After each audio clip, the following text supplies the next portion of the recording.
She said she loves you. But she can't love me. But I love you.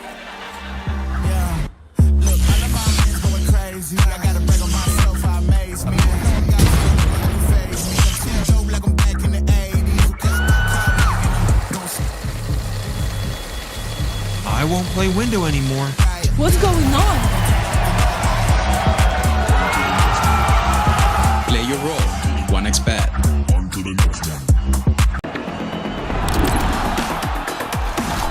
YaLLa Compass 2025 season.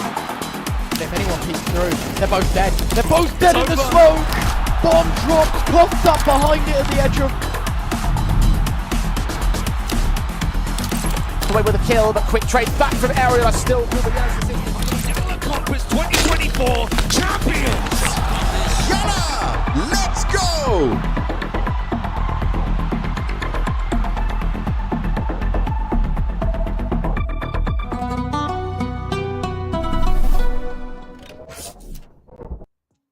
Hello everyone and welcome back to the YaLLa Compass Contenders #1 close qualifier.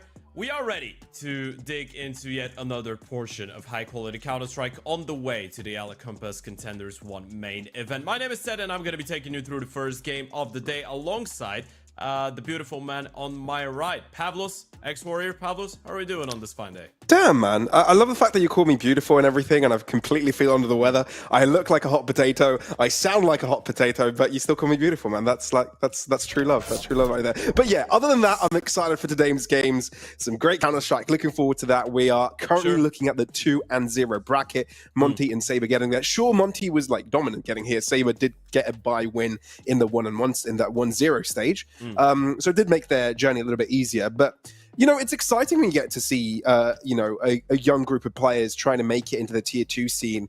And look, their journey so far has been difficult. They've kind of been birthed by fire, but Monty is another big test they're going to have to fend off. It's not going to be easy, but their, you know, Ukrainian counterpart organization will be a really difficult match. Yeah, this is in a way a Ukrainian derby, right? And this is going to be the first game of the day. It's going to be the only one that myself and yourself are bringing forward. And then we have another set of casters stepping up for the Fireflux, Favbet, and Jano Amkal matchups. But it is the most exciting one that we get, I think, because it's a 2-0 matchup, right? As we said, we've got the main event on the line, and for both those teams that would mean a lot. For the side of SABRE, maybe a little bit fortunate that they make it here by the way that they do, right? Because they did win a really close game against Ruby, but then you get an FF win in your second matchup. For the side of Monty, it was a lot more hard fought for, but it has been the best and probably most consistent event that we've seen out of this iteration of Monty. We're going to take a look at it. Now you have Haji, you have Afro coming in. The French duo of the Opera and the Rifle used to be playing together back in 2020 on LDOC, so you know there's going to be some good cohesion and friendship there.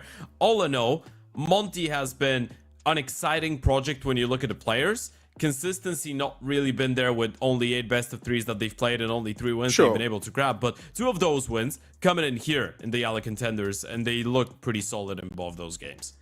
Yeah, I think I'll go down on what you just said here, Ted. I think it's also really hard to find that consistency, given that since the start of the year, they've been doing a gradual revamp, right? We say goodbye to the likes of Demia, Hades, he's gone off to G2, Crizin as well, off to Furia. So, you know, you've got some solid parts from the previous rosters that are no longer there, but I'm not disliking the recent additions, right? Like you said, there's some strong cohesion with that French duo. There's some, you know, young potential with the likes of Lean that has a little bit more time to kind of adapt with the roster as well. And overall, I'm liking what I'm seeing. But that's the thing that we're going to compare it to for today, though, right? We've got some players with a lot of experience that altogether seem to kind of be creating some sort of a machine. But on the other hand, you've got the likes of SABRE, and there's not much when it comes to experience on that type of team.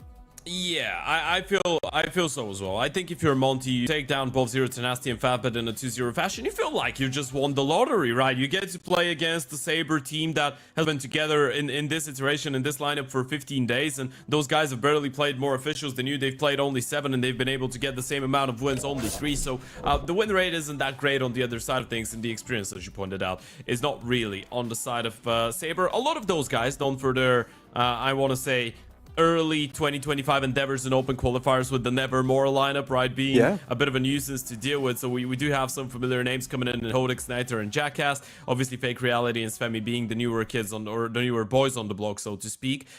For this team, I really am struggling to form an opinion because there's a lot of firepower. Okay. There seems to be a serious lack of structure, and I think they are probably one of the wildest teams that we have in the event.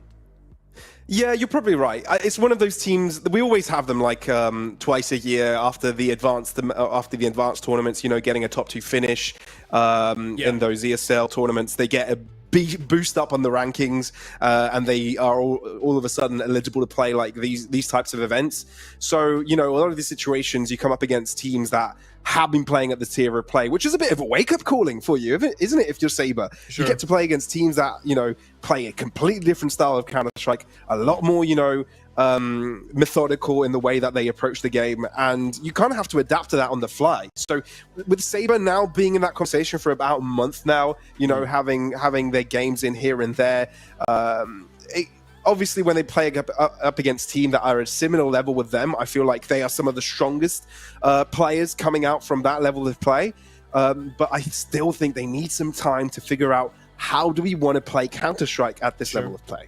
Yeah, there's some, I mean, there's some alright results, but then whenever they lose, they oftentimes, well, in fact, every single time when they lose in a 0-2 fashion, right? So if they are competitive and they can win, but if they lose one map, it kind of feels like everything is falling apart for those guys. And the Veto has not really been the deepest one ever. We're looking at a comfortable ground on Dust 2, a Mirage, maps that are quite, I guess, obvious for a team of that caliber, right? Especially coming out of this region with the firepower and potentially lack of experience and so much structure. I guess it is completely normal for those guys to be fans of it. But we're going to get into the Veto here, Pavlos. And this is where we're going to get another look at how advantageous this entire matchup is for Monty, right? Because they do play both Nuke and Train. On the other side, those are the two maps that their opponents can't really fathom to deal with, right? So if you're a Sabre right now, you're just picking your poison, right? You remove Nuke, a Train pick is going to come in any moment now, and with Inferno being removed, you got to go for a Dust or a Mirage on the side of Sabre. You go with the Dust, Train coming in, as we said, as expected, and if you're Monty, you probably just get rid of that Mirage in the second Veto phase, and we're left with something like, I don't know, maybe an Ancient. Yep, that's exactly what happens. Ancient, the third map. And like you said, it's not like we were going to be seeing a big surprise on this Veto overall. You know, like we said, quite a few weaknesses for Sabre all across the board. You want to cover your weaknesses, and they kind of align with their opponents' strengths. So, you know, it's not that of an impossible situation. This is as good as it could possibly get for them, to be fair.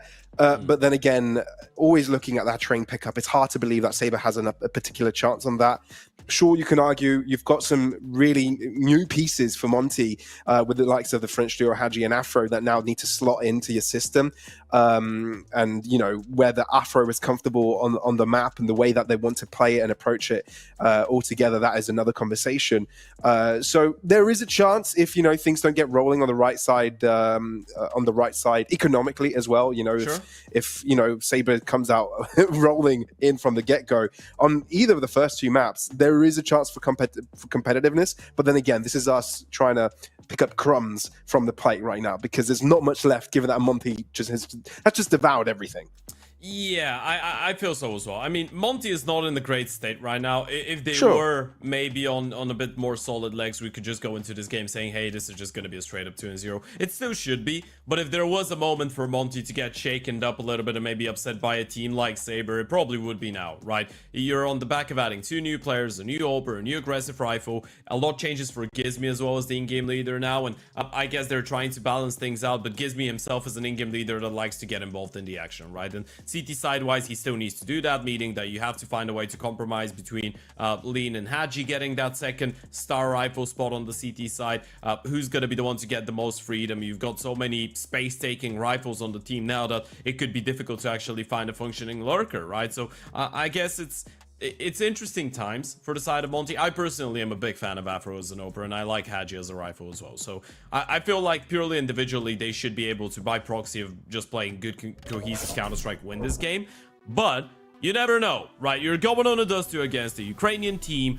Sure. Ukrainian team that's played only one Dust2 since forming up. The previous games were on that Nevermore core and Nevermore lineup, and that one Dust2 that they played was here in the YaLLa Compass 2025 Contenders close qualifier. They got 3 rounds against Ruby in the first half on the CT side, and then they got a 10-0 T side. So T side, El Clasico, so far is what we've seen from SABRE. Let's see if this is going to be another one. Yeah, it could be considered a bit of an as well. Ukrainian all versus Ukrainian team. Sure.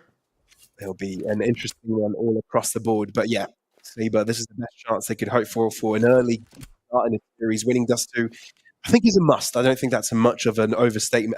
Sure. SABRE.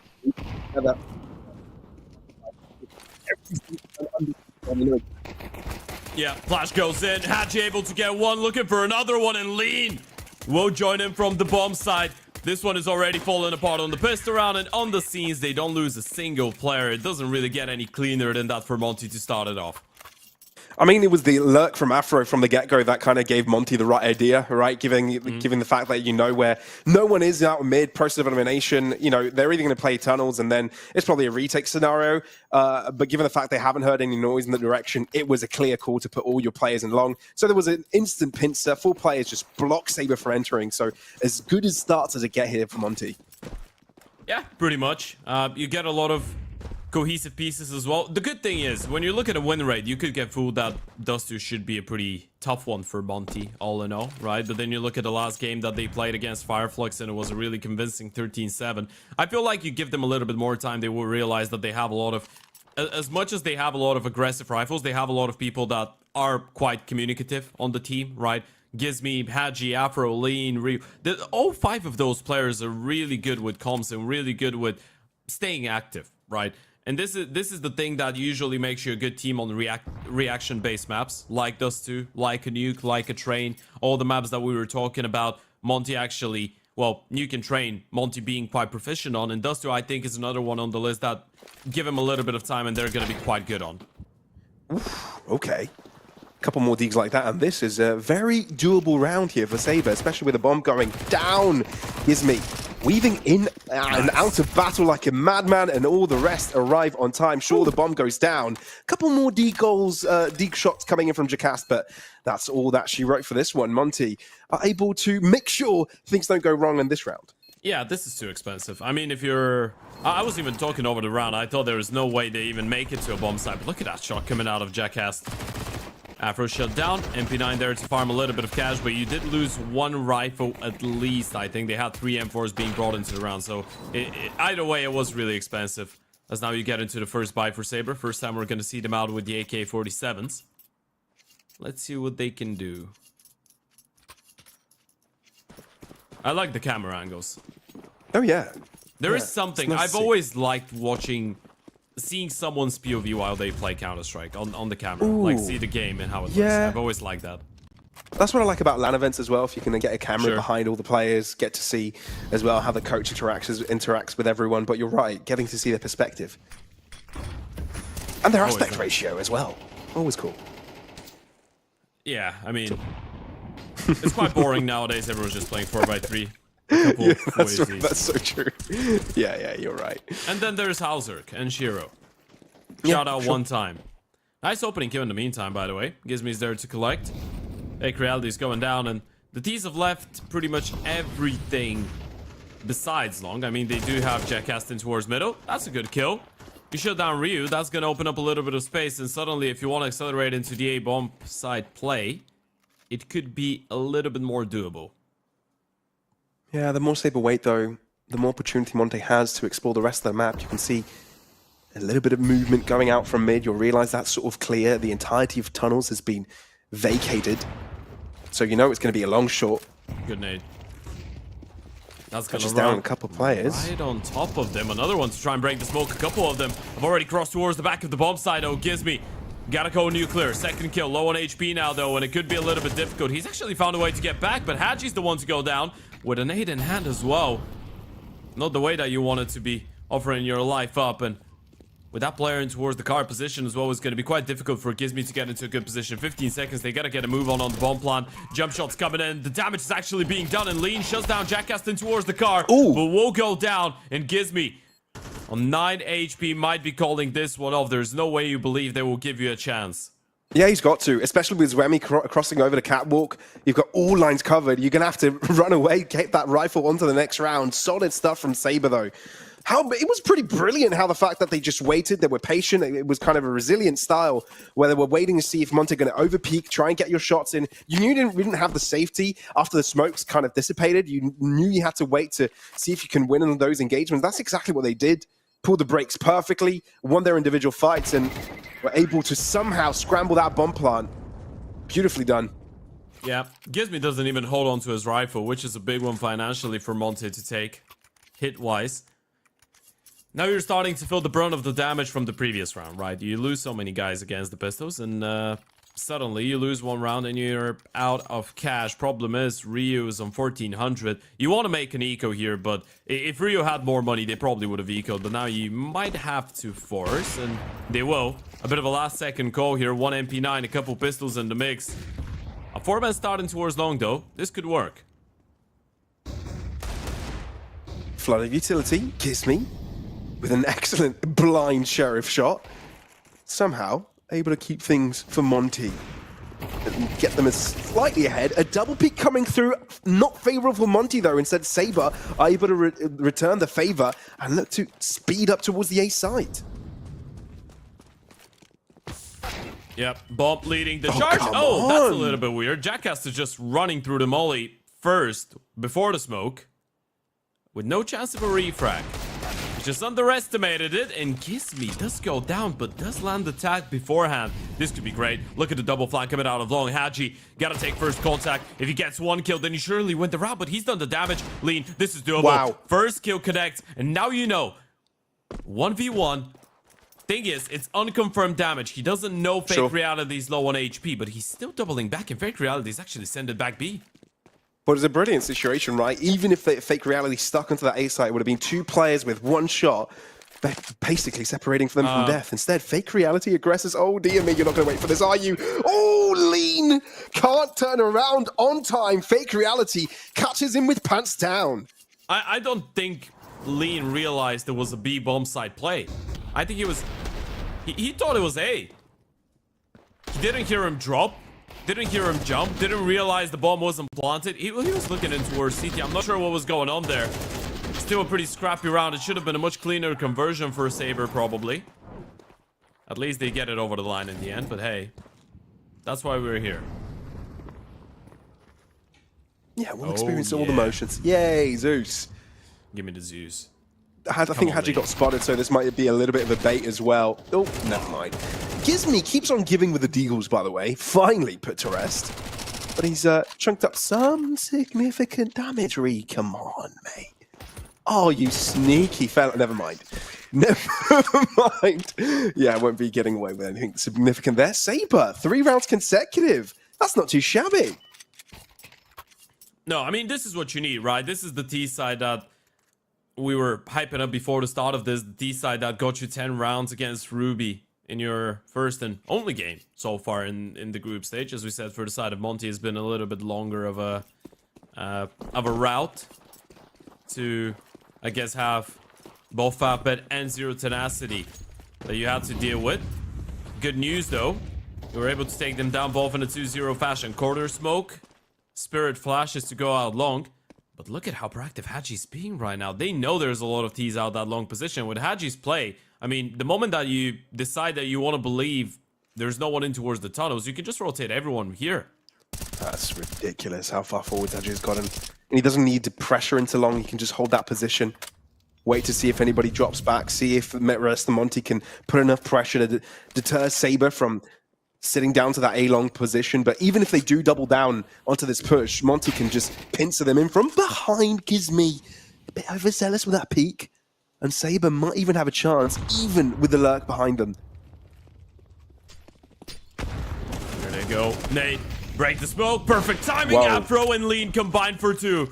And this is looking really good right now on the defense for the side of Monty. You let them have the bomb side, but you do have that man advantage to go for the retake. And Hadji coming in from the back lines. This is a big find. Hodix needed to win the fight, and he's going to double up and double down. Where's that come from? Hodix is just going absolutely nuclear right now, and Femi gets another one. SABRE, how do they keep winning those rounds?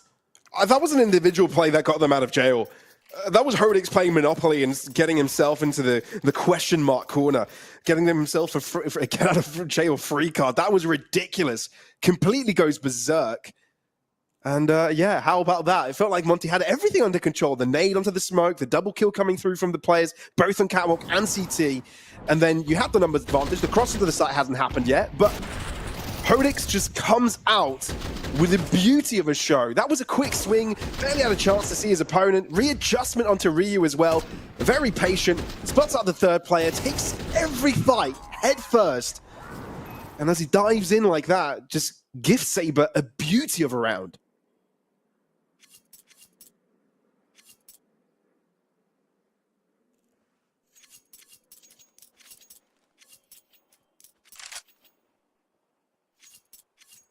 This is starting to look exciting now. Starting to look a little bit difficult for Monty as well. It doesn't quite feel like we're seeing the best out of the individuals on the side of Monty.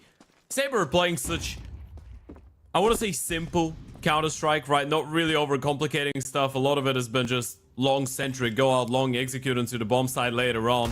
Sometimes you've had someone to hold the other side of the map. Sometimes you just leave it completely. And again, they're going long. This time, a bit of a split with pushing the pistols away from middle early on. Gizmi will receive a little bit of help from the pistols, though. This could get quite scrappy here. Afro is on a good angle. Peeks into the... Oh, this land attack. Gets out of there alive as well. Yeah, deters Hodix as well. Okay, Hello. Gizmi. Okay. Well, that puts the enemy AWP to rest, and it gets collected. Doesn't even have to cross to the other side of pit. Okay. Not too shabby, but then again, Sabre know it's probably an eco round, and you want to be avoiding the AWP at all costs. So if you opt to move towards B, Afro gets the Deeg, and all of a sudden, this round is flipped on its head. They know it's a B play. It's all about the rotation. It's all about being able to bring some more of those numbers in towards the B bomb side to try and support. But look at Afro. He's picked up the AK, going for that angle in towards the top of middle. Nater shuts him down, but Lean is there. D goes in towards the B bomb side. You're just walking into a trap, and now you know it. And Gizmi's there with the recovered AWP to get a second and a third round on the board for Monty. This is how they get back. Somehow Monty always find ways to be dangerous with the Deagle. Sure, this time it was a bit of a cheeky play from Gizmi from Pit, but then again, you turn your attention towards Catwalk and Afro's positioning there. It's just give these guys Deagles and they'll just make wonders of it, wonders from it, rather. Because, like, look at the previous round with Sabre as well. It always was close against the Pistols. There's always going to be, like, only 2 to 3 survivors at every round. It's never a clean one. That's exactly why. And you can see that reflected on the economy. Slowly but surely, Sabre haven't been able to accumulate too many funds, even if things go wrong.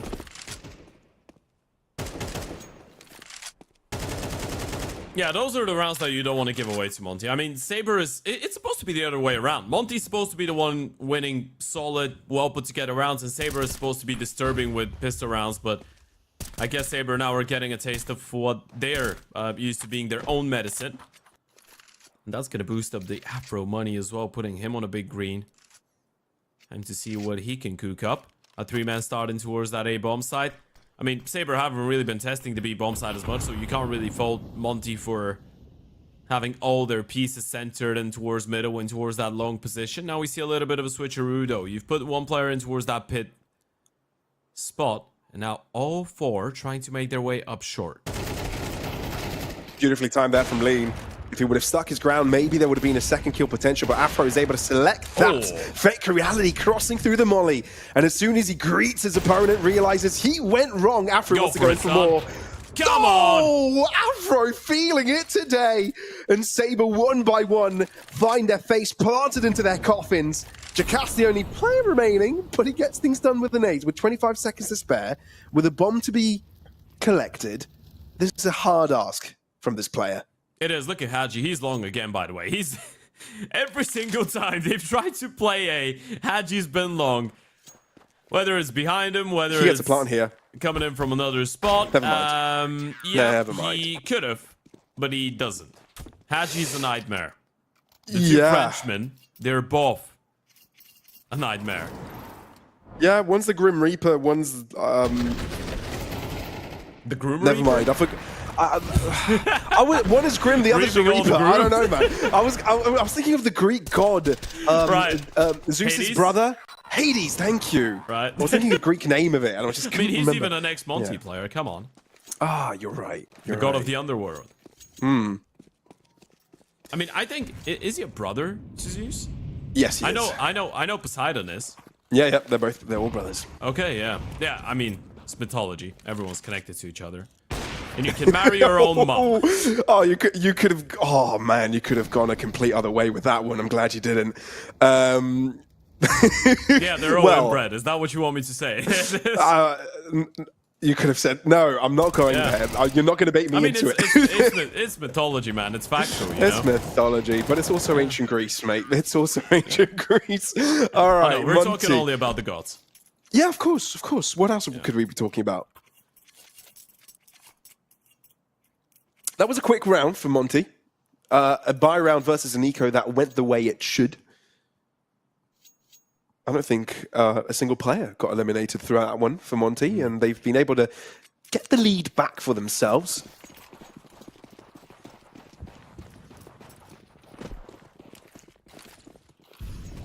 Yeah. This is a pivotal point in the first half. Monty, by the looks of things, that round that they won with the Pistols has started something. And now it's all about keeping the movement going. I just can't get the Greek mythology No, that's out of okay. my head right now. Yeah, That's fine. I loved it. You know, Egyptian mythology was actually my favorite. And Scandinavian one as well, yeah. I feel like I should have.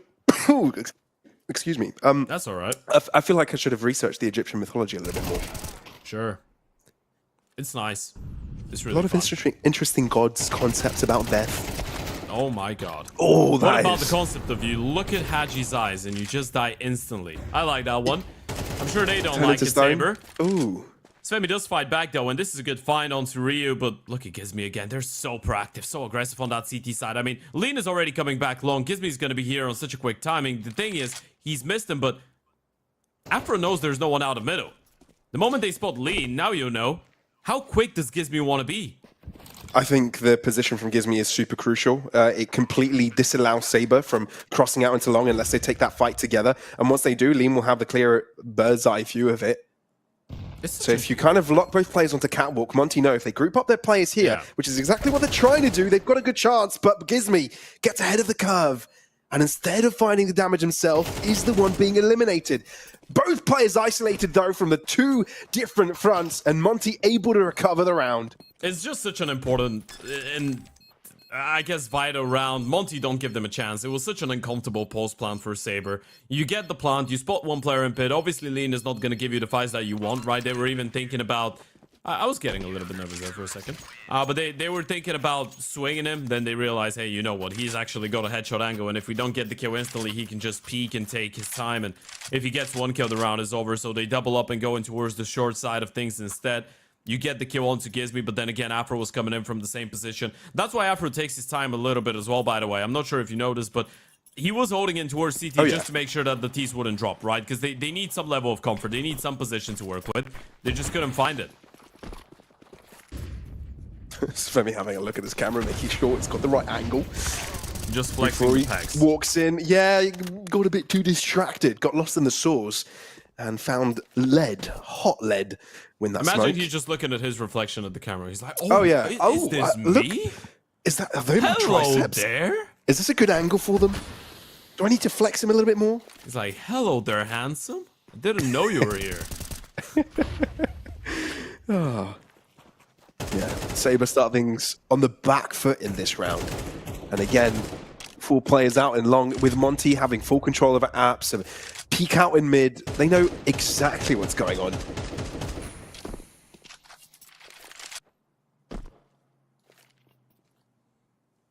Yeah, this is a tough one. Blocked in towards that long side, and you can see on the minimap, Monty have just started being a lot more proactive around the map. Gizmi just spams fake reality through it. There's nothing fake about this one. It's all real, folks. It's all real bullets, all real pain. And it's a real Monty domination. Lean. Absolutely insane. And Gizmi will collect his 4th kill of the round. He's 15-7. What a captain. In all that round, only 2 points of damage were taken from Lean and Gizmi accumulatively. That is as dominating as it gets, let's be fair. And 1 round to spare, that's quite a streak now collected from Monty. The confidence, outstanding. And let's be fair, the riflery from the SABRE side of things isn't looking top-notch. That nade's gonna hurt.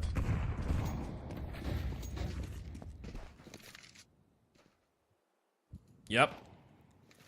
Jackass is down to 60 HP, and the buy isn't even that great. I mean, again, they've just... Pavlos, they're pulling out the same rabbit out of the hat. They just walk out long with 5 people. I have no clue how they get a kill.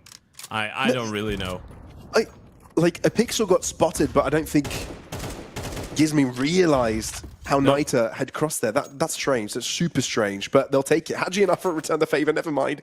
The moment you think SABRE have a chance, you've got Hadji on your back lines, causing havoc. If you're now Monty, SABRE you need to feel catch like up the you're in a pieces. simulation. You can't believe it. They're just going 5 out long every time. You can't believe it. If you're Monty, you're not even laughing. You just feel like you're living a video game, which, as of right now, you actually do in a way.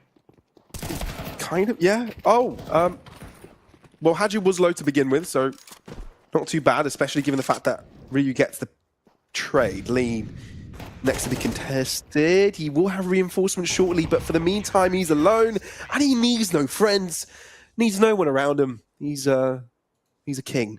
Solo man journey in this life. 8-4 for Monty. Given how SABRE were able to convert things right off the pistol, the pace they started to bring up, I felt like it could have gone wrong for Monty, but it's completely switched on its head straight away. By the way, some hot news coming in, breaking news, and this is something that has nothing to do with the event, but has all to do with Counter-Strike and all to do with what we love. Simpo is back. Oh? Face Clan. Oh! That is insane. Yeah, welcome back to the King. Take a bow. Everyone's taking 1 minute pause to greet Simpo as he comes back out of a long break. And now we're back. It was a little bit more important than the start of the round. Afro and Ryu are lighting up the server, though. This map is already looking donezo for the side of Monty. An 8-4 first half. They get the pistol in the second. Probably looking at a 9-4. And this is gonna be one tough day in the server for the side of SABRE. But yeah, Simple's back, man. I'm excited for it. Damn. I'm just trying to picture it. Carrigan, Rain, Simple. All in one roster. Yeah. God damn, okay. I'm getting excited. But things have gone to plan for Monty in this game. No distractions for them. Night and fake reality in a world of hurt. It's a tough scenario. But fake reality hoping that the Doolies do something for him, but doesn't seem like they'll get the chance to use them. Instead, Monty will be crossing the line. Not with all 5 players, but 3. As Nita gets a couple on his score sheet by the end of that round. But yeah, solid start for Monty. It sort of deters SABRE to gain an early grasp of this economy, which felt like a necessity at this point. Yeah, it really did. I mean, it's really difficult to even keep your presence of mind as of right now. Monty have just looked like they've looked like the far better team so far, and I guess this is what we expected in a way, right? But SABRE are not really putting in anything too crazy, not really been given too many chances. I guess this is a good start to the round, and you get a rifle, but the B-bomb side any moment now will be compromised, and Ryu now knows it's all clear and ours for the taking. SABRE don't even go for the force buy, by the way, and this is something I actually like. Gives them a little bit of style points in my book. They believe in the buy rounds. They believe they can still put up a fight on the CT side. They want to make sure they get the guns out. It's not going to be in this one, though. Although they are doing some damage. Yeah, it started off clean, but Zvemi makes sure that 3 are already in the grave, so very damaging for the Ukrainian org. Couple players left, but the bomb will be exploding and there's nothing Zvemi can do about it. We'll try and hope that maybe someone comes in this direction, he can pick him up, but I think it's a little bit more important that he saves onto the Kalashnikov for the remainance of the round. Take it on to the next. but this will find Monty onto double digits, and it's a little bit scary. If you're Sabre, given this is your map pick, you know Train is coming up next, and you know how strong Monty can be on that map. Sort of hope that map number 1 would be their saving grace, their way into this series. And look, you found yourself into that 2-0 bracket. There are not many chances that you will get. Sure, every match from here on out on the close qualies will mean that they could qualify to the next stage, to the main event. But yeah, you want to take every chance you can get. And Monty really isn't giving them much of one right now.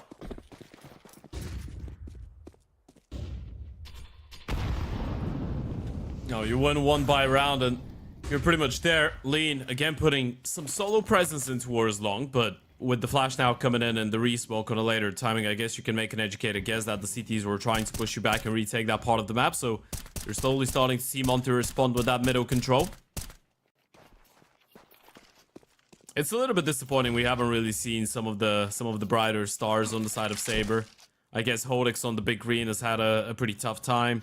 Jackcast, who's usually quite a flamboyant piece of this team, is having a tough time as well. Neither and Svemi are trying to do something alongside Fake Reality, but as we said, it doesn't really feel like they're playing that loose type of Counter-Strike that would let the individual shine. They are trying to play it put together, I guess, structured in a way, but it feels a little bit vanilla.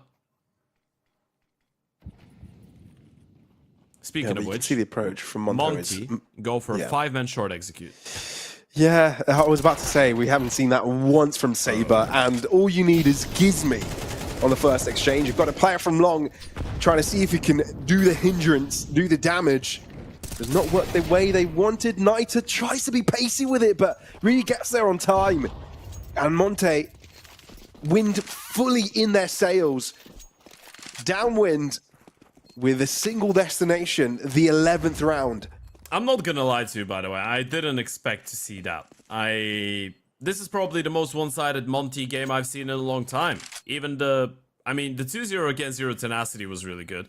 All I know, this event has been insane for Monty, and it's spectacular because it's not like they're winning all of their games in other events like that as well, right? They just lost back-to-back series to Ruby and Astrum, and I rate Astrum quite highly. This is the team with Griggs, Patsy, Klax, Norway, and Kenzie, pretty much what was Aurora before they signed Eternal Fire, right? But still, they have been farming so far in the YaLLa Compass Contenders. The Favbet game, sure, you played one overtime, but that was because you couldn't close out a 10-2 lead after the first half on Anubis. Technically, Pablos, the worst first half we've seen out of Monty in this event so far has been an 8-4. They had a 10-2 first half against Favbet on Anubis, an 8-4 first half on the T side of Train against Favbet again, and against Zero Tenacity you had an 8-4 CT side Nuke and a 9-3 T side Mirage. Monty are just playing flawless Counter-Strike right now. Yeah, if you're Sabre, you're having a really tough time to try and breach the gaps. There is an excursion out in mid, but again finds a block of lead, really, coming in his direction, not going his way. At least as a pickup on that left-hand side, Fake Reality is able to stop Monty from doing anything more aggressive onto tunnels. But in the meantime, Monty have completely crossed out into A-Long, onto the A site, made it their own. I think they've already made a nest as well. This, well and truly, is going to be a 12th.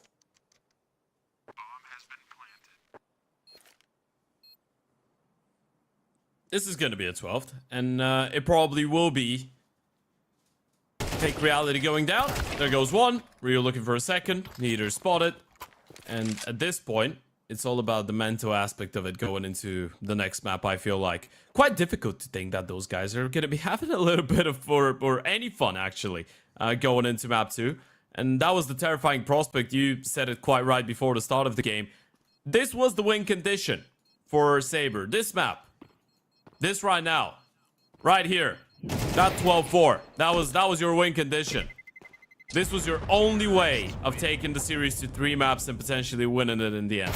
And now, oh gosh, he doesn't even save. Now you're looking at a Train being the second. Train is the one map that Monty has been almost flawless on. They lost it against Astrum, but beat Fireflux, beat Favbet, beat Sango really convincingly. Train is a map that we've seen SABRE play twice with this lineup, and they lost it both times to both Zero Tenacity and TNL. That's a tough one. Yeah, it is. You're going to be playing up against a really strong Train team. And it's not like you've got the backup of a Dust 2 in your pocket to take you to a potential Ancient. So things I mean, are you've looking got it rough. around the area of your pocket, but up something where you don't want a Dust 2 to be. Yeah, you're right. You're right. It's not looking bright. I can only hope that they can make something work of it if Monty step in the wrong direction on that map. But for now, that's going to have to be an afterthought. This round has got Monty's name written all over it, and they're playing it safe, so diligent, showing them that this level of Counter-Strike is all about, sure, getting that early advantage, but able to close it down decisively. Yeah. And you can see SABRE trying to group up their players together, 3 out in mid, actually 2. A desperate Hail Mary that just doesn't go their way. Niter, catwalk jump, drops down below. The information is there, but Lean again waits for the reinforcements to arrive. They do, and Fake Reality will have to wait and find himself into his own dug-in grave. Yeah, your own dug-in grave. This is what Dust 2 started into. It is the Tom of SABRE, and it could be the Tom for this entire series. Monty playing some incredibly inspiring Counter-Strike, and honestly, it is quite impressive that we're seeing the same level of conviction coming out of Monty through game 1, 2, and now into the 3rd round of action. They just feel like a team that deserves to be in the main event, and quite soon, Pavlos, they might find themselves there. Train is the next one. This is the one that they picked into. It's been a really good map for them. Everything screaming a Monty 2-0 at this point. It definitely does. It definitely does. 13-4 is very, very decisive. And the only 4 rounds that SABRE were able to get were off the back of their first buy round win, right? When Monty got their first 2 with a pistol and follow-up, SABRE had kind of a exceptional streak there at the start and got us thinking, got us worried. But I think it was an early wake-up call. And I think for Monty, it's better you have the early wake-up call than late, because things can, spiral out of control. But that's not what happened here for this mixed European team. Instead, they were able to take over, be resilient, be confident. And sure, there were moments that we said that SABRE showed some levels of maturity, showed some levels of adaptation to what we saw them at the start of them competing at this level, right? After having, some performances, like you said, against the match versus Zero Tenacity and all that, that was a big wake-up call. It's just not there yet. I think that's the answer we kind of get from this map. We'll have to see, of course, if that's just a first map jitters, but no, this was just a solid performance from Monty that gave little to no margin of error for SABRE to work with. Yeah, absolutely. No two ways about it. There was only one team in the server on that first map, and unfortunately for SABRE, that was not them. Folks, we're sending this one into a short break, and then we're going to be right back. The first spot in the main event of the YaLLa Compass Contenders 1 is up for grabs, and Monty have their eyes set on the prize. It's in the palm of their hands. They just gotta squeeze and hold on to it. Let's find out if they will be able to do so right after the break.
She said she loves you. But she can't love me. But I love you.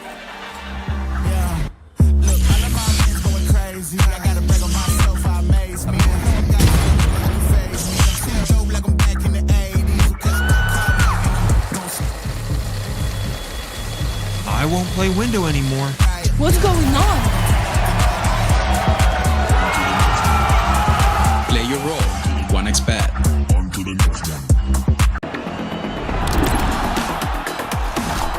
YaLLa Compass 2025 season.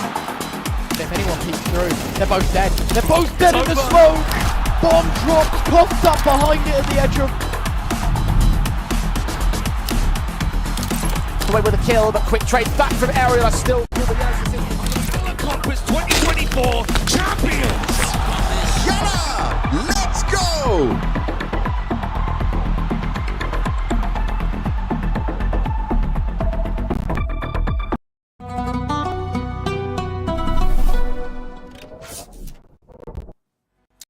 One away. This is how things are right on the side of Monty. One win away from the main event here at the YaLLa Compass Contenders 1 2025. Folks coming back, ready to jump into map number 2. The one thing that I am disputing right now, Pavlos, is whether SABRE, or contemplating about, is whether SABRE are ready to jump into map number 2. Because that Dust2, which was supposed to be their comfort pick, ended up giving them only 4 rounds. And now you're going on a map that you have never won with this lineup.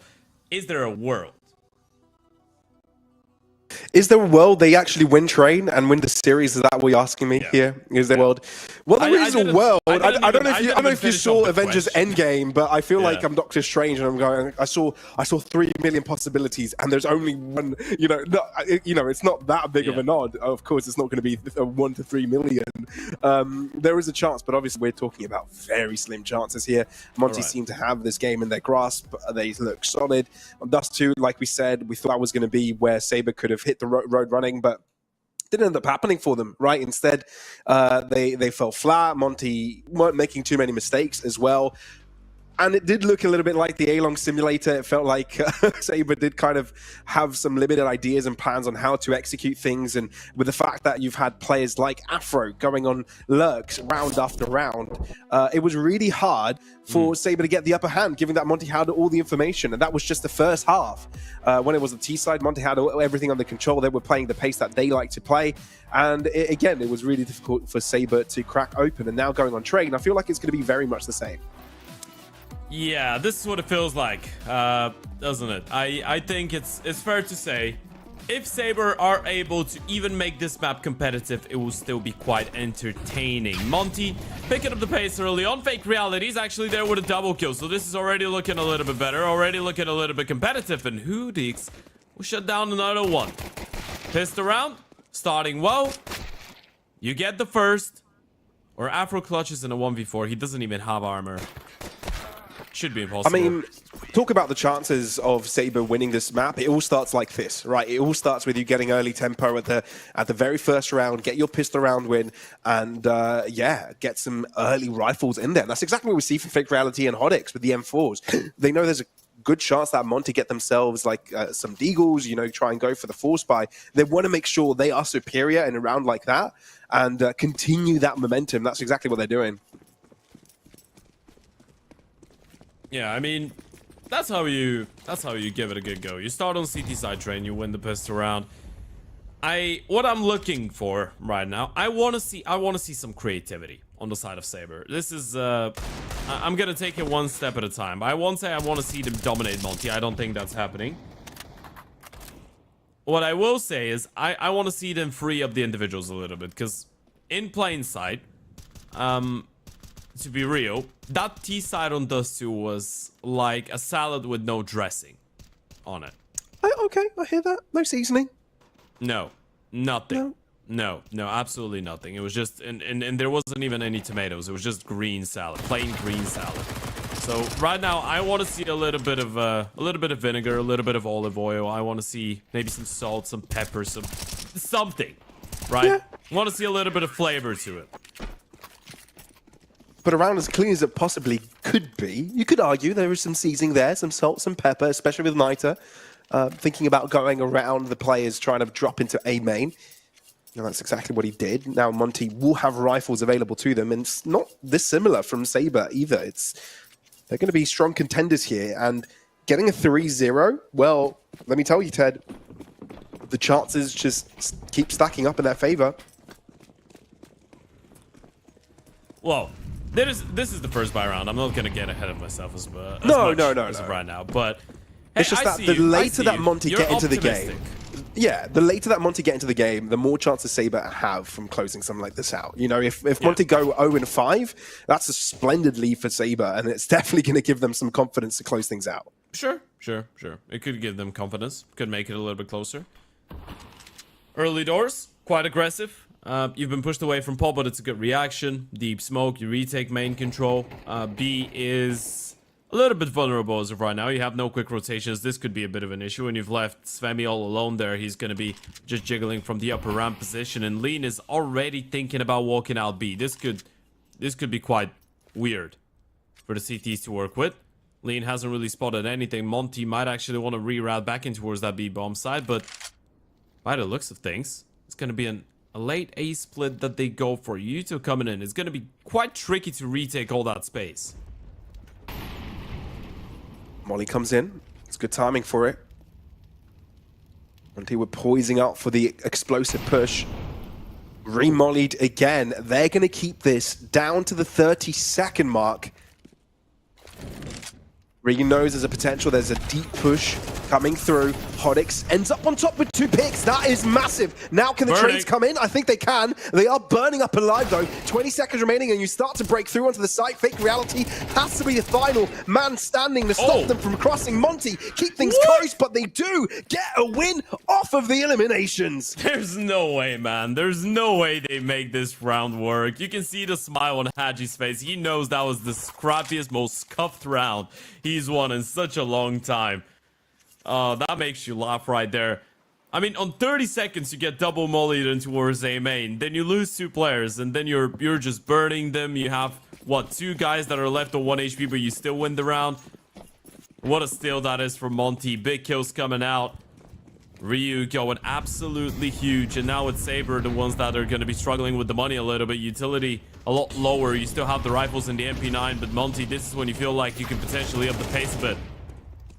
Yeah, that's exactly what they do. Lean just dropping out of Pop Dog and getting the jump onto Jacast as he was trying to stop the players flooding in through main. Really great for the retrade. But the thing is, you can't feel too comfortable. 2 players hiding out within the smoke. You could potentially bump into them. And that's exactly what Lean does. But he had his gun out ready to strike. And now SABRE have to figure this one out. Niter forced to do some heavy lifting, at least distraction-wise, for Hodix to jump in. Afro left into the duel, but the numbers favor him. 100 HP to 23. It's all down to timing for Niter if he can get the position right. Yeah, it's a really quick reposition though. It's a really good maneuver coming out of Niter. Afro might not be anticipating it. Does it turn around in time? Spots him out. Man. Damage done. It's actually the Googe, the thing coming out of the M4. But it's not enough to get the kill.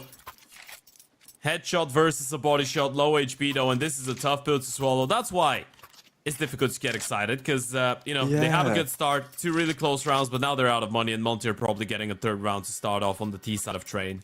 That's a bit heartbreaking, though, knowing that if you had an AK in your hands, you know, that could have been an easy clutch for you, and the story would have been entirely different, but instead, you get him forward. Your own gun betrays you. And, yeah, not looking positive for SABRE, you're right. And yeah, and when it comes to these duels, when it comes to these scrappy fights, sure, SABRE have shown some resilience and have shown they can hang around with Monty, but some individuals on this squad, you cannot hold them back. Yeah, you can't. Even in those scrappy rounds, there's a lot of people that do have the firepower. Again, the conversation about potentially having too many voices, or not too many voices, but too many aggressive rifles, too many people that are accustomed to being space takers on the side of Monty. And a fairly aggressive Oper and Afro as well. Could be difficult to combine and synchronize, but whenever you're left in scrappy situations, I mean, they're probably one of the happiest teams to get into a scrap and into a bit of a high-tempo, chaotic exchange of fights. They know how to shoot quickly and hard. That's what I'm trying to say. They do like running around and going for fights. Not a lot of fighting in this one, though.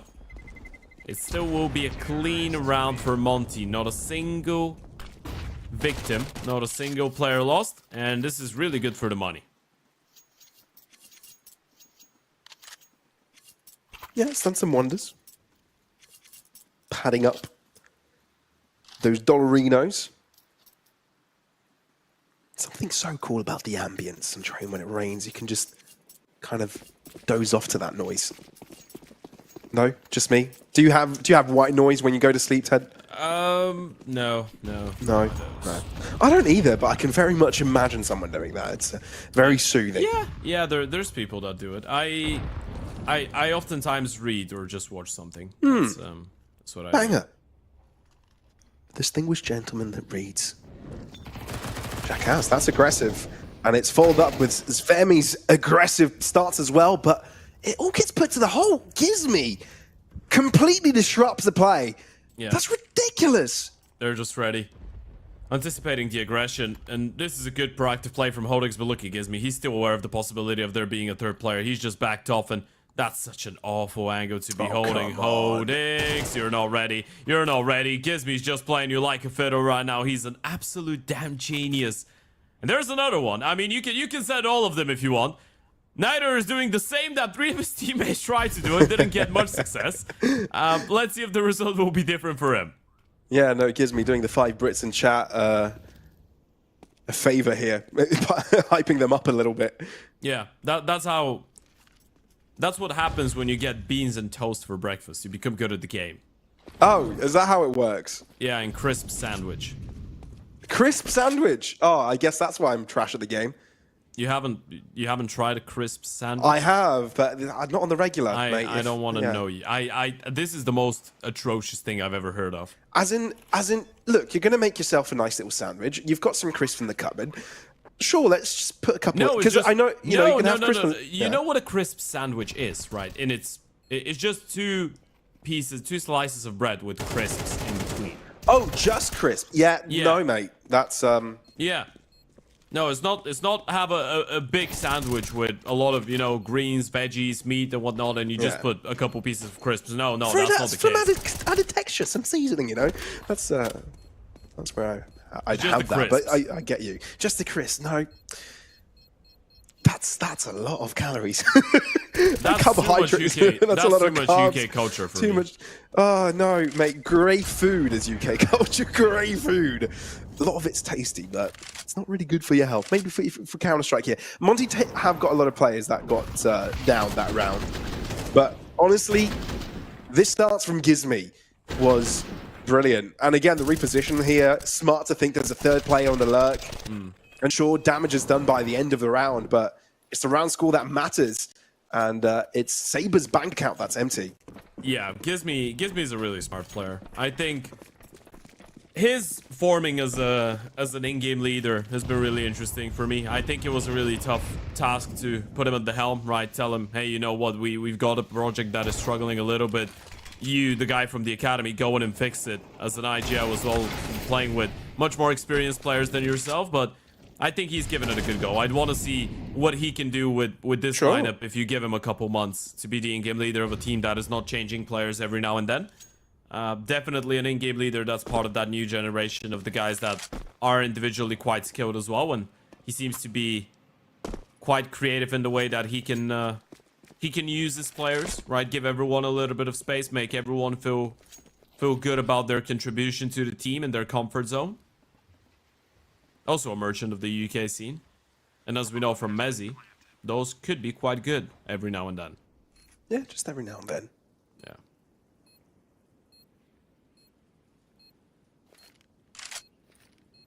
That is but if you look at Monty overall and like where they've invested, getting a French duo here is a bit refreshing, especially for an org like Monty, right? Where you look at previous projects or Ukrainian teams and then slowly kind of moving away from that. This is basically what we're seeing this year as well, like a full transition into an all-European roster. Bit of a mix.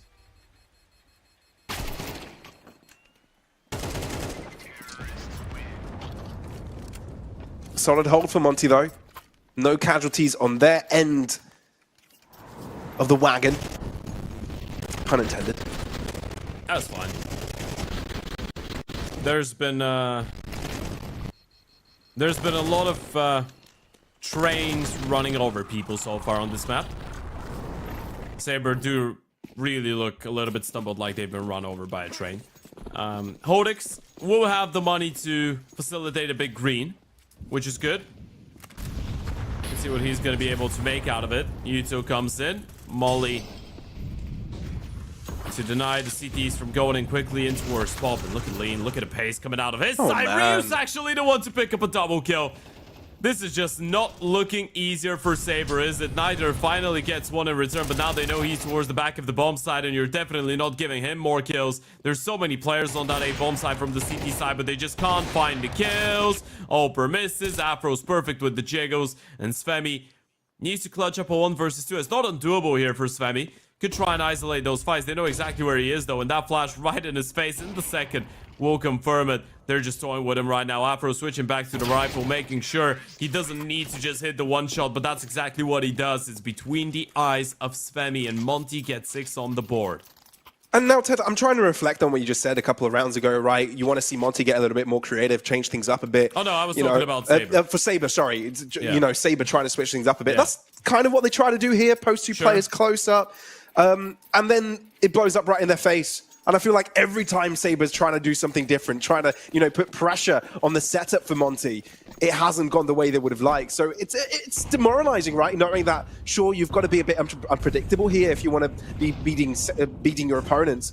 How strong Monty have been on train, but they've got all angles covered. They know exactly what they're doing here, and they will not fall threats to early microaggressions from their opponents. Yeah. No, they won't. And this is the conversation we had before the start of the game as well. You are kind of expecting to some extent Monty to make quick work out of a game like this one. Those are the signs of a solid team, right?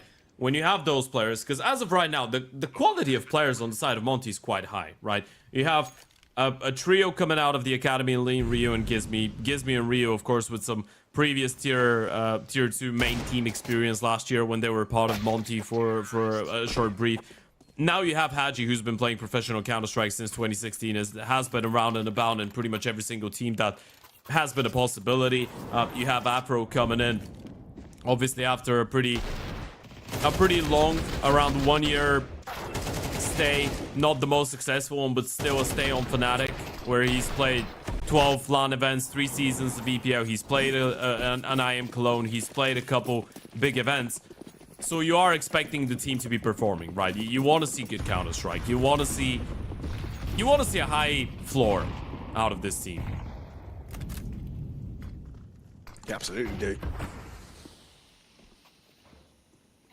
And it's one of the promising aspects for Monty. It looks quite well-rounded, right? You've got some star power. You've got some solid AWP play. It's not, you know, one of those spectacular AWP players that take always aggressive fights, go first in. That's not the type of AWP player we're looking at when you look at Afro.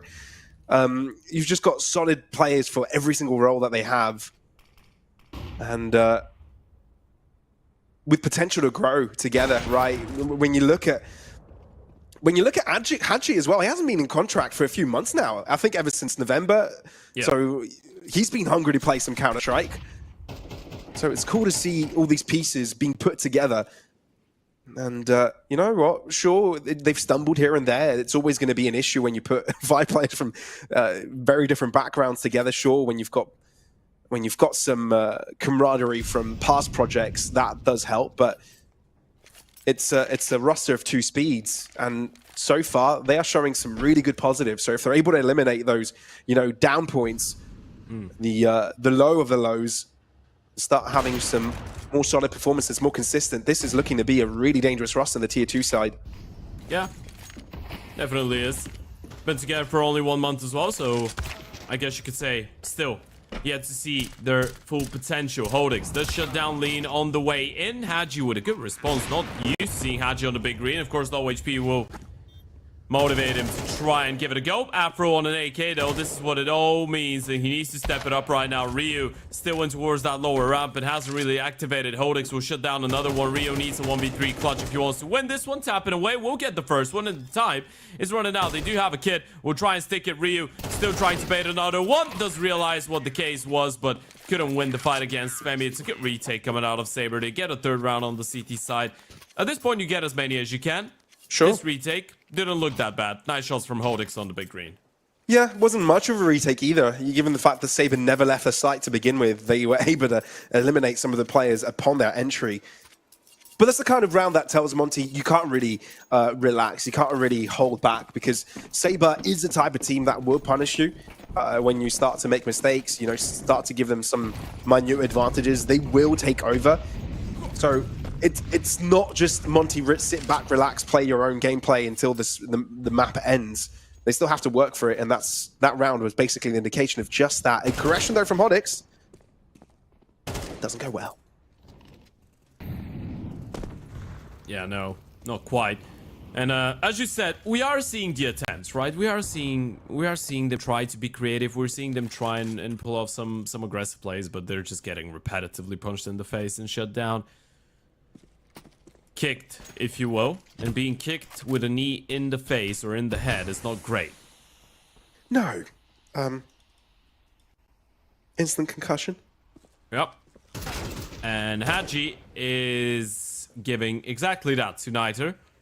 It feels like we're looking at UFC or MMA, not really Counter-Strike as of right now. It's just a really tough beating that SABRE is going through right now. And Monty's looking more comfortable than Conor McGregor in his prime. Haji definitely gets cleared out. Never mind. I have no clue how Haji's still alive and getting kills. He's so low and no one is looking at him. He's the silent assassin, this guy. Monty will get an 8th round here. And Fake Reality definitely wishes he was in that type of a thing. There's no way Haji gets a 4th kill. There's no way. Not a low HP. Oh my god, he's gotten another one. Haji is an absolute master of the low HP fragging. Yeah, it feels like he's even more dangerous when he's got low health, right? It feels like he's got nothing to lose, so he just throws his body in there and racks up maximum damage. He's been super sneaky today. Loving the hair on him as well. You know, look at the profile picture as well. Short cut, but I'm liking the fact that he's growing it out. The hair? Yeah. I think he's been like that for a while. Yeah, the picture is quite old, I think. Yeah, he's embracing the... Sorry. I just laughed at what I was going to say before I even he's embracing the afro hairstyle. Yeah, Not that's even what happens Afro's when got you... an afro hairstyle. No, Man. That's... no. Anything but. Okay. I've got another dad joke for you, by the way, as you said. Play, Do you know? I was about to say hold on to it, but do you know what's got 2 butts? What? An assassin.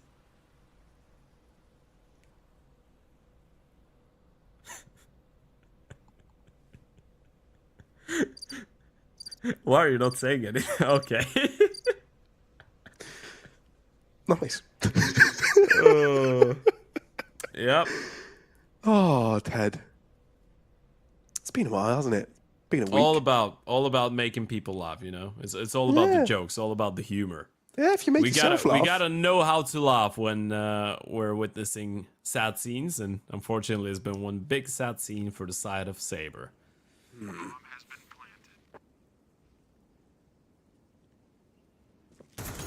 Jackass. Ooh, the timing. Oh. Yeah, he's picked up an AK and a kit, but he will need to pick up, I don't know, a blessing, a magical wound, something phenomenal if he wants to pick this round up. And he's getting smoked, mollied, isolated. He knows it. He's not getting an opportunity to get into this one. Monty will get 9 rounds on the T side, and they're even waiting with the double knife. Look at the lean and gives me, man. That's insane. Oh, they're just waiting there, both with knives out. Jackass not even gonna go down here. Gonna take care of the KD, I guess. Can't really do anything about it. Gets the kill onto Afro, and this is 9 rounds on the T side of Train. Yeah, a bit of anything but an frustration. assassin T side. Yeah. Sure thing. You can definitely see the frustration, though, mounting here from Sabre. They can't really get much done. Sure, like, if you look at the grand scheme of things, this is already a solid run into the closed qualifiers, Swiss stage, right? You've gotten yourself 2 wins. Sure, one of them was off the back of a forfeit, but then again, it's giving you 3 opportunities to qualify to the main event, and this is just the first from the 3. So, not all over. Definitely lessons learned. And look, if you can build up your confidence by the end of this map, rack up some damage against a very strong trained team, wouldn't be too bad of an ordeal. Just managing expectations here. Yeah, it's all about trying to make it a little bit more competitive. Lean has seen so many people on his screen there. Oh, man. It's like walking into the kitchen on Thanksgiving with your family. You just see everyone in one room. Molly comes in towards Z, flashes over, tapping away. Lean and Gizmy get a double in a matter of a moment. They just fall down. And the Glocks are giving this one a good fight here.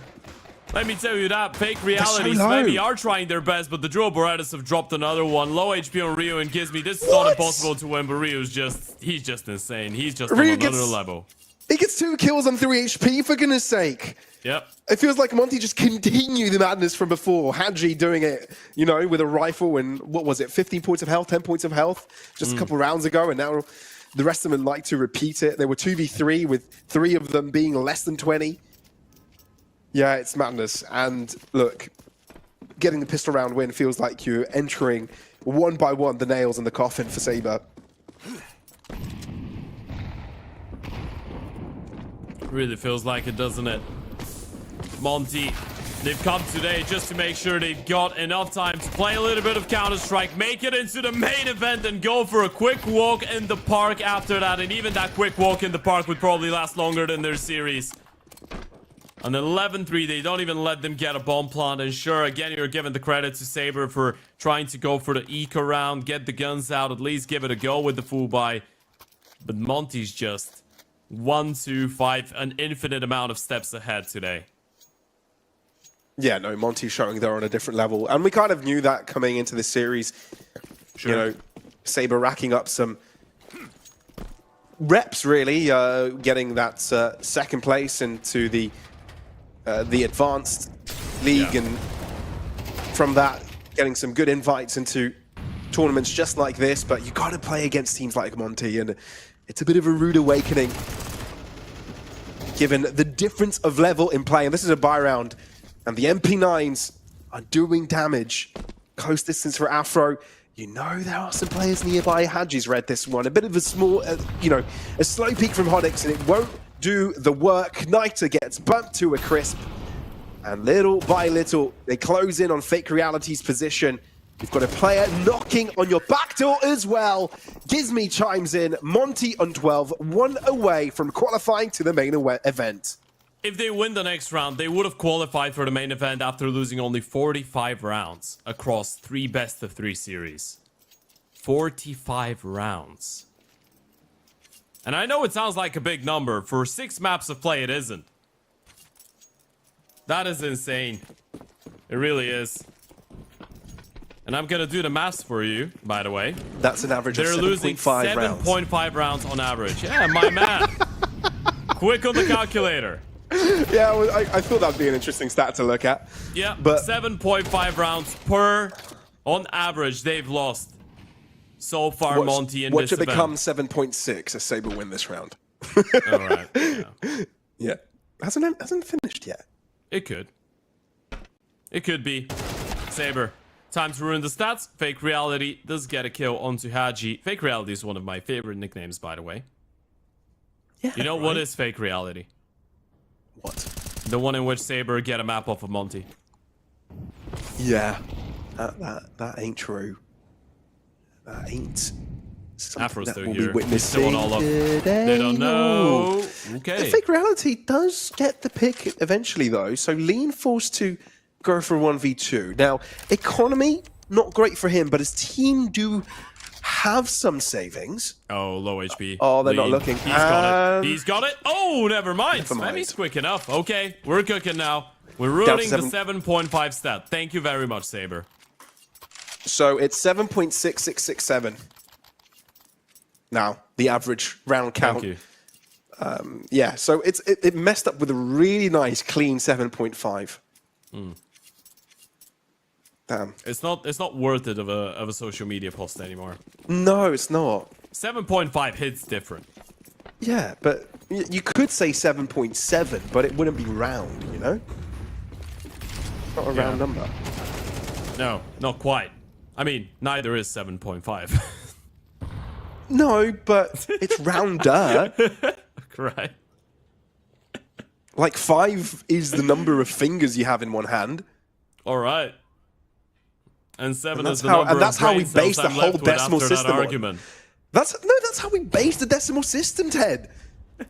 On the amount of fingers we have available to us to count. You are right. Thank you. You are Acknowledged. correct. Yeah.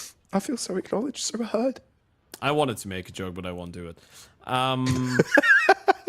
That's okay. They've stacked I can B. imagine it. They're not here. The Oper's not here, but the rifles are here. Sabre are in for a pretty unpleasant surprise all in all. The U2 comes in. Molly's not perfect in towards. He actually doesn't force her back. And he's gonna help. There goes the first, there goes the second. Not That quite was a rough. third. Haji doesn't get anything. And Svemi again is fighting back. Afro's missed his opportunity. Missed again, and this is a save now. It is indeed. You thought Monty had the right setup there, and they did. It's just the fact that Haji couldn't quite line his shots on time. Got caught off with the drop. And yeah, it doesn't quite end up the way Monty intended. And the thing is, if you do get that one pick there, it's very much doable. But no, Sabre are able to hold on. Let me see what this converts to. 48 divided by 6. Oh, that's clean. That's 8. You could have done that without the calculator, you know. You're right, but my brain is not braining right now, so I'm not taking a chance. Haven't you ever heard the phrase of never do maths on broadcast? No, Okay. I really haven't. I mean, I know why you shouldn't probably, but you know what I think? I think What? if I was to ever get 48 divided by 8 wrong, I think I deserve people to bully me a bit, you know, just to keep me in check. I deserve it. If I ever get that wrong, I deserve it. Or like 5 divided by 5. Or well, that's too easy, but I don't know. You just compared. Just I don't know.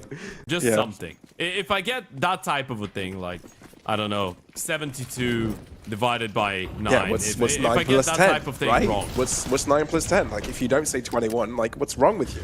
yeah,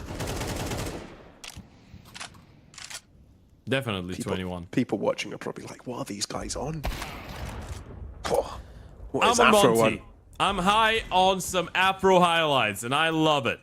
Give us another one. Ope to open it up. Hero AVP in this one with the pistols around, but Afro can still pull this one off. There you go. There's a second. Misses another one, but he's gonna get an opportunity. Well, not after this one. Ryu keeps this competitive, but he didn't really have a rifle in reach and was stuck between a corner. So Sabre able to keep things going. Sure, that was an eco round for Monty. That's the positive you take away from this. Sure, the gap is closing, but you've got 6 opportunities still to nip this one in the bud, put this series behind you and qualify to the main event. And that's 6 continuous rounds that Sabre cannot afford to make a major mistake. So, Yeah. rough one. Yeah. It is a tough one. Still, they are putting up a little bit of a fight, and this is good for the confidence of the team in general. I just see that you can shoot against those guys. You can put up a fight. You can do something. It's not impossible. Maybe it is. Neither. Does get flashed through the smoke. Svemi has been doing a really good job in the last couple rounds, though. Gotta give him a little bit of credit. Himself and Fake Reality have really been trying their best, supported by Hodix as well, to keep them in this one. For Jackass and Niter has been a little bit more difficult, but you still have some of that individual prowess being showcased in some of those rounds. But look at Haji. He's going to get proactive in towards Ivy, and this is a big play. The moment that you clear that out, you might even want to push all the way in towards T-spawn. How far does Haji want to go? He's been brilliant on these lurks. on Dust 2, and he wants to do it again, and now he can hide behind the truck. Doesn't overstep, knows that if Sabre want to deal with him, they're going to have to cross into him. Yeah. And that just isolates a player away from the rest of the squad. He dropped the bomb as well. You know they were lining up to go in towards the A-bomb side. That's why you see the double rotation towards the back of the side. Hodix trying to creep his way closer. P comes in. Good awareness, gives me. And that could be the final nail in the coffin. Monty, 2 kills away from the main event of the YaLLa Compass Contenders 1. And fake reality, Svemi, can you really do anything about it? You've been putting in so much effort towards making this one closer, but it's all for none. And Haji wants to close it with a knife kill. There's no way you're cooking up like that.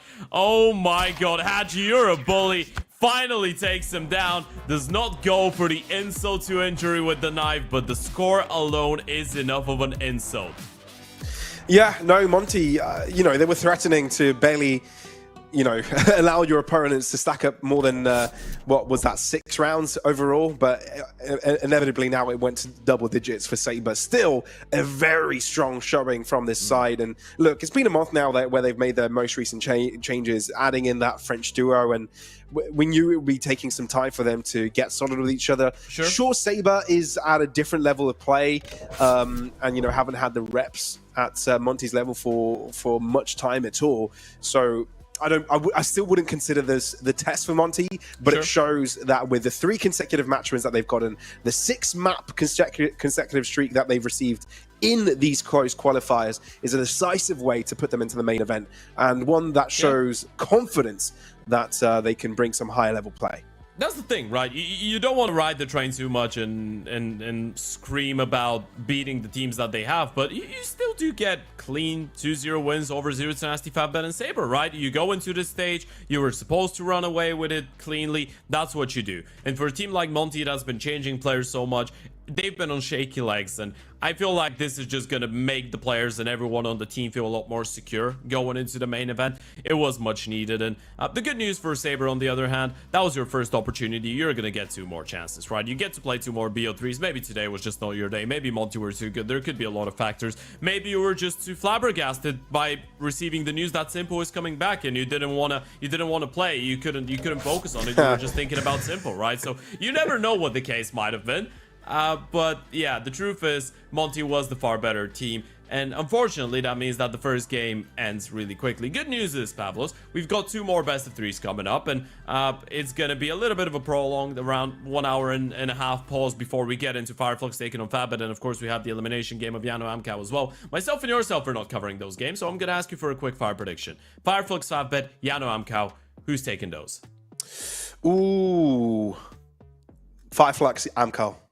All right. Okay. I'm not even going to give you my prediction. You said quick. That's what we were after. Okay, folks. If you want to find out what happens, obviously Monty is now the first team to make it into the main event, but there's still a lot more, 7 more spots up for grabs. If you want to find out who will be able to take those spots, gotta make sure you stay tuned with the YaLLa Compass Contenders 1. Make sure you go and follow us on all our social media, on X, Instagram, everywhere you can find us. Make sure you go and drop us a follow. And of course, we're gonna be right here in 1 hour and 30 minutes for the second game of the day.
She said she loves you, but she can't love me. But I love you.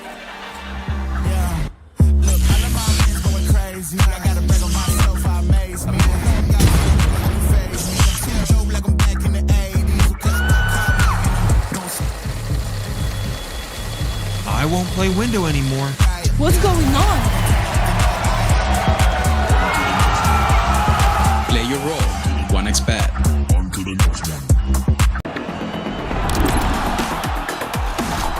YaLLa Compass 2025 season. If anyone peeks through, they're both dead. They're both dead in the smoke. Bomb drops, coughed up behind it at the edge of. Away with a kill, but quick trade back from Aerial. Still through the YaLLa Compass 2024 champions. YaLLa, let's go!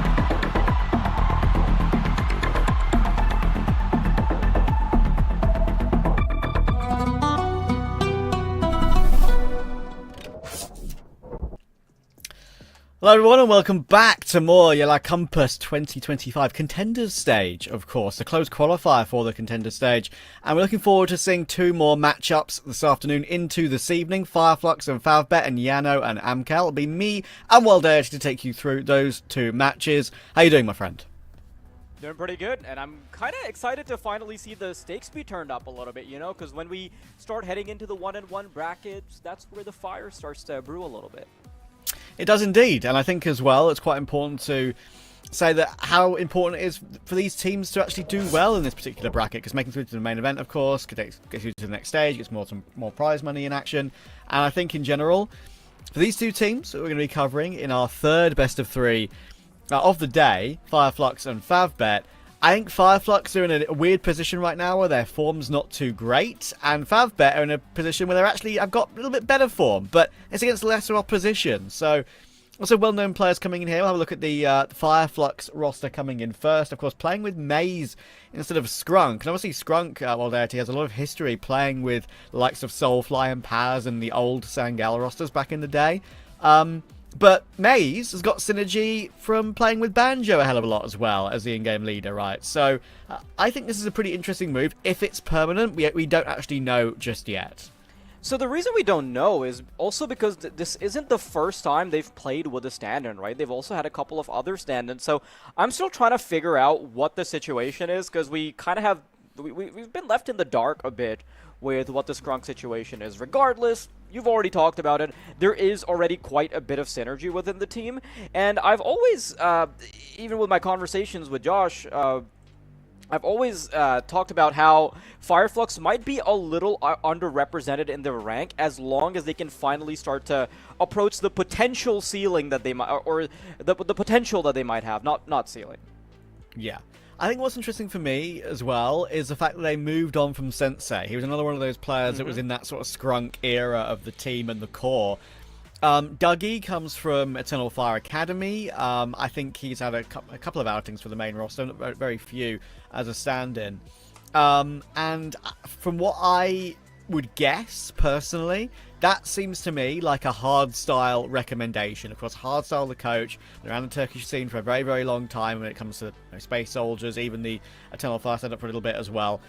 Various other rosters that he knows. He knows quite a lot of players in the Turkish scene, and I think I've seen decent stuff from Dougie. I think Sensei was all right, but Dougie I've seen be pretty flashy in a couple of games that I've covered of him. So I'm hopeful that we see a little bit more from him. The map pool, as you can see, is quite favoured toward Train, but they don't have many reps on it. So you'd most expect to see something on the lines of an Ancient or an Anubis maybe in this series against the likes of Favbet, of course, who really like to play Anubis themselves.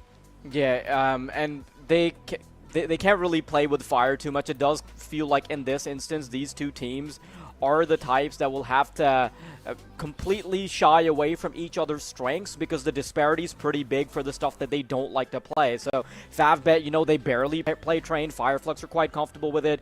Fireflux's permaban is actually one of Favbet's specialties. So in that sense, we should expect to end up with relatively even ground. And I do want to talk a little bit about Dougie, because, you know, you did mention that he's been looking flashy on the server, and, you know, I'm not one to judge your eye test, because I get it. Like, sometimes the server is completely different compared to the scoreboard, because I think that's one of the conversations I've had about I'd say, Masked, perhaps, because he's, like, a 0.8 rating specialist, but he's still able to look a lot nicer on the server. But I do think the scoreboard matters to some degree, and Dougie, as the latest pickup for the squad, is going to be scrutinized at least. Like, I don't care about externally, right? But he will be scrutinized a bit internally if he's not putting up the frags, because that is the easiest proxy to figure out whether or not a player is performing. No, I don't disagree at all with Dougie, to be fair. Like, I do agree he needs to be a little bit more consistent, but I have seen, sort of, as I said, more flashier moments from him. So I'm looking forward to seeing if he can get up that level over the longer term. But as for Favbet, of course, one thing I do like about this team is their different color jerseys. I think that's very underrated. That's so Power Rangers. It really is. It's like, it's not the Aurora hairstyle Power Rangers. It's like actually with their jersey. I think low-key, more teams need to do that. It's actually pretty cool. But yeah, actually a kind of a weird team right now in the scene, because they're really like not awful, but they're also not amazing either. Like, I mean, Bondic actually still puts up decent performances, despite the fact that he's been around since basically Global Offensive began, and that's a very, very long time now, and obviously played a lot before that as a professional too. I think it's actually an okay roster. Sorry, say that again? I said don't say that, it makes me feel old. Yeah, fair enough. I mean, listen, everyone remembers the original Bondic on Hellraisers and like the stint he had on Tyloo and all those funny moments with that roster. But listen, he's actually doing an okay job, I feel like, on the team, considering he's one of the sort of elder statesmen of the roster. But I think the one player I want to focus in on a little bit is Marix as well. Pretty much the only Luxembourgian pro coming from that Benelux scene. Again, quite an important player for the roster. Again, not the player that necessarily puts the numbers in. I think that's probably tension for me. But I think this roster does actually have some okay synergy. It's just when it comes down to the individuals, sometimes they can have off days, and that's what really hurts them. Is Marix the only, like, notable pro player from Luxembourg? Or am I missing so. You think so? Yeah. Okay, that makes sense. Just like, because their population is like a little over 500,000, I think, maybe like. Yeah, it's small. Yeah. Yeah, something like that. So it makes total sense. But I really thought I had seen more. I don't know, like that kind of caught me off guard for a second. That being said, though, we do have the Veto coming up, which also caught me off guard. It's gonna be Inferno, Anubis. So, you know, it does follow the narrative that we have been building up. Is that Mirage and Nuke are not going to be toyed with at all. Train being banned as well. Favbet doing a good job to shy away from it. But it is a little bit surprising to me because it's not the instant ban that comes out from them. And I thought maybe we would see Fireflux try and flex into it, you know? I actually would have wanted a train pick as well from Fireflux. I don't actually disagree with you. I'm a bit surprised we don't see that. I think that would be a good punish pick for them. Actually just sticking with a bog standard middle ground strength, as it were, right? Because they're all the maps in the pool between these two are kind of middle ground when it comes to their recent results, right? Inferno, around the 50% mark for both, with a similar amount played. Ditto Anubis, and actually ditto Ancients, as Fireflux has been a little bit worse on it in recent times. So, all the three maps in the pool are also not unexpected in the same way, because they are just the ones where they've had so many reps on in recent times. Like, I've played so much of all these three in the pool. So if I was to make a call, I would say, I actually think Favbet might win this one. We'll see. I think it kind of makes sense. Like, the Veto from Fireflux actually makes sense just based on the reps, and I think that's a really important point that you brought up, because if you look at the history of Strain for them, it's the fact that their last win was a little over a month and a half ago. So I do feel like 6 weeks is quite a bit of time to be losing confidence, and then they tried floating it against Monty, and then they lost a few days ago. So in that sense, kind of makes sense that Fireflux just want to try and play something that maybe they don't have the statistics on, but they have the volume with. And since you're going with the Favbet pick, I'm still not too sure. So here's my groundbreaking analysis, okay? I feel like they could have... I could have picked Favbet, but Marix is wearing a green jersey, and Tension isn't. I feel like Tension, who's supposed to be on the big green, should as the sniper, should be wearing a green jersey. So I just feel like there can't be that Alright. much team cohesion, right? Listen, it's extended logic. Unless he has an Asimov. Oh no! It's one of the pieces of logic of all time. I'll give you that. But there we go. Let's see. Bondic, ready and raring to go with all the utility and the pistols we get underway in this series. As you can see, his seating position is one of the most more notable, I feel like, in the scene. If you look at all his LAN pictures, I always bring it up when I cover him. If you look at his LAN pictures on HLTV, like, my guy must have a ruined back, bless him. I really hope he's doing well with how he sat at LAN events all these years. It looks a little bit better from that camera angle. You can see it's all favoured for how he's always used to play. But yeah, he's got the util, already used a little bit of it. Dropped one a smoke over detention, I believe, as he's got the Kevlar, didn't buy that up himself.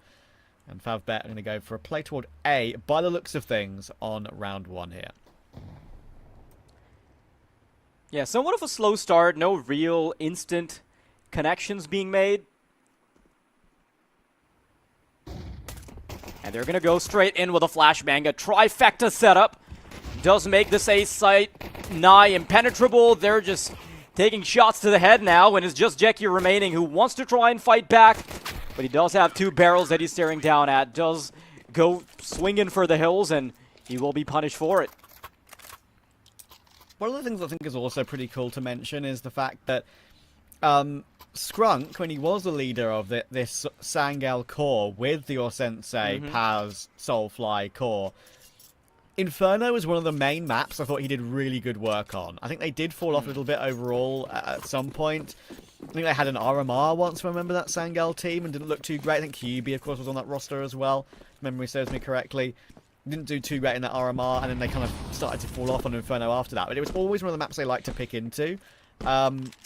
Whether that translates to the new project with Maze and Dougie will remain to be seen. And that's one of the things I want to keep a close eye on, because they have played a little bit of Inferno. Like we've said, it's really not been that bad for them. Beating Passion UA in the Astana qualifier, which I think is an insane result for them. Maybe that was a little bit before they had their changes, to be fair, though. So, you know, I can't have some slack Passion UA on that one. But still, I think looking forward to seeing what they change up when it comes to their setups and how they go up against Favbet today. Yeah, my concern is whether or not it's even fair to call it the project yet, right? Because we're not sure what the stand-in situation's looking like. And once it materializes into the full 5, that's when we can start to really scrutinize them and then have the full conversation. But that being said, it's a good start for Fireflux here on the CT side of Inferno. And Favbet not opting to swing for the hills with the pistols. Instead, a much slower cooked approach. Utility about to be lined up once again for an A-side exec. And here he comes. Just the pistols. 2 players to find. A third all the way towards long. And Dougie flashed out of his mind. Can't really fight back. There's so much util and you can't find more than one. Dougie down. A-site access has been granted. That is a rough one for Fireflux. Set up there, kind of exposed by that aggressive pinch from Favbet. Nice on-the-fly sort of call. I mean, I say on-the-fly. I think they were set up for it for a while, but when they realised they were in a good position for it, they didn't hesitate. They went straight for it. Dropped in, got the entries. I've got 2 free M4s to recover and save over. Smash needs to make sure he's way away from the bomb, and I think he has already. So they're off to make sure they keep those. Bondic will find the MP9, and it's all switched around for Fireflux early.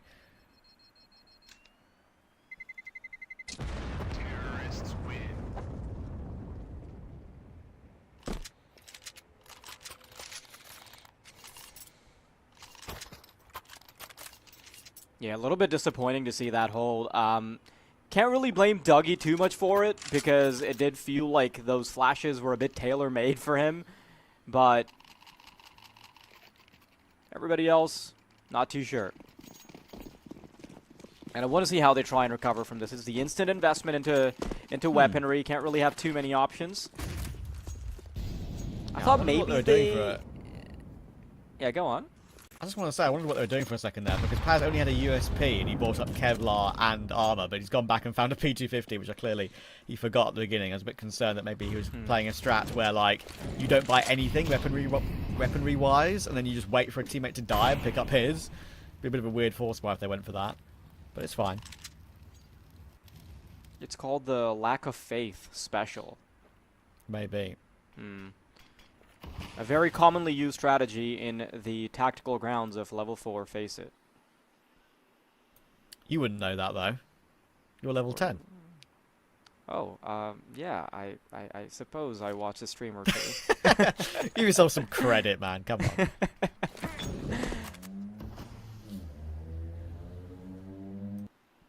Nah, man, it's been rough. I'm sure you haven't lost your way all the way down to level 4. There's no way. Yeah, I haven't. Yeah, good. It's fun to One cosplay defender. sometimes, though. Yeah, fair enough. We've all been there.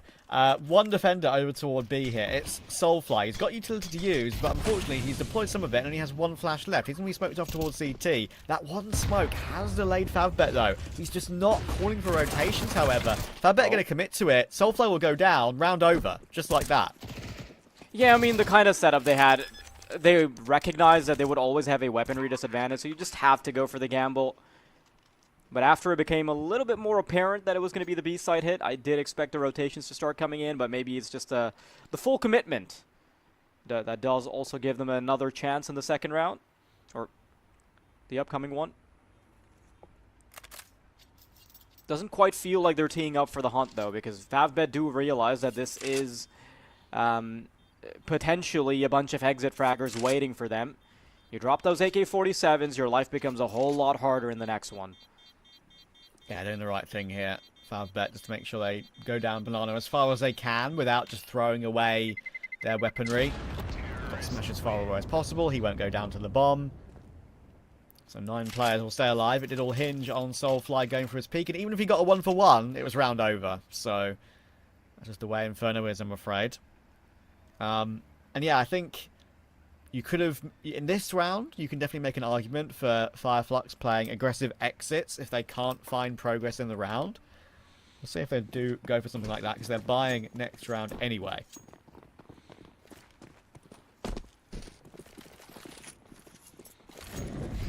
But just need to be careful here.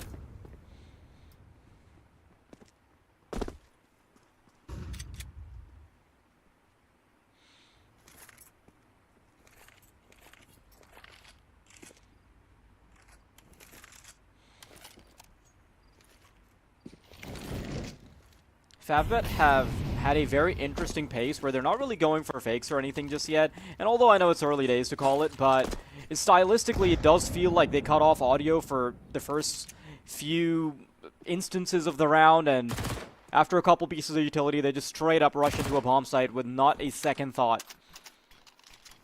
And it's been working so far. This kind of staggered pace does often catch players off guard. This time around, though, a bit more scattered. You've got the bomb left a little bit further behind. You've got players exploring in middle. You've got an extremity in the apartments. So many options have been opened up. But the problem is, when you've got 45 seconds, those pistols and MP9s keep becoming more dangerous as more time goes on. Yeah, and I think slightly worrying in that sense. But guess what? Fireflux are employing exactly the same setup. However, the bomb's going back A. If Fireflux rotate B now, after sticking with this for so long, I'll be upset. They've got a good chance of winning this round. I'm not even lying. Will they bring the bomb back once Marix clears out the site? Surely they've got time to do so. I think they've just got enough, have they? 13. I think they're okay. It's going to be really close. Just about? 7, 6, 5. He's got it. Oh, my word. Oh, that was so close. That's sliced so thinly. Because that's like, obviously, probably the comms in that moment are right. Okay, B's clear, guys.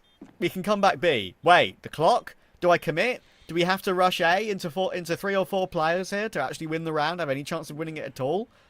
But thankfully, yeah, so if you have to choose between a slightly shorter route that is stacked with 3 players shooting at you versus a slightly longer route, which isn't going to waste any time, I feel like the choice is clear. But making that call so quickly and getting it by a hair's breadth is just, it's insane. Yeah, literally Fireflux on the could have 4 gotten seconds. that. Yeah, just they could have gotten that round by just letting go of their keyboards if that was a fumble from Favbet. True.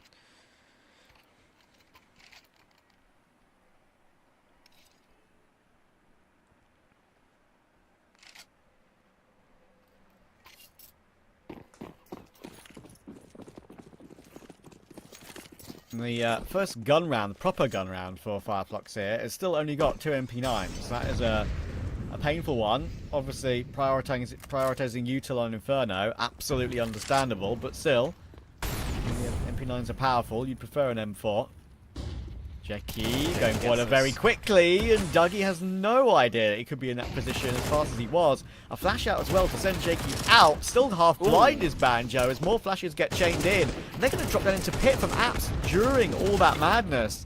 Oh, that commitment. 3 for 4, and Paz getting 1 could be enough to hold them at bay. Yeah, they're not converting onto the A side fast enough, but they do have Merrick's all the way on the B bombs, and now they do have to persist in this fight, though. Stuck behind inside mini pit, Banjo chases him down and switches over to the M4. Knows that he needs to take matters into his own hands, and now they've been split up. A minute on the clock, and still lots of mobility to get something done, but an advantage for Fireflux. The better bomb site being B. If they can isolate that singular duel, then things become a lot easier. But time is of the essence. For Favbet, it almost feels like the clock is ticking faster than usual. That was a really impressively aggressive from Banjo in that moment, willing to leap his way across short and just clear mini pit. Now in a good position, having pit control all to himself with 2 kills on the board. Banjo alongside Soulfly, probably the 2 main players to watch on this Fireflux team. And now with 15 seconds, Favbet again leaving it pretty late. Banjo, he's got a smoke, and that will just keep it annoying for Favbet. Tension can't clear him out of this position. Paz is still waiting on site after all this time. They can't jump down. No time for a plant this time. Funny that the Molotov spreads toward Paz, but that's not going to change anything. It's still Fireflux's round. I'm a little surprised that they don't just book it into the site, because after that smoke, I know that it can be a nuisance, but that does temporarily give them an individual fight against a site player, which they do have information of. So, perhaps the gamble could have worked out, but the guarantee that they could have had there was keeping your weapons alive, and that's what they've opted for. Now you've got a little bit of extra cash. Fireflux, not quite back to winning ways just yet, but it is a blip in the sample, and it's a beautiful shot to open things up from Tension. Actually mobilizes himself a little bit, gets forward, takes the aggro shot, and now mid is their domain. Yeah, not every team decides to go for an AWP on T-side Inferno. A good example is Tai Lu, who I covered the other day. They kind of stuck to the rifle the entire way until they got some money on CT to make it work. It's not an absolute necessity. Paz on the AWP now himself, of course, picking it up off the ground. They just put a few bullets through that smoke, you would think, to maybe hold them at bay, but yeah, it's a tough angle. That's always a T-favoured swing, it feels like there for Jeki, even though it's a little bit left-eye peek. It's too fast for Paz to react to. Site taken. 4-2 will be the score. I do want to point out that Jeki was being so diligent because they've previously gotten information that there has been double short. And after seeing the smoke trajectory in a couple of rounds, they've most likely figured out that the reposition goes towards the right side of balcony, just tucked under the roof. So Jeki crouch walks all the way, knows he has a slight advantage there, and is super diligent in making that clearance. That's why he's able to get the opening kill in middle. And it just converts into a round from there on out. Of course, can't discredit the opening kill, though, from Tension. Even if he hasn't switched jerseys with Merrick's yet. Yeah, oh, me too, Maze can't connect. That's a shame. Soulfly now has a chance he goes down. Quad is very expected, you would think. Not going to clear it properly, but really one of the options of all time. Why? Why did you jiggle again, Soulfly? You naughty boy. Please apologize right now.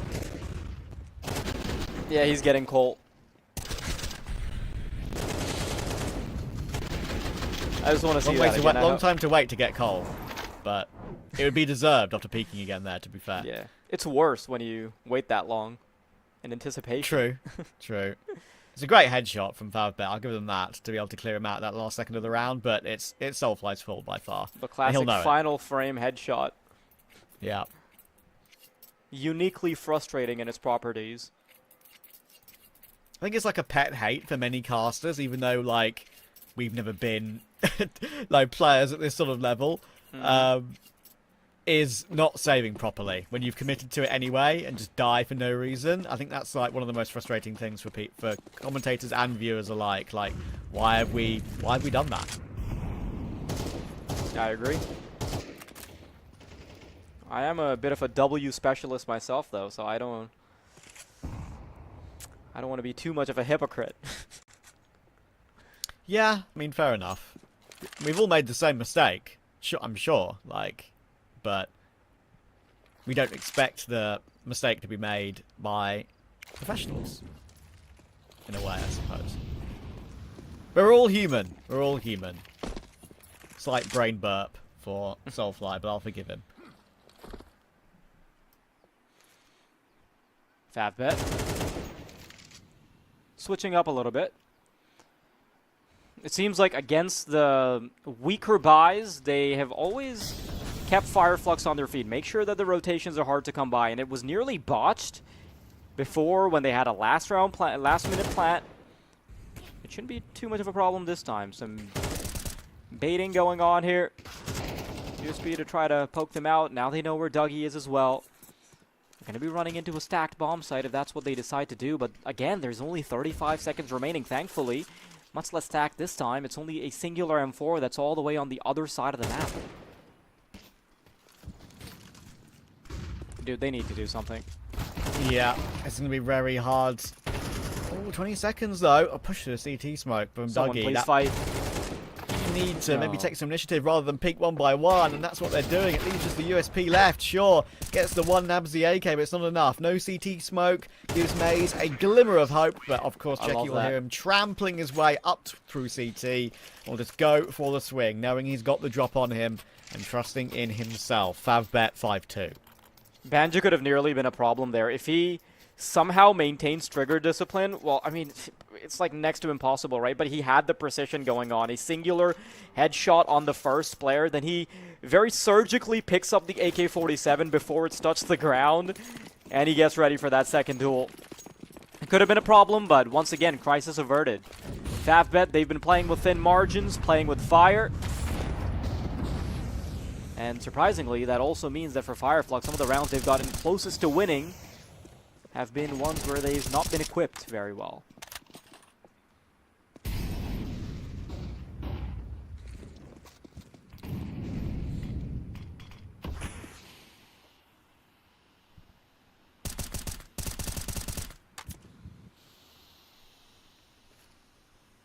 Oh, look at this from Jackie. Oh, he's got a gap in the long smoke. They're going to pounce on a great timing here. Look at that smoke as well. It's like blocking Banjo and Paz off in pit. It gives them a chance to fight, but it's still a... Ooh. Yeah, I was going to say, like, it's still an advantageous angle for Jackie, it felt like there. Sure, I will give him his credit. It's a brilliant 2K entry, but Fireflux are playing so timid right now. Listen, you get punished a few times by tension with the AWP. A couple of entries on middle here and there. And now they're cowering in a bit of fear, I'd say. Playing... I feel like you put it pretty aptly. Just timid is the appropriate word to describe it. Backing off, not really pressuring any areas, and, you know, theoretically, you would expect Fireflux to instantly try and regain control somewhere else when they abandon some place like middle. You know, maybe we see some advanced banana pressure just to try and get information, but that's not really the case. They're playing super passively, just trying to hope that aim duels will come their way and they'll be able to hold mouse 1, but that is not how Favbet is going to allow it. And now, you zoom out a little bit, look at the big picture. Money's starting to accumulate for Favbet, and their Opper, he's sitting on close to 10,000. You've also got the likes of Jackie who are building up that bank, and Fireflux, this trying to accumulate rounds just continues to become harder and harder. Yeah, just not really putting their foot down, not playing on the front foot. Always waiting for Favbet to make their move before they are able to react. Jeki, sure, maybe didn't have a huge amount of awareness that the setup was going to come through in that manner, right? They knew Jeki was coming through to entry from that position, but didn't maybe expect it on that timing. Dougie will get a good hold in toward that boiler position, though. Unfortunately, he's stuck on short, and he's not really got any support at all other than Banjo, and Banjo could still get cleared. He's lucky, he gets away with it. Free AK upgrade, back into a 3 versus 3, and of course, Bomb is nowhere near the site yet. Banjo is thinking, considering about the fact that, because there's no plant, it's not yet there yet, and he can cut them off. He hears them trampling forward, but it's a double peek. Good teamwork from Bondik and Marix. Good figure out there that they needed help to get the bomb over. Yeah, problem is they might still need a bit of assistance because health isn't exactly all teed up. Especially with the nade being readied up by Maze. As soon as he starts to realize that the bomb's being planted, double pieces of util, and it will find a victim, but not before the bomb can be interrupted. Good placement of the smoke does allow them to navigate closer to the bomb site as well. Just a tiny sliver on the right side. Now, they don't have to take both duels at once. Don't have to worry about mini-pit. They're clearing out every angle. And now they realize. Ooh, Bondik, though, unprecedented. Even I didn't see him circling all the way around that quickly. And Maze, he has no idea how he's going to thread this. Smash, closing up. Maybe not the best of ideas to allow for the 1v1 to happen, but he's going to find Maze anyway. Again, just really nice moves there from Favbet. Like, you could have forgiven Bondik and Smash there, being on 6 and 50 respectively, to huddle down, play their angle, peek off each other's contact, and win the round that way. That's usually how Inferno rounds work in Afterplants, right? But Bondik's like, okay, I've actually got good timing here. I was in apps to begin with. They saw me in apps. They're going to think I'm still in apps or have walked boiler. No, I'm going to walk all the way round long and flank the first player on 6 HP and catch him in the back. Actually, probably one of the safer options available to him when he's that low health, right? So, it's good thought process, good experience, being very evidently shown there by Bondik. And Favbet are rewarded with at least, I'm expecting it to be more, at least a 7-5.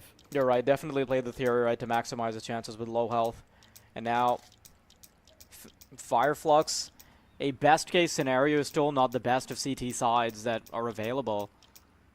They're buying all the way down once more.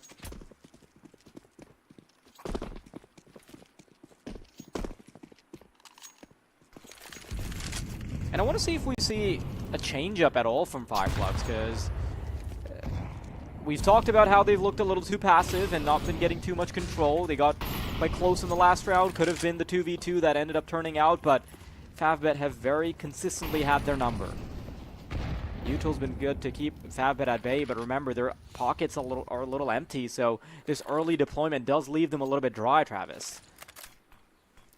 Yeah, they've got 1 smoke and 1 flash left with 1 minute 16. That is... I'm not very hopeful for this hold again if Favbet go now, and they're catching them in the mid-boost scenario, and Jeki and Smash will just remove them in a flash. Again, like, if you're out of utility, you need an angle like that. You need the second orange's position to maybe try and make yourself a bit more unpredictable. It's fair enough. But Favbet just choose a great time to go, and it pays off once again. Tension won't even allow another player to save. It's Paz on the save, and Dougie to try and keep an M4 and an AWP. And honestly, they might save it, but nothing's really working for them at the moment. So playing with a multitude of paces for Favbet means that Fireflux are always caught with their pants around their ankles, and this has just been a great recognition of timings from Favbet. They've been very deliberate with how they've been clearing out bomb sites when they're against ecos, and you know, maybe they've been a bit sloppy with how low they run the timers then.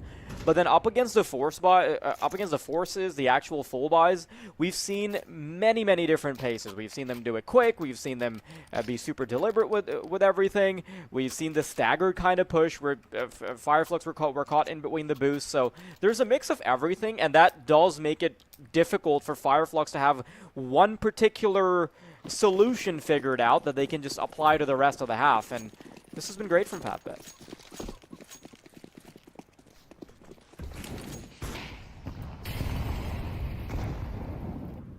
Dougie has been quite mobile in the game so far. Unfortunately, he's not really been given much chance to have a lot of success. Went for a mid-pick one round, got taken down by Tension. Getting his 1-for-1s, getting his exit kills, but, like, making the right moves, just not being allowed to do anything, I would say at the moment. Favbet just locking them away. Early 1-for-1 in round 11. That's fine. Bondic down to Tension. Paz. Well, Bondic down to Soulfly, I should say, and Paz down to Tension. Got it the right way round in the end. Banjo in apartment. Smash and Jeki in position. It's an off angle for Banjo. Should see Arm first, but it doesn't matter. Soulfly has to deliver. It's only a 1 for him as well. And of course, Favbet will crack open on the bomb site. That should be 9 on T. This is a monstrous terrorist side, and getting past it feels like a bit of an impossibility. And I'd like to say that not picking into Train has led to this. I actually agree with you. You know what? I'm on board with that entirely. I would have loved to see a Train pick from Fireflux. Like, listen, it's Favbet's pick this map, right? But having Anubis as your pick in map 2, that feels a lot less of a guarantee and a lot more of a risk than a Train would, just by recent results alone, right? I mean, Fireflux have beaten Ruby and Monty. Actually good results recently for them. With this roster too, not like it's their old team. And Favbet, the problem is, they play it a lot too, and play it a lot recently. Maybe against a slightly lower level, you could argue, like TNL and Amkal. But, I don't know, dude. I could be proved wrong. We could both be proved wrong, because we both share the same opinion. But, yeah, I would have loved to see Train. Favbet right now in so much control of the map and everything that's going on. Favbet are just letting Fireflux walk into their crosshair nearly every single round, it feels like. Yeah, I'd like to add that the only real yardstick we have to compare their performances on Anubis is the fact that both Favbet and Fireflux have played against Monty. Fireflux won that, Favbet didn't, but both games were close enough, 13-11 and 16-14 respectively, for those results to not really matter too much. This is still going to be a very competitive affair, and it's all about who shows up on that day. And if we were talking about game day performances, today is the day to be a Favbet fan.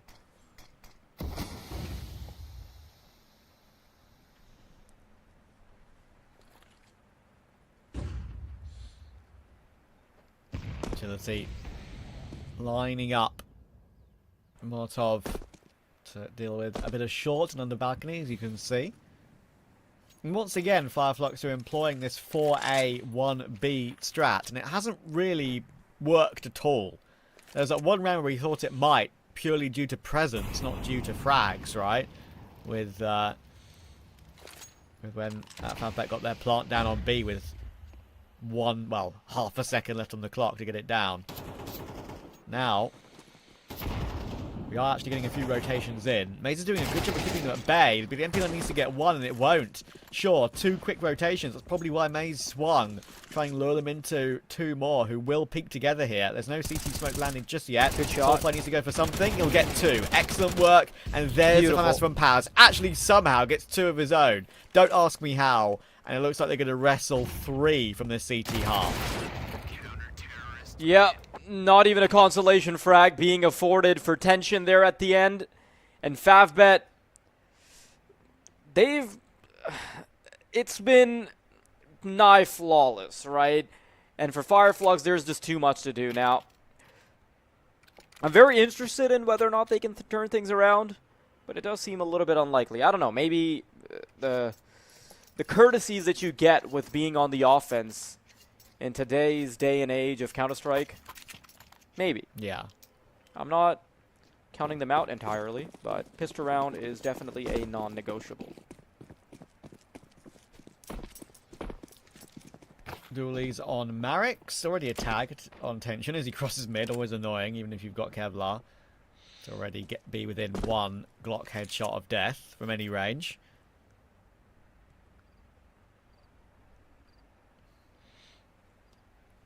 Come on, Fireflux. What have you got for us?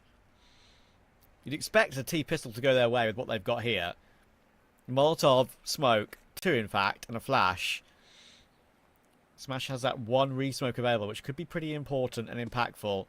We're going to go and start using what they've got on 1 minute 13. get it down, and Bondik needs to peek off of Mounts' contact to hold them at bay. It'll be a push through CT. Bondik gets his one, but there we go, and Soulfly. Okay. All right then, there we go. That's the Soulfly I know and love. Now we can start having a real conversation, but I do want to hold it out a little bit. Because I want to remind you how the first half started. It was an exchange of rounds, so don't want to feel too confident just yet.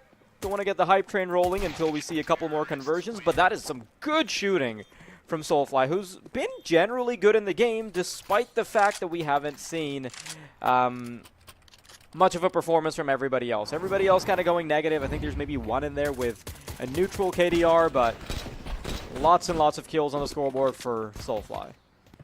Just adding to the tally, nice and easy. Beautiful from Soulfly. Look at that. Even the last one as well was a clean one. Yeah, we didn't catch it the first time. Nice to see it in the replay. Thank you, production.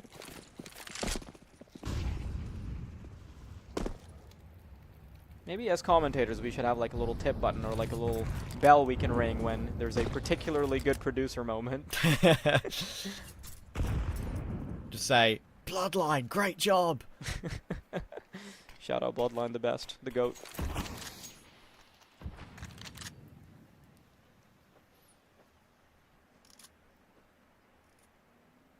Boost above the smoke. Top banana. Favbet are on a force here. Second round force. So it's actually... This does give a path to the game for Fireflux. Win this round, 9-5. Eco, 9-6. Gap is 3 all of a sudden, and they're on the favoured side of the map. So these games can swing quicker than you think. They got to win this one, though. Yeah, it's a big one. Ooh, P250 is a bit of a nuisance, and Marix gets more than he thought was possible. Bondik with a nade. That's a chunky amount of damage, Travis. And this can go so wrong. I think it might already have. It's 3 versus 2. Oh, the nades were so good, man. Not just the fact it got a kill, but the fact it softened these two up so significantly. Galil will be dropped over to Banjo. He's 43 HP. He actually needs to swing and fight here. A smoke toward the back of Quad that actually blocks off his angle and has to push further forward towards second orange. Now Bondik has found out where he's playing from, making the CZ look like we're in 2014. All right then, Bondik. And all my point about Fireflux getting back into the game might have just been voided, I suppose. Yeah, I held out hope for good reason.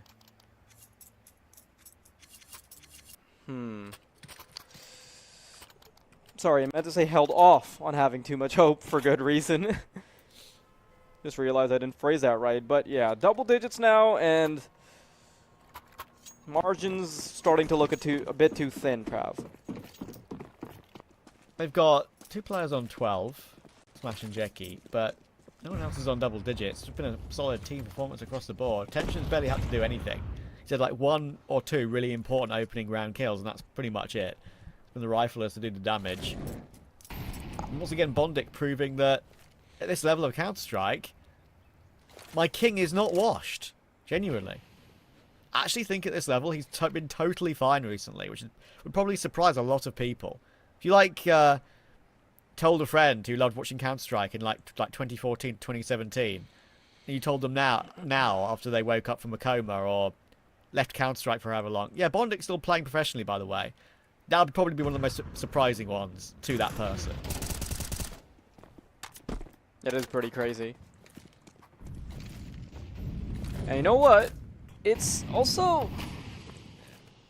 I'm about to say, Bondik's kind of young for how long he's been around. Like, he's only 31. That's fine, yeah, really like, is. He's not, like, old, right? He's not Pasha or Taz old, no. Yeah. But Pasha gets a pass because he's definitely ripped. Fit enough to qualify as a 21-year-old on every measurable metric of aging. Ooh, good kill from Jeki, but Smash needs to deliver, and you know what he's going to. Good work. There's a slight risk for a second there. That's that 1-1 dig. I really appreciate that. Not to be. I really appreciate that for the one fight that Pasha won. Everybody, like, this is a bit of a throwback, right? But back when Pasha got into boxing and, like, everybody on Twitter had his picture on, But thankfully, when he got battered in a mixed martial arts fight later, like nobody was really hyping it up, so that went under the radar. So our king is untainted. I think he won 2, and when he lost his 1, I think he quit. Or was it the other way around? I think he won his first and lost his second, and then just quit. I don't know. I can't remember. It's also just that losing in MMA is not something you can... Oh, hang on. I'm going to have to hold that thought because there's a bit of martial arts going on here in Banana. Smash puts down 3. Banjo and Paz, the only ones remaining. Survival after that endeavor does seem like an impossibility. Now they're circling around them, too. It is just a matter of time before they are put to bed. Banjo. No self-defense allowed here as Favbet get away with 12. Paz couldn't even get his smoke down to keep himself alive. Tells you where we're at right now. Smash, great hold. Could have been more as well. Been gifted these kills as they go through a bottom banana smoke. They had a lot of time left in the round. There's just no need. There's just really no need. Yeah. So the point I was making earlier was that you can't just keep taking a beating in MMA if you're like an older gentleman with a family. Like I just feel like it's a bit risky, especially if you're not like being compensated at the top level, I suppose. But yeah, yeah. Fireflux unable to compensate for their prior losses. No, this has been the story of the game. They've kind of been completely stagnant. Soulfly's had like 2 good rounds. One of them being the pistol, of course, in the second half. And that's the only round they've won on the second half so far. Marek's going to try and hop away, but Soulfly's on the case. But you know what? Marek's clearly got them under lock and key at the moment. Banjo will win his duel toward Jeki, but 4v3 still for Favbet to close this one out. Bomb will go down for Maze, Banjo, and Paz, and it's another great banked CT nade, man. Tension on the rotation. We'll find Banjo. This one surely is over very soon.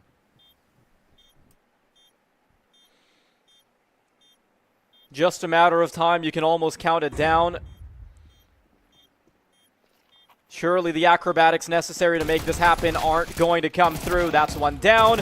Double swing should be successful. Maze is wasting quite a bit of time, but locked out of defending the bomb with the Molotov. Marek's needs to be perfect on it, but the smoke's good enough for cover, and Favbet will very comfortably get 13 with not a real peep coming out of Fireflux. Very comfortable affair. Yeah, and then that pick goes their way very comfortably. And actually, that's one of the few ones recently, YaLLa. I notice it now when it happens. They got to 12, they didn't lose another round. They got the win straight away. I swear to you, at least like 70 to 80% of the games I cover, the team that reaches 12, whatever score it is, 12-11, 12-4, whatever, they lose the next round every single time. It happens so often, and it's You're right. I mean, keeping track of it, it's crazy. That's my new law, basically. Anyway, they didn't do that this time. It goes against my law, and Favbet will take it very, very easily overall there. Lots of mistakes listed in the game there from Fireflux. Clearly not ready at the moment with Maze. They have flashes sometimes where they look really serviceable, and sometimes they have flashes where they look the opposite of that. So yeah, maybe that's a map for now we need to put to the side for a little bit for them, because it's been a bit of a struggle today. And going to their map pick of Anubis, as we just discussed earlier, right, doesn't feel like it's a map pick they can truly rely on. It doesn't even feel like it is their pick, right? Because if you look at the recent results for Favbet, they have been looking quite good with their victories, right? They beat Amkal, they beat TNL, which, you know, maybe isn't to the same level.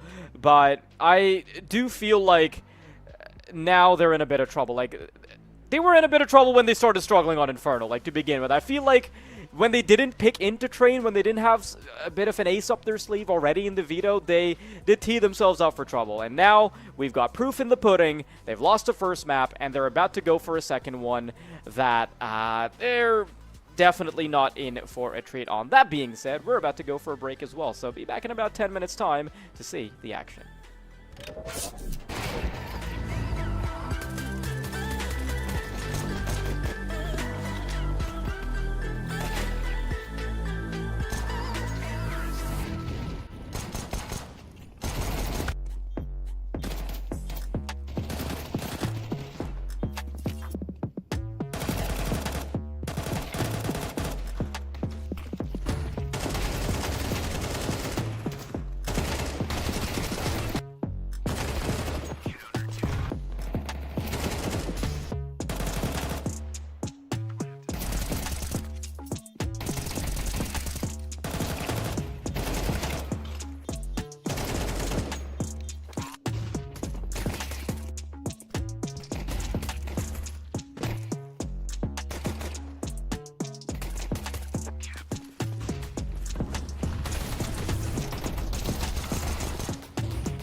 She said she loves you. But she can't love me. But I love you.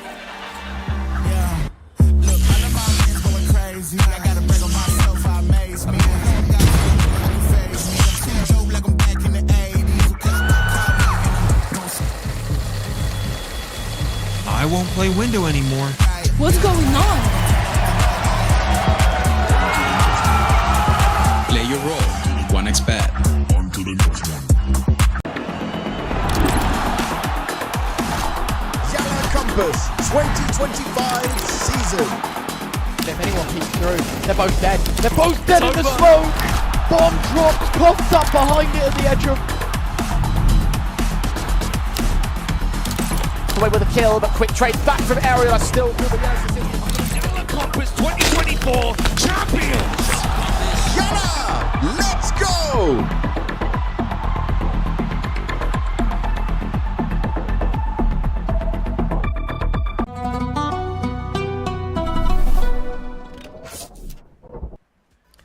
Favbet looking like the favourites in this one so far, and kind of expectedly so, I would say, looking at like recent results and how they looked on the server on Inferno in the first few rounds. I thought it almost felt like a certainty they were going to be able to take that one.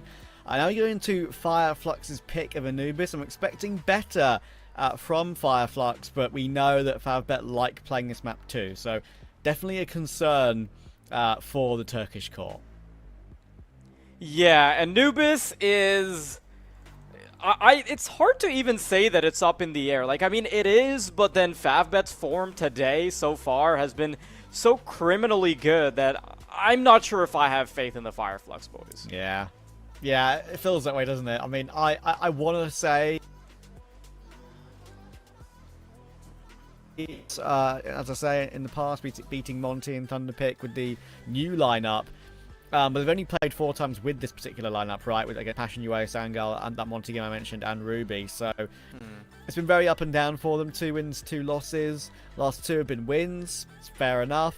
But their style they play is very timid, right? As we saw in Inferno, especially on CT. And that doesn't translate well at all to Anubis, where you need to play aggressive on CT, right? So that's another thing I'm kind of concerned about when it comes to how they play on that defense. Yeah, I'm sure that doesn't translate into Anubis, right? But I do expect a completely different game plan. I do feel like we can kind of discount Inferno because, yes, it's a bad performance, but you wouldn't expect something like that to happen twice. Like, they've generally been good on it in the past, and I'm trying to give them a bit of a break here. That being said, they did have a bit of a gap when it came to playing, actually competing, right? If you look at any of their previous map results, it does feel like there's this like month-long gap. So I'm not really sure what form they've recently been having, if they've thrown a spanner into the works of their Veto, or if we're going to see a completely different Anubis than what we've grown accustomed to. All that conversation, that definitely needs to happen inside the server. Unfortunately, when we did see Inferno, it didn't look like enough retooling had been done to get them a win against the likes of Favbet, or maybe the retooling was done, but it just went wrong. We'll just have to wait and see. Yeah, exactly. I think as well, even if Fireflux do manage to pull this one out of the fire and take it to Ancient as a decider, that one looks even worse for them, right, when it comes to recent results. Oh, yeah. Sure, they've won 3 with the new roster. That's all right. Monty would be beating them 13-5, very impressive. But then they lost to them again, to like kind of directly after in a different event, 13-10 a few days later. But before they changed from the Skrunk Sensei team, they played it 8 times in a row and lost all of them. Like Monty, Amkal, Passion UA, OG twice, Rush B 9. Good teams who actually play well on Ancient in particular, especially OG and Passion UA, who I would say that, you know, maybe not the time of that Passion UA roster, but historically, and OG in particular for me, they're probably one of the better teams in this level of Counter-Strike on Ancient, at that time especially. But yeah, I think now it's looking a bit better for them, so maybe you don't want to take note of that 36% win rate as much. Maybe you can like kind of ignore that number a little bit and be a bit more hopeful for them. But if you want to go off map 1 alone, that doesn't instill you with much hope. And I really like the team on Fireflux, right? I actually think Maze needs to lock down a spot on a team. I hope this is the team where he can do so. He's been kind of floating around the scene for a while now, playing in tons of mixes and stuff. I think Soulfly deserves an upgrade one day to either a big EU mix or if Eternal Fire, Aurora now, of course, needs someone. Like, I really think he's got what it takes for that, but in this particular 5, it's kind of just not synergizing that well right now. And you know, I do want to bring the conversation back to Maze a little bit. It's still an enigma what the actual situation is. So, like, I'm not even sure how that lines up with the fact that he is currently in a team called Volt. Not sure if they're going to let go of him, what the actual inner workings of that are. So, again, there's a bunch of speculation. Fortunately, there aren't any excuses on the server, and Maze and Dougie won't be making them anyway. Good start. Bit of aggression toward A main. That is already trying to take the fight to Favbet, which is what we wanted to see. But Tension answering back as a trade from Bondik. He knows there's one more there. Recovered into a 2v2. And Bondik can herd that bomb back away. Marek's in mid, or if he catches this frag, could be really important. But no, Banjo will manage to remove him. And that keeps that double flash kit in play as well. So it's all on old Master Bondik.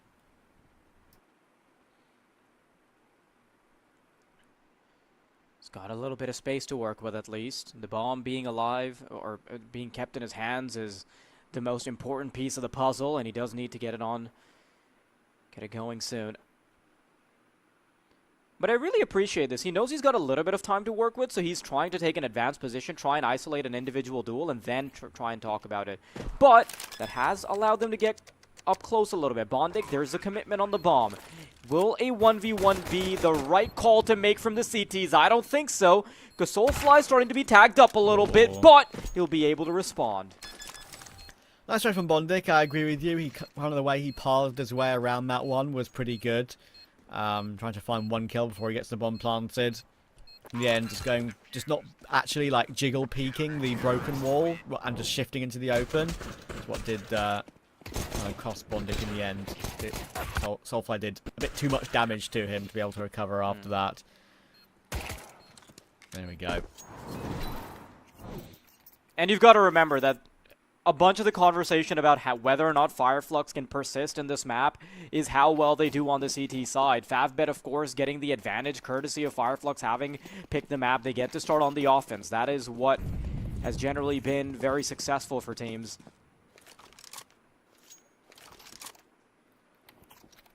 M&J and I were having this conversation the other day. It feels like when you talk about T and CT sidings, you almost have to not even think about Anubis because that's just taken for granted. Yeah. Veto is starting to shift somewhat, but Fireflux. Remember what happened to him on the previous map. Yeah. Remember what happened to him on Inferno. And Maze will get caught. Tension with the Galil in mid. Baldetti, I'm sad. All I have for you is a virtual pat on the back. Buy me something from Temu, please. Yeah, I'm sure the shipping costs are going to kill me. Send me into debt. Look at Tension as well, like already on the hunt. Trying to remove some of Fireflux's rifles. Just Ducky has no idea that he could be still around on B. All over the map of Favbet. And Banjo going down. Jiggle peeking with that incendiary. May have got it down, but it doesn't matter, does it? Going to try and clear everyone. Soulfly is out of ammunition. Jeki will fire his way through. M4 picked up. Couldn't have gone better in round 2. Okay, so 3 out of 3 halves played so far have had botched conversions from Fireflux.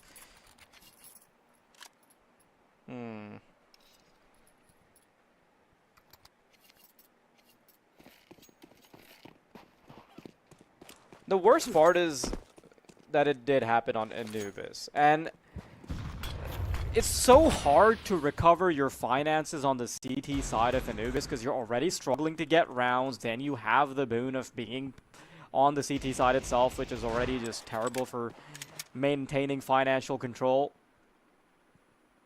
And on top of that, you throw in the form that Fireflux have been having all day. Their chances quickly starting to turn a bit slim.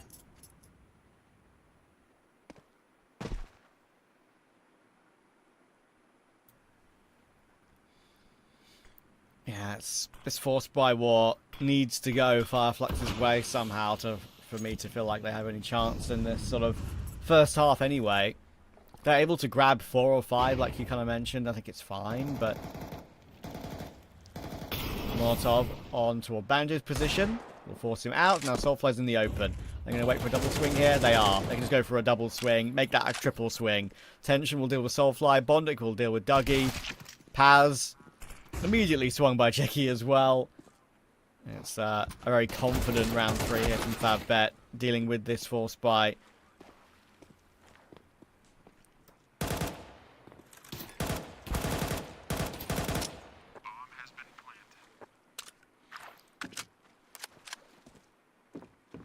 So I'm guessing the sadness is just going to persist. I'm just sad because I like Soulfly, dude.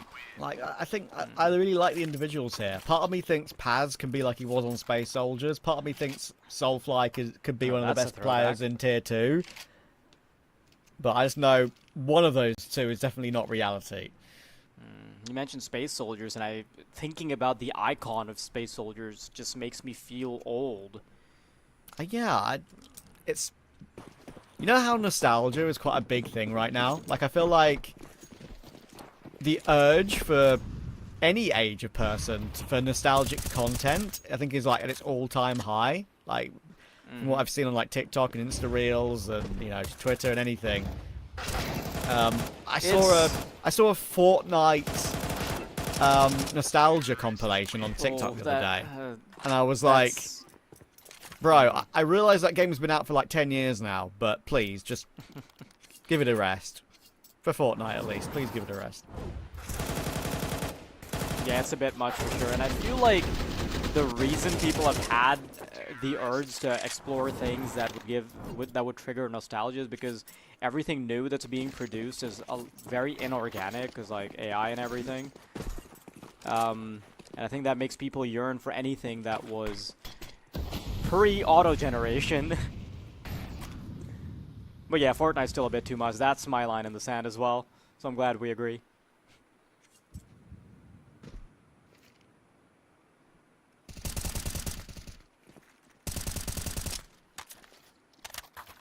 Good kill from Dougie.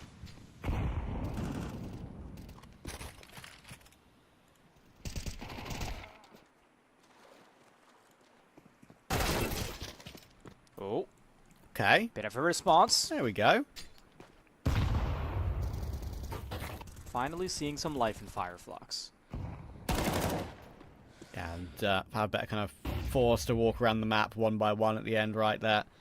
Don't really have opportunity to group back up again. So if they can win this gun round here with all 5 players alive, that's going to be a brilliant recovery and a chance to actually build something on this CT side, because that will give them some money to work with, even if they lose a round. The saves will, if they do end up having to save in some rounds, will facilitate buys rather than ecos. So the beauty of winning, not be doing much.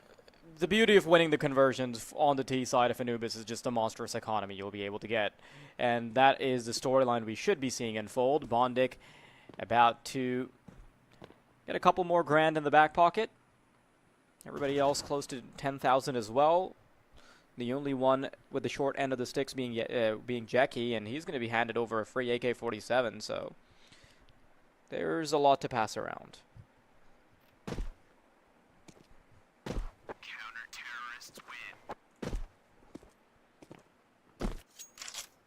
Trev, are you into, like, Counter-Strike skins at all? Like, I don't take you for the person that might be, but are you? Listen, I've got a nice inventory. I partake a small interest. Yeah. Okay. Why do you ask? I don't know. Like, I just... So for the longest time, right, I used to be very into, like, having a stacked inventory and everything. And at some point, I just sold whatever I had left. And I just bought like 300 cases and called it a day. And my elation a few days ago when I saw that the broken fan cases were going up. Yeah, Dude, recently... I've told my parents that's how I'm going to retire them. So, like... Low-key, you're not, like, far from the truth, because there has been a big market rise in the last couple of days. I think, like, you know, China's getting involved with a ton more of buying these high-tier skins, and it's driving the price up, and anyone who's had those skins for ages, like I luckily have been pretty lucky to have everything kind of just skyrocket if you've got one or two pretty nice things. Yeah, I think it's just down to maybe people in China, like, feeling more safe having their money in skins and in their bank account. I mean, who knows? Maybe. Skin collectors and all.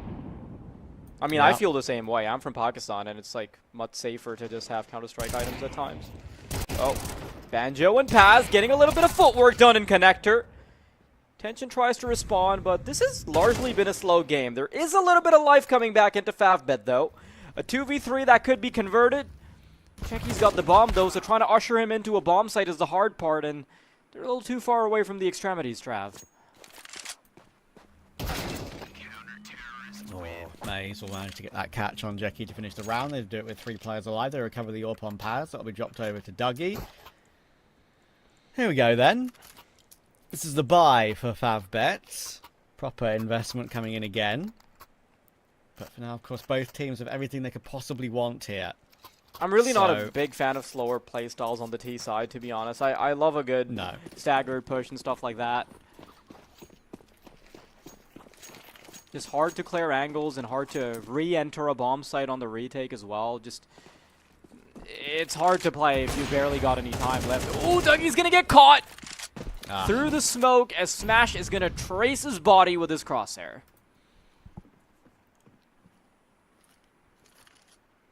Maybe I don't need to be taught how to Dougie.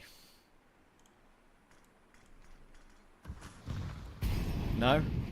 Okay. Yeah, no, not at all. No. Sorry. I have to workshop it, or just throw it in the bin anyway, or throw out the author, I'm afraid. Oh, that's sad. Soulfly will try and defend the B-bomb site. Sees an arm in toward E-box there. We've got to be wary about main as well. Could just walk through that smoke or boost on top of it, as you can see. He's got a lot on his plate in front of him, and Smash will easily take him down. Smash has these, like, streaky games where he can look really, really good, but also can have games where he goes like 1-9. It's really weird. He's one of the players that I would associate that with more than anyone in like this tournament and in tier 3, tier 2 actually. He's very up and down. Quick flank coming through from behind, but Smash has already found Paz anyway, and they're actually managing to deal with this double flank very, very quickly. Maze lost alive. Look where Tension is. He had no idea that he was still over toward that opposite side of the map around that Rugs position. Rotates in, takes the kill. Favbet back in the lead. It's unreal that a two-man flank not only misses the upper, but also doesn't manage to kill the one guy that isn't really even ready for them. It takes a while to even get back into the fight. Like, I hope we get to see the flank in the replay as they start firing on the flank. Like, Merrick's, he takes a little while to get in position, get his crosshair right. So I do feel like that is just a fumbled sequence of mechanical interactions from Fireflux. Dougie knows that he's got to do some heavy lifting all by himself, preemptively empty his barrel into the wall. That's an advantage that could have been grasped. Too bad. Yeah, still yet to know how I truly feel about the difference between Dougie and Sensei. I feel like both of them right now have their ups and downs. Or Maze. Ooh. God, you helped out. Definitely a bit dangerous there, but recovered to take Jeki. Opening kill once again. Jeki kind of giving that one up by trying to take aggressive mid-control early round here. Why did Merrick's dip his toes into the water knowing that there was an op waiting for him? She's a jiggle expert, right? Oh my goodness, Maze actually went pushing for another kill. That's bold, but Paz will answer back, thankfully. Stylistically, this is the best thing I have seen Fireflux do. Just try and keep getting involved with the action, and you're on the CT side where you need to start getting some information. They've done a decent job, but Paz needs to do a little bit more to make that possible. A 2v2, smoke denying vision, and Dougie's going to have to wait for his teammate. He is the only one with the finger on the pulse closer into the bomb site. And as the smoke stops obscuring their vision, Soulfly gets into a fight. Bondix got everything to do And Soulfly has a decent idea where that final member might be. He's going to be super diligent. Waited out the whole time.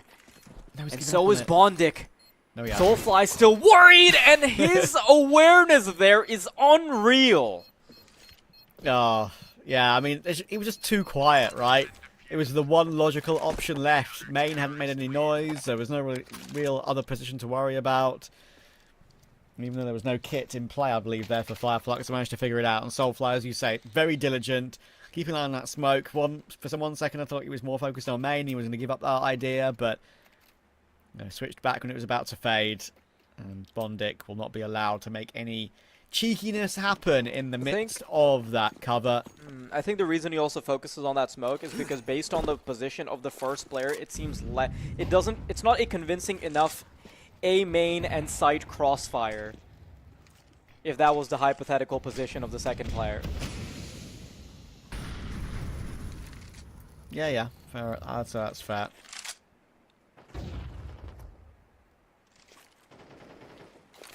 Probably the only option Bondic had as well, right? So, yeah. Fair play for giving it a go. Outside control toward A here for Favbet. You know this is a Tech 9 Rush special about to come through with Favbet stealing around that they have no business in, right? Yeah. Just yeah. I mean, what can I really say? Like, do I have to analyze that round? You know what I'm going to. No. Again, playing further forward for Fireflux and Maze there doesn't work out for him. That is second time that's happened. Sure, this one's only like one Tech 9. The rest of it is rifles, and it looks fine. But yeah, that's another example of Fireflux getting caught. Sure, it's 4-4, going to be 5-4. It's actually an okay number on CT already, but I think they'll be disappointed it's not even better because they've had 2 rounds which they could have had under lock and key pretty comfortably. Good patience there for Jackie to actually wait for Tension to get into play to try and remove some of these saving players. And Tension on the AK, looking very clean with it. Soulfly's also been spotted out. Trying to be an absolute nuisance for Soulfly right now. Soulfly should go down. Oh my god, what a spin to stay alive. Holy balls. Yeah, that's good on the save, but in the grand scheme of things, I'm afraid I can't even take... My crystal ball can't even take too much credit for making that prediction because it just felt like poor positioning from Fireflux here. Unfortunately, we don't get to see that in the replay because we're focused on the little spinny spin that we saw towards the end, but Fireflux just not great positions, ripe to get surprised. And Favbet happy to take full advantage of it. Now, a lackluster buy has been the theme of almost a game now because of how few and far in between the rounds have been. The fact that economy's been up and down, just interrupted constantly by conversions and weird rounds. Oh, Maze, no! The balls to go for that, and Dougie digs deep for a second kill. Now, Favbet, a 3-on-4. Very ambitious couple of plays actually end up working out for the CT side. Favbet making the right call, I feel like, here. Just walking mid, even though it's going to be into a pinch, maybe, if you've got that A player coming to help out toward camera. And, of course, the rotation coming in through in toward Temple. Oh, but Jeky's clean with it. It's going to have to be Paz, but he catches them both with utility open. Goodness gracious, that's surely a bit of miscommunication there, right? To have 2 players throwing nades at the same time. You need to stagger that out a little bit. Protocol not available, and that's a great round for Fireflux to win.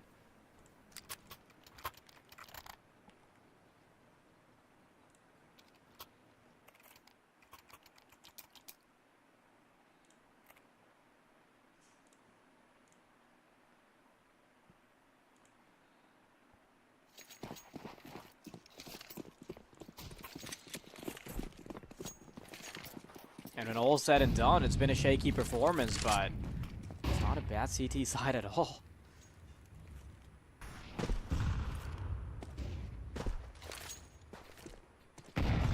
Get a little bit on top of this. That's just a bonus. Not a collection from Tension, though.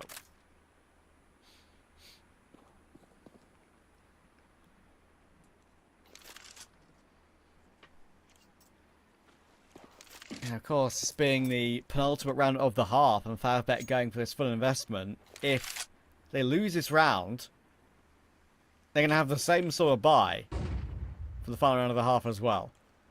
So, that's what's awkward about this one. They're also running very, very low on utility. When I say very, very low, they've got one bloody flash left. They're going to have to make it a god tier flash here. There's a double setup into one plat here for Maze and Soulfly with Paz in position 2. If you hit headshots, does it truly matter? Maze is in trouble. He'll go down. Has to be Soulfly. Needs another one. Really needs another one. But it's a big headshot from Marix. 3v2. Low HP. Dougie and Banjo on the retake. Unless Dougie gets an instant kill, he's not even going to want to go for it. He's relying on perhaps Banjo to get into an earlier fight. The problem is, Favbet are playing this very meticulously, not going for anything too antsy. The util's going to help them out, though. Audio cue from the Molly, and Banjo's ready for it. This is possible. Instant headshot on the drive-by, and it's just Marix remaining with no HP to his name. 2 CTs to find, and he doesn't quite have the lineup. A few bullets stray through the smoke will mean that Fireflux get a disadvantageous round on the retake. Huge retake, huge recovery, and look, I was going to say the plant will help out Favbet a little bit to have something in the next round, right? But it's still awful. It's still Tech 9s, might have one Mac 10 if they're lucky, a bit more maneuverability, maybe one Galil. No, we're only going to keep the Tech 9s on the others. Great half from Fireflux so far. They really have bounced back here. T-side remains to be seen, obviously, but 6 and maybe 7 on CT, and it could have been 10. It could have been like 9 or 10, because there's those 2 rounds in the mix, of course, that they shouldn't have lost to the low investment round from Favbet. But I'm willing to ignore those and forget about them if they get away with 7, because it would be a really solid half for them. Bit of aggression coming in from Banjo. Will get caught down to 59. Nades coming flying his way. Favbet going for the Tech 9s does afford them a lot of utility, but they're going to have to make one of these low investment rounds work again, and Soulfly wants to try and hold them at bay early on.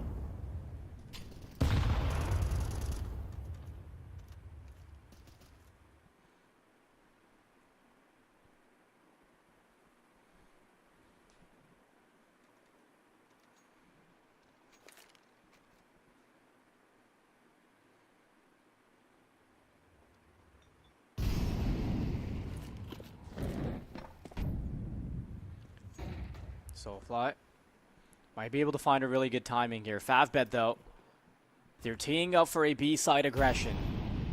A retake saved them last time, hoping that this time that won't be necessary. The defense is in order. Molotov plays perfectly to deny the potential of a 2-prong push, but with 30 seconds to go, Favbet are going to have to hurry things up. Need to pop the smoke. Banjo gets his hands dirty early on, and there is help from the back lines. Dougie running out of bullets. Doesn't matter, though. Banjo is still keeping things under lock and key. Molotov's not going to be dissuading their progression. Paz still behind sight, and a beautiful little spray control to end things for Fireflux as they close out the half with a 2-round lead on the disadvantageous side. See, YaLLa, glimpses of space soldiers' paths, glimpses, little signs. Perhaps. Joking aside, great half from him, great hold as well in that final round of that half. When his teammates went down around him, he was reliable. Which is exactly what this team needs from Paz. You've got the likes of Soulfly and Banjo who can be occasionally the X-Factor players. Maybe Dougie wants to be one of those X-Factor players when he's had a little bit more time on the roster. Paz can just be a reliable background figure. And this game he's being that and a bit more.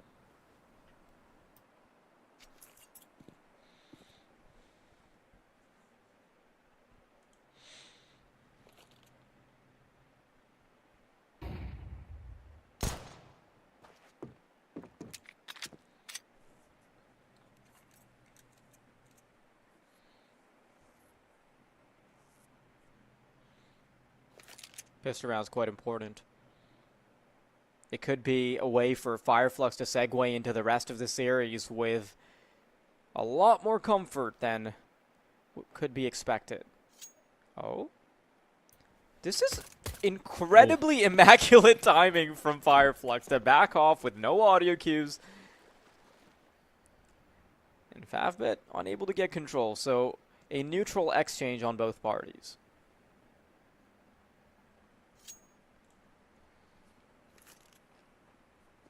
I wonder if that's changed Fireflux's plan at all. We always had a couple of players waiting outside B, but maybe they wanted to go a little bit deeper toward A than they actually did. Coming in through rugs, not so sure. Oh dude, the rotation's So so we've quick. got all 5 here, and we're about to have at least 4 for Favbet on B. Smokes are up, but Tensional to spam Paz down through the smoke. Smash stuck in E-box, but they go checking for him, and they've just thrown the bomb forward into Canal. What earth have we done that for, boys? It's a whiff from Jeki. That's actually not punished them for that critical error. Bondix here. Can he punish them instead? Maybe not, because there's a P250 here from Soulfly. We saw how good he was on the P250 on the previous map on the pistol, and Fireflux get away with an egregious error. What did I just watch? So they initially got perfect information. Favbet somehow gained control of A. They have 4 players ready. Not only do they get a freebie, as there's a player coming through because one of them nails a pot shot through the smoke, they also have the bomb being donated that goes out swinging, flying all the way nigh into waters, and they somehow still throw that round. Yeah, it's Jeki really at the end of the day, right? I don't like pinning rounds on one player, but with the Doggies in that position, he should get 1, maybe even 2. That would throw the round into disarray for Fireflux. No, we just have to throw that whole round out. I'm sorry, we might have to just cut it out of the broadcast. It's Yeah, just like edit it out, just like, it's a blooper. It's all good. Save it for the, well, blooper reel. But maybe delete that too, just in case. I don't know. Don't want to put that energy into the world.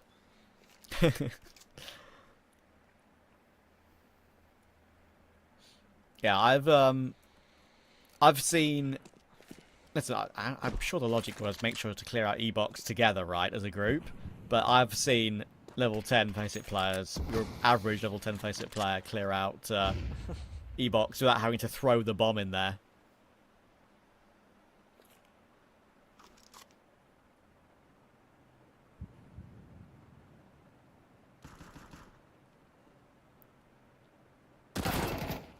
Ooh, CZ. Yeah, should get swung. Will get swung.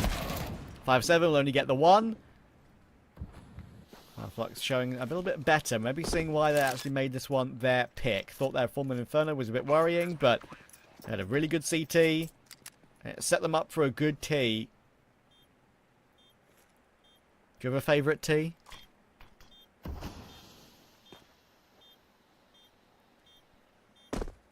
I'm guessing that's a no. I'm afraid I do not understand. Tea. Drink. Would you believe that I'm having tea as we speak? Crazy. The heart. I ask because I don't drink tea. I was curious. So, it's always really difficult to tell people, so the word for tea in Urdu is chai, and people will often say chai tea, but then that just means tea. But sometimes you still have to specify chai tea because you specifically mean that you're thinking about South Asian tea. So using the South Asian word for it will help you narrow down what type of tea it is. But I still sound like a dumbass when I say TT in front of South Asian person. Does that make sense? Okay, I get you. Fair enough. I'll let you have that one. Yeah. Listen, I'm sorry. My dude. brain actually shut off as you were asking that question. But when I came back with too much information in my brain. So you had to dump some of it. That's fair enough. Yeah, it was lodged in the pipeline. Yeah, fair enough. This is a round that needs to be clean for Fireflux here. Double digits is surely right in front of their eyes and within their grasp, but a scout and pistols like these can be dangerous. Gotta be careful, take it with due care and attention.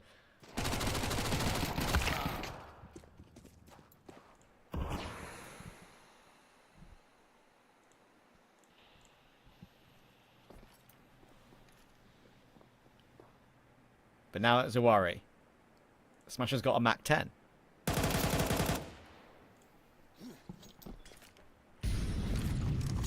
Dude, this is... So far, it's been surprisingly smooth for Fireflux. If they can finally get a conversion, just get onto a site, you know, get the bomb down. Keep it a little bit more clean. Then I think all the way into map 3, we could have a bit of a contest. But, you know, this is a conversation we had all the way back in the camp segment, Trav, that even Ancient isn't exactly very forgiving. That being said, Fireflux, they've been looking quite good. Unable to drop the bomb. Not able to cause any complications. I think a kill there would have certainly made it a little bit easier to digest for Favbet, but disallowed.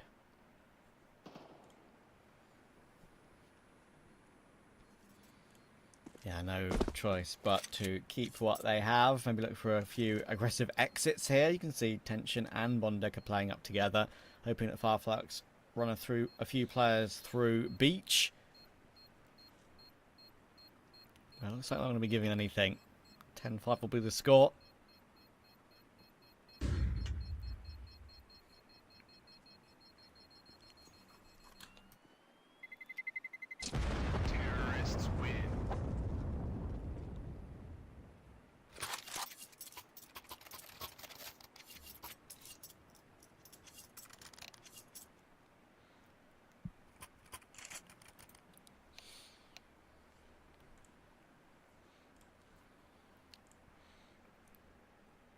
It's almost weird to spend a whole game just seeing near perfection from Favbet and then suddenly just question marks all across the board. Yeah. And you know, the from flashes... map to map, it can happen. Yeah, the flashes you were talking about earlier from Fireflux definitely coming to light a little bit more, perhaps even a bit more evenly across the board.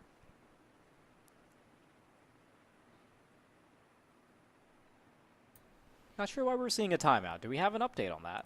I think it's a small tech. I'm pretty sure. I love asking this question. What's the weirdest technical timeout you've ever been a part of?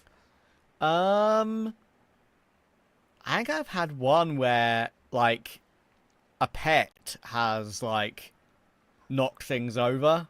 Or something like that, like a cat's knocked something over. Oh, I have had the same one too. Yep. I'm trying to think of it. There's definitely one that was pretty wild, which I've forgotten what it was. I mean, I can bring this one up. One of the most well-known technical timeouts in Tier 2 in recent memory. Having to wait to see if Joel can connect to the server. Getting at-crossed. If that makes any sense. Wait, were you... I was doing that game, yeah. Oh, yeah. Okay, and they had to play. They had to play with Guardian, and it never. Obviously, everything since that moment. It's just all falling apart. Very real for Joel. One of my favorite things in that article, by the way, is like Joel in his interview with HLTV insisting, "I've never cheated and never planned to cheat," and then just like immediately after, Joel admitted to having hacks on his computer or something like that in an interview with ESIC or whatever. So that is me when I lie. It's actually unreal. Like, wasn't there a whole thing about him like even pressuring ESIC, and they were being like too nice, like waiting for him to like get employment and stuff? Like, come on. Yes. Yeah. Like, what? Yeah. Get him out of here. Get them out of our scene. So weird how cultures treat this kind of thing so differently. Like ESIC were giving him a chance to get employment, and like when Forsaken was cheating, like people were waiting for him to come back at the airport in India. Like, I mean, I'm not encouraging a beatdown by any stretch of the imagination, but I'm trying to. I'm just telling you that there's a difference in perception. Fair enough. That's what makes humanity interesting. Maze. What can he show? The jiggles out into an E-box here for Bondic. A little bit of information. Won't swing that wide any further. Doing the right thing. One thing that I can trust with Bondic is I feel like he always makes the right move, even in a tough situation. Whether he fails when it comes to like individual ability or not, I still think he makes correct calls when it comes to his positioning, etc.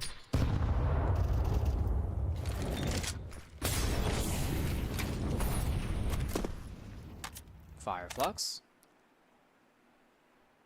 They have managed to pretty much empty out the utility belt of Favbet, so only a singular Molotov remains, and it's all about how they use it.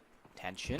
Close, sees the elbow, isn't able to graze it at all, and smash the one man who had some fire left in his back pocket. Gonna be able to deploy it, need to pop it. They're gonna try and go right in, but there's very little time. Now they've got to take a risk. And with all 5 members, do they even want to try this? They stagger it a little bit. Why can he not get tension? Paz had to do something instantly. Banjo quickly on it, trying to give them a chance. A 2v4 in order. But it does seem like a bit of an impossibility here, Trav. It feels vaguely doable, if only if Banjo was full HP. I think then it was a chance. Maze has to kind of do it all here. He's in an angle that might not be cleared properly, and Banjo's actually found the one. Now it's doable, but the jiggle from tension is so awkward for them to be able to hold. Might not matter. Banjo's on for the ace. Wow. He's got 3 of his 4 on 26 health. He's strafed away. Tension's got a kit, but he's only 38 HP as well. Time's ticking down. No. Banjo's going to ace them out. How on earth have they won that round? That is criminal. I thought that with that position, there had to be a double on the site, right? But then Banjo somehow gets all 3. That heaven shot, crispy as hell. To get the conversion after that, the swing as well to close it all out, seems like utter perfection on an individual level. Beautiful work from Banjo. Criminal.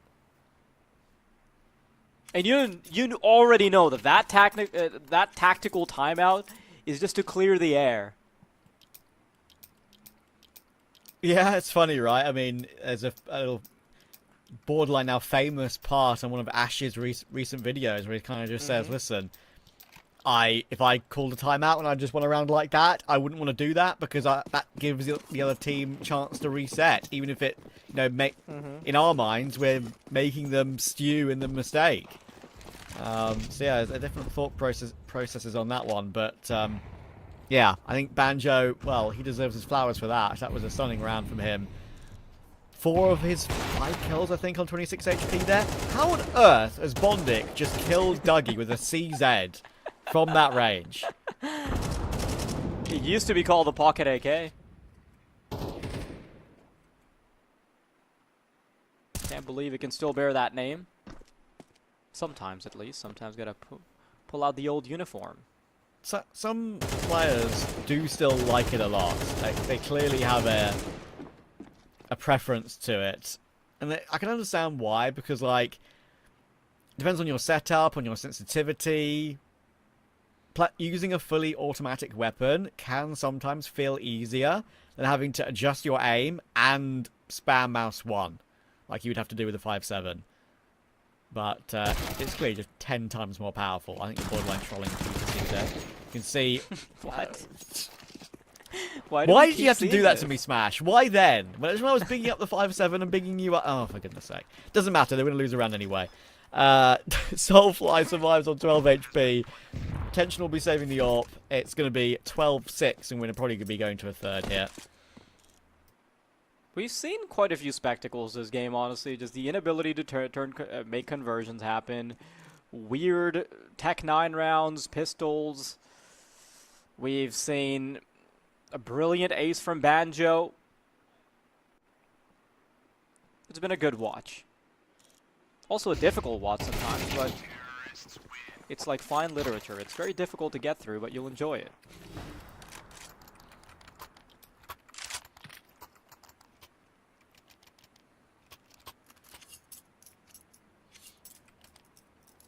Well, Fireflux have proved me wrong. Their bounce back has been very impressive. I can't deny that.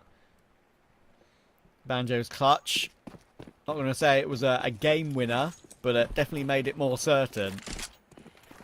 I'm most impressed by their CT side here. The fact that they had so much control before they even got onto the offense, I think that kind of just broke Favbet a little.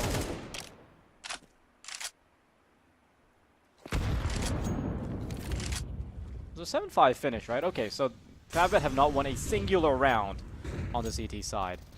And this could actually be a flawless offense from Fireflux. Bit of boost action going on here. Head poking through the smoke. Double kills come out. And Bondic, the veteran, is about to pull out the big guns. Merrick's gets some good work done as well.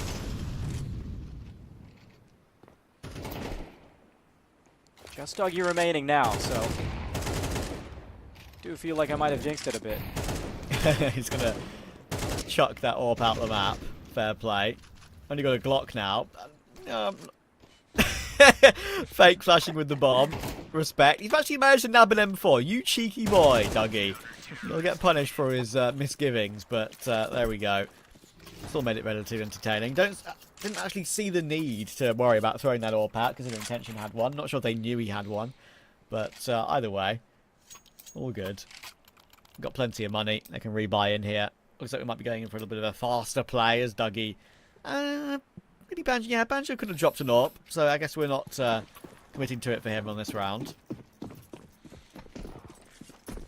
6 chances to close it out on your own map pick, which we weren't too convinced by before, but I think you and I are both going to sing a different tune now. I don't really see this going Favbet's way unless we see something criminally good. Nice nade, though, to soften up Dougie.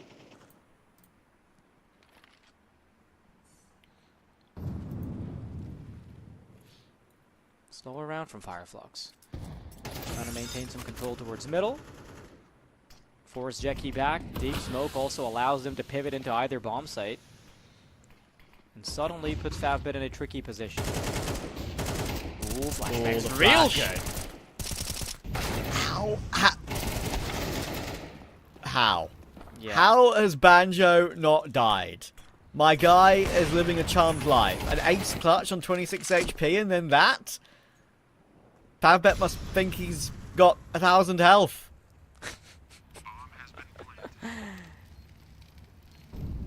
The mechanics in this game have definitely been interesting. I can't deny that.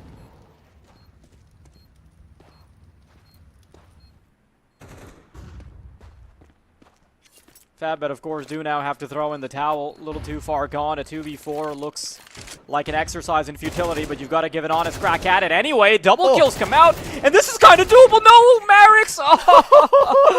Oh, I had to hold my breath for a second, but Favbet unable to continue, and Fireflux will make the inevitable happen after that great of a CT side. Just nigh flawless on the second offense as well. Oh my goodness. I mean, a game not, I guess you could say, without crazy moments. I mean, some great clutch moments there. Even one that doesn't come through in the end for Marix. Dougie, a little bit late on that wide swing coming through in toward heaven to get that guaranteed trade. Yeah, definitely gave Marix an opportunity. Great attempt, but it was only going to extend the game a little while longer, right? It was never going to... really felt like it was going to make them come back to a overtime possibility. Great performance from across the board from Fireflux. We had Paz doing some really important work on CT. Finished the half like 11 and 8 or something. Had a great double kill at the end. Dougie was there or thereabouts. He was fine, just doing his job. Banjo, unbelievable. Soulfly, normal Soulfly performance. So, yeah, quite happy with that. Great bounce back after what we saw on map 1. But now, as I mentioned, we've got that more of an unknown of Ancient coming up as that third map decider. A little bit better in recent times for Fireflux. Does deserve to be mentioned with their new lineup, obviously. So I am hopeful, but I really couldn't call which way this is going to go at all now. Yeah, and I think but for the piece of the conversation that we've missed for Favbet is the fact that they aren't specialists of Ancient or anything either, right? So you're right, this is going to be a mixed bag. This could go anywhere, and with the resurgence we saw from Fireflux, there's a very good chance that we see something a little bit unprecedented, perhaps. We'll have to wait and see. We're going to have to wait for the break, though. So in about 10 minutes' time, we'll queue map 3. We'll see you then.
She said she loves you. But she can't love me. But I love you.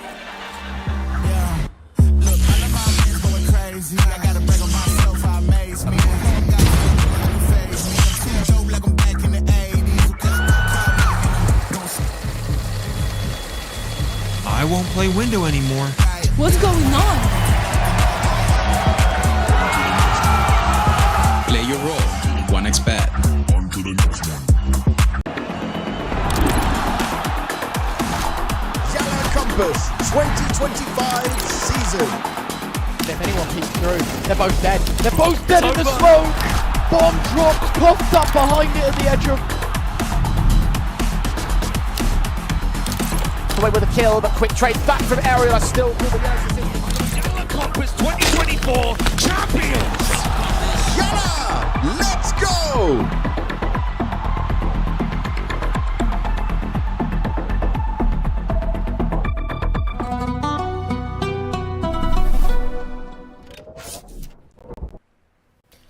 Fireflux have gifted us a third map decider, a big improvement from Inferno on Anubis there, and we head to Ancient, a map which they struggled on, of course, with their Skrunk and Sensei lineup, but they have shown significant improvements on with this new lineup with Dougie, of course, in play with Maze. So I'm hopeful for them, but Favbet, always dangerous on Ancient. They're very up and down and can often show a good level. So they're looking to bounce back, and it's really honestly impossible to call, I feel like. Both teams looked really evenly matched. We've seen highs of performances from both. We've seen their lows. I think there's maybe a little bit more confidence coming through from Fireflux now because just, I guess, the recency bias of having just gone through a victory and one that was quite dominant, but I guess you could kind of say the same for the first map being super dominant in the other way. So there's definitely a lot of variables in there. Fireflux, not too confident in Ancient, but then their opposition hasn't really been all that in a bag of chips anyway. So I think Ancient has the potential to be the most chaotic map we've seen so far. And surprisingly enough, despite the one-sided scorelines, there has already been quite a bit of chaos, right? We saw Inferno have so many of those late rounds where things got spicy. On Anubis, we saw multitudes of pushes. We saw an ace in there. We saw some really nasty retakes. We saw an entirely donated round by Favbet where they screwed up big time. So I feel like now that the maps are going to be the map's going to be a bit more fairly contested, we might even get to see more of that action, Trav. Yeah, we'll see. We're about to find out. I do feel like this one is going to be a bit closer than map 1 and 2. Banjo, one of the stars of Anubis, already playing into a temple on the pistol, falling back, letting them go for the plant coming in here. Actually not committing to it just yet. Bondic will now get it down in the normal default spot with that CT smoke up. Will avoid the spam through it as well with other USPs.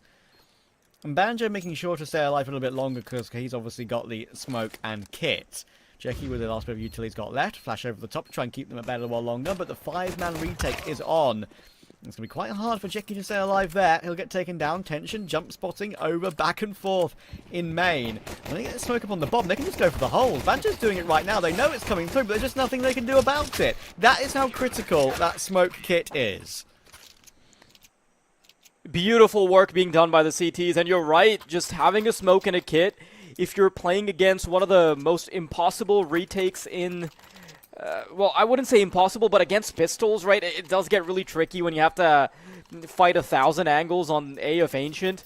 It makes sense. You can just bait out all of the Ts with a singular piece of util. $300 is all it takes. And now Favbet in a bit of trouble, but they are going to be able to bring out the weapons instantly. It's going to be pistols on 3, sacrificial weapons on 2. They certainly want to bite back on the second round, knowing that the T side can still be very potent with limited weaponry on the second.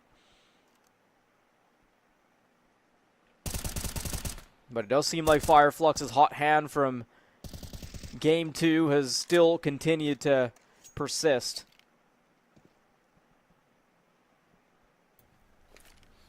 Yeah, it's just... in the end, it was a good realization from Fireflux, right? That they realized Favbet that they were playing quite defensively in the after plant. As soon as they get the opening, they just have the chance to burst past Jeki and get some good work done and presence near that bomb. A flashing toward Jaguar for Paz. To get a bit of aggressive push here, and there is a bit of team damage in play from Jeki. But they actually get away with a good 2-for-1, with the one, of course, coming from Jeki. Good HE. That should remove him. Bomb plant denied. They're going to have to scramble a little bit to pick that one up now. Of course, Galil on the floor, but that scramble allows Soulfly to be activated. That's a good delay there with that HE. Is it all up tension? He gets caught through the smoke from Banjo. Even though tension did find Soulfly, it's a big trade. Using the dot on the radar there to be able to figure him out as they see him, obviously, through the smoke. But Soulfly had a direct fight with him. It's a good retake, and the bomb wasn't down. Yeah, and I really want to see it from the MP9's perspective. I hope we get to see that. No, we just see Tension's body in slow-mo as it drops, because you're right, tracing him through the smoke, I guess a little bit risky, because it also instantly gives up his position that he's routed around, but the fact that it works out does allow Fireflux to get right back into the thing. Some really good pieces of util being thrown to allow it. And now Favbet, because they got close enough in that round, because they did a bunch of damage, they still are going to be going for the long haul, the full commitment once more. Money down in the dumps. It's going to be a long time before Favbet can actually start to say something here. Maze wanting to stick around to find out, and he'll be able to get a chunky bit of damage done. Please don't. It's the worst fight you can take there. Yeah. Another team kill. This time the other way. And one for each team now. Careful, you'll get kicked from the server at this rate. I jest, but it's not reality we live in. Only matchmaking reality.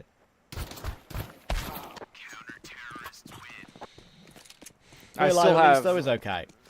I still have trauma from playing with just like friends and family on private servers where you would accidentally forget to turn that option off and a dumb team kill would just get them banned from your private server. Then you just have to reset the whole thing. Well, at least I would, because I'm too dumb with commands.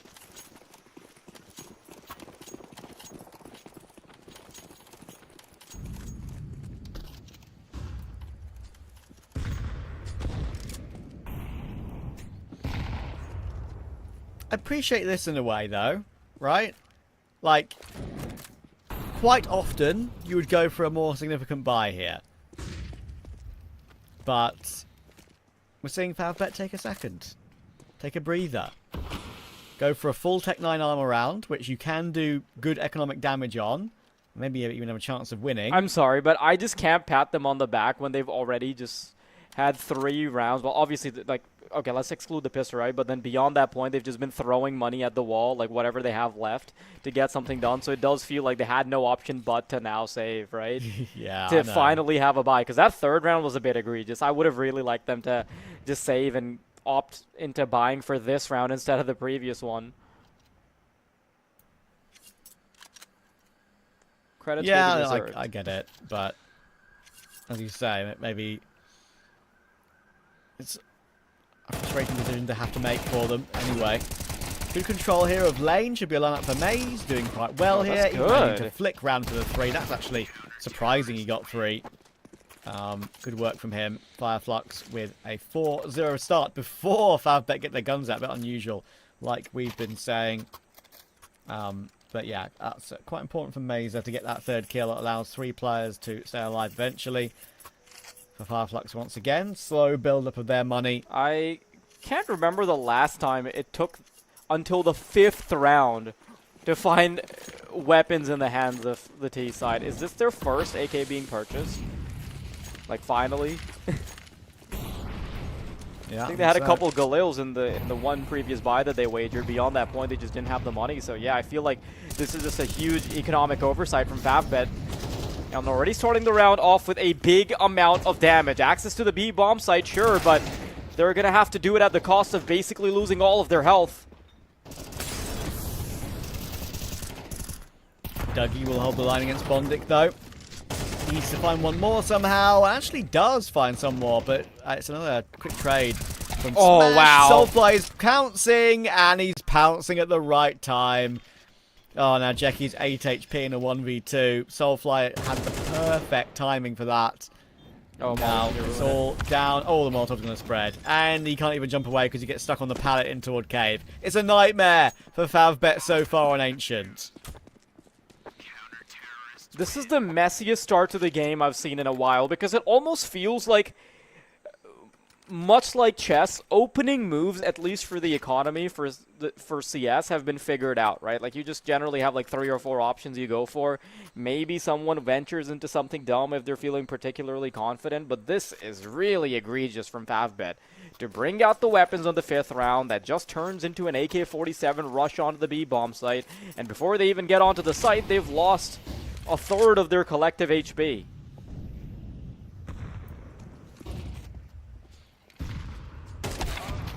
Oh, Smash actually just goes for a pretty much dry entry there.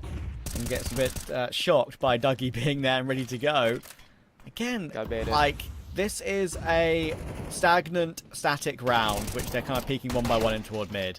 Trades are coming through now. I get a 2-for-1 thanks to the Tech 9 push there. But, yeah, well, they may have a glimmer of hope in this one with an AK picked up now on tension and a couple of bits of utility scavenged as well. It does not feel too good.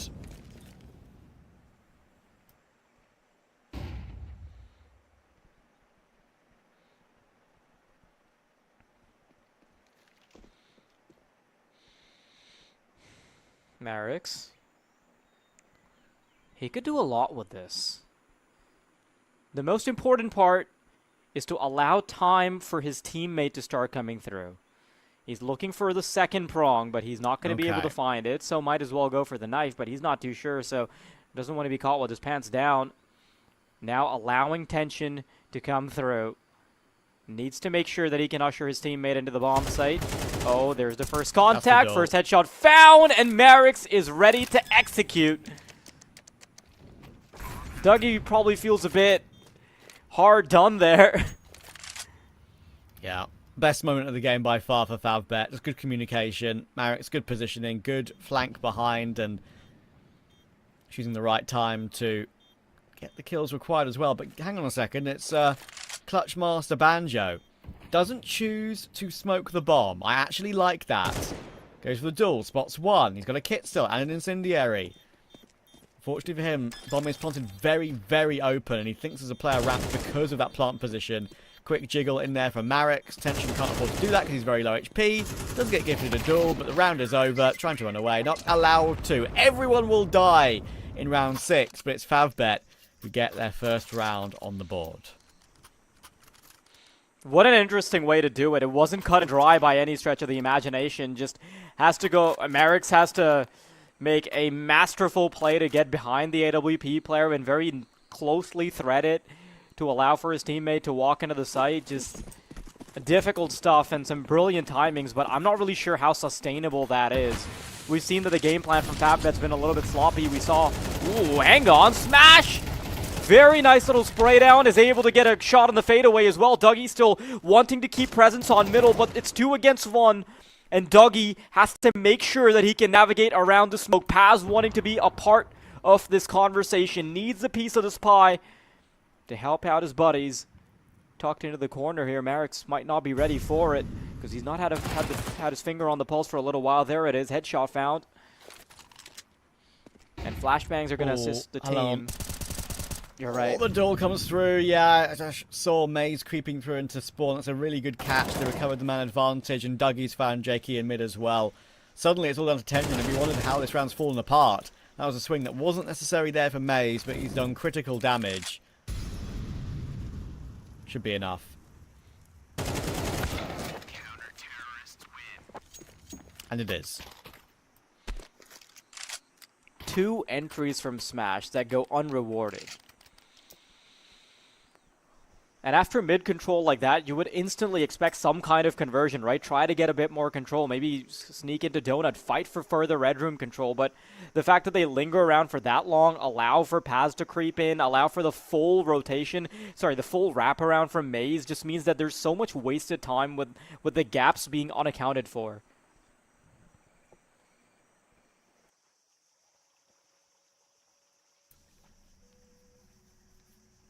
The little bit of a mini pause here for these two. Just trying to, I think Favbet trying to figure out what they're going to do with their economy in this round. Because they can buy, but Marix will be on a little bit less. Yeah, I mean, even here, right? Faraz, this is a very negative option, I feel like. Like, they had enough money there for 4 AKs and okay utility. And maybe Marix would have to go to a Galil. That's a very serviceable buy. This is really a bit too defensive for my liking. With this usage of the economy. Which is very rare I say that. Very, very rare.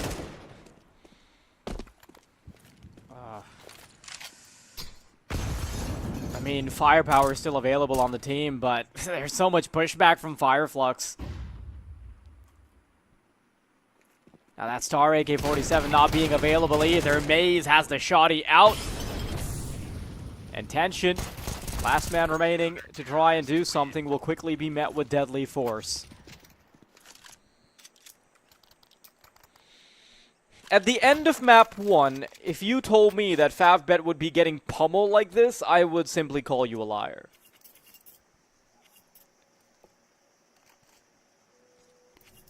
Yeah, it didn't feel that way, did it? It didn't feel that way at all. I mean, listen, clearly they've gone for that slightly defensive buy in the previous round to try and get everything they possibly want in this one. But, like, Tension's AWP out as well. But it's a situation, right, where you're 6-1 behind at the time. Can you afford to do that? I'm not so sure. I'm ready to be proved wrong. Maybe they win this round and finish the half 7-5. Yeah, tough luck with how good Fireflux has been playing, but my best wishes to him. Getting ready with the Util, already getting an advanced position on the retake. 2 players down, Marix and Smash getting a kill apiece, but traded out in kind. Instant connection from the AWP, trying to follow it up with the nade. Paz very low, a single point of health to rule them all. Avoids the nade, is being wrapped around though, and Tension will put his best foot forward and start getting connections. Favbet, a great round, but 3 more to go to make this a serviceable half, and might be a bit of a tall order. At least they've kept the economy for Fireflux honest. Maybe they can convert something off of that. That's one of the main things that's keeping them in the conversation, I think, Favbet here. The fact that Fireflux are on this selection of buys. And monetary situations where actually, you know, even here, this is good. Like, I actually quite like going for a proper full eco. Even though you've got 3.6 and 3.7 in the bank, like, you really want everything next round. It's critical. Too many teams go for an extra Deagle and Kevlar, which is occasionally hamper them in the actual round that matters. And I appreciate Paz going smoke kit as well. They're playing a pistol round and in round 10. Bless them.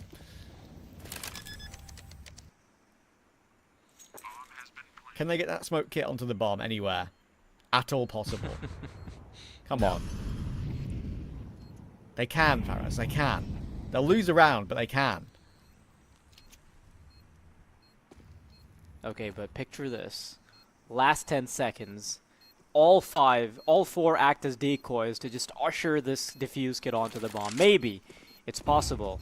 I like that from Smash. He's throwing a flash. They're there it is! Okay, it was worth a shot. It was ambitious, but it was worth a shot. I like it. I really respect. I'm probably one of the most favourite players of the round, and it was an easy eco farm for Favbet. Favourite players of the game, I should say, and it's an easy eco farm. Like, really fair play on that try. It's absolutely worth it in that scenario.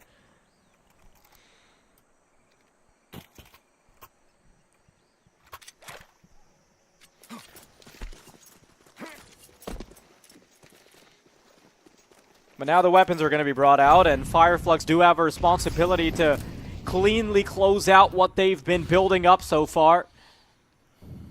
A 7-1 lead is incredibly formidable, but you do need to capitalize upon it. Banjo playing off the shoulder peak. Molotov is timed perfectly, so it is going to be impeding their progression. Follows it up with the smoke as well. And here they come. Surely they're getting ready to pop it, right? He's got a little bit of support. Flashes come through. Banjo tucked into the corner. He needs to get a distraction from his teammates, and Banjo's mowing them down. Now Soulfly's going to activate. Banjo bought enough time for the reload, but he's instantly going to go down. Tension will take care of him. Dougie pops the nade to try and get an advanced angle. Bondic tucked into the backside. Bomb not planted just yet, and they're preemptively getting ready for the retake. Already a couple ushered into the cave. Tension trying to get an advanced position here. Wants to find a body with his AWP before he's pressured. Getting onto the bomb means there's a temporary 1v3, and that's what they want to try and capitalize on. Oh, caught with a util, but Tension's going to miss. Bondic's quite low, so Tension has a lot to do. Molotov slows him down, but they're going to try and send themselves right through it. Not a good move by Paz, as it does leave them in a 2v2. Here it is, Dougie out. Some acrobatics to find Bondic, and it's Tension, 1v2. He has to split his bullet into two to find both. Peeking out from the tunnels. Oh, that is a good recognition there from Dougie to preemptively take that duel. Very good retake there from Fireflux. I was definitely getting a little bit out of hand in the end. Paz kind of dove in a bit aggressively, like you mentioned, but it did activate Dougie to get some good movement in play. Takes a puff of the SIG, and that's his reward for a great retake. 2 great kills. Up to 10 on the board. Fireflux 8-3 in the lead. Favbet tried to do everything they could to recover that round. It was originally a 5v2 for a split second. Even trying to get Tension deep in towards CT. At one point they went for the plant, right? Or at the point they went for the plant, the smokes had faded, so it looked like it would be incredibly difficult to get it down. But in the end they do and make it relatively close. But close is no cigar for Favbet. It's only 1 for Dougie.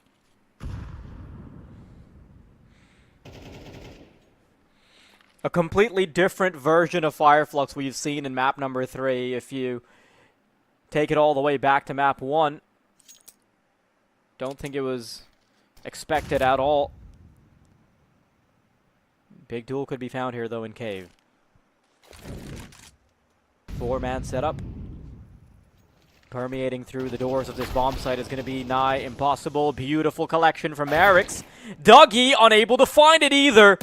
And a 4-man bomb site defense has been flawlessly taken apart bit by bit, largely due in part because of Smash. He's got a very appropriate alias, because as I said to you earlier, I swear to you, this guy either has a game where he's like 2-9, or just opens a bomb site with a ridiculous 3k like that. He really has that streak in him. Streaky player. Full stop. Good clear from Bondic. Soulfly, there was no way out. 4 is acceptable. Keeps him in the game. But Fireflux still definitely in control. You're right about Smash. It is really a fitting name, right? Because if you...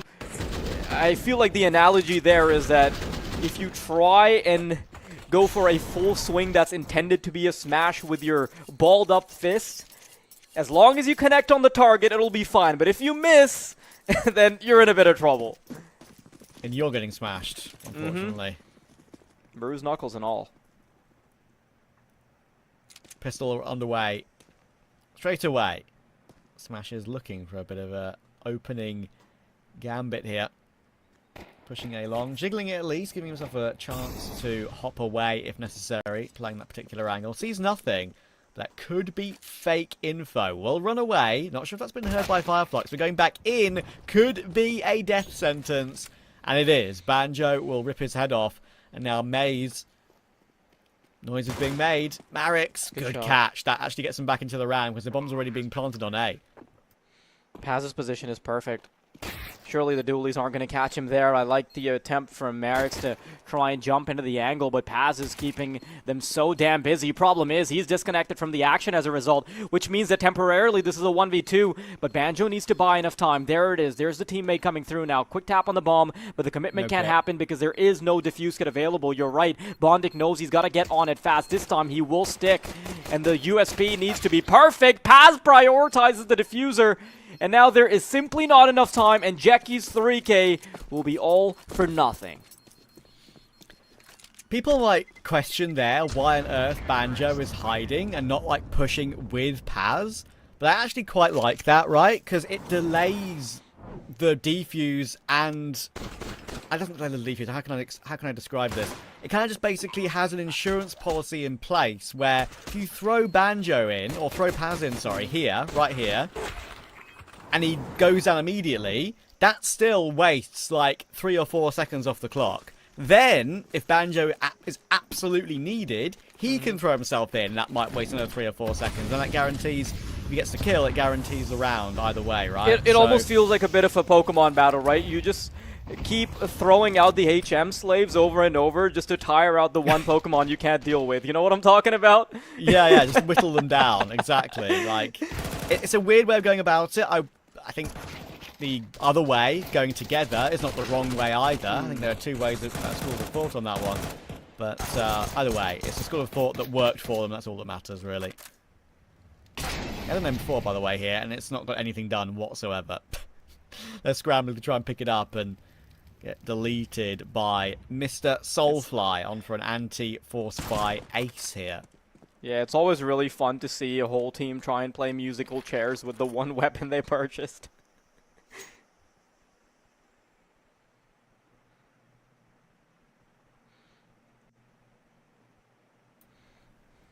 Pass the parcel. I think the last time I played that was about 10. Maybe. But you know what's in the parcel this time, obviously. Sorry, are you having an episode? What are you talking about? Playing Pass the Parcel with the M4, like you were talking. Ah! Oh, how? I've never heard of musical chairs being described like that. Or anything. It's not musical chairs, it's different. Is it like a game of, I don't know, are you describing Hot Potato? No, not really. I would say Pass the Parcel is the same sort of game that you'd play at a party, like musical chairs. Basically, it's like a present wrapped with like 5 or like 10 layers of wrapping paper. You pass it to one person, they open it, the music starts, it stops, then the next person unwraps. Right, so in principle it's the same. Okay, so I googled it and it was like, oh, it's a classic British party game, and I was like, oh, okay, that makes sense. I mean, I know we were colonized at some point, but still, like, we didn't get that part, so... I mean, listen, I will give you, it does say classic British party game on the Wikipedia, but it also does say it's played in Canada, so... Again, like, I'm quite far from that part of the world. Don't care, you should have heard of it. Yeah, so about that colonization. Like, it's kind of, as you say, it's like kind of like musical chairs, but you'd have like... Yeah, I get it. One problem is, one person would get the gift at the end, right? So you'd be like, always feel bad if you weren't the person who got the parcel at the end of the game.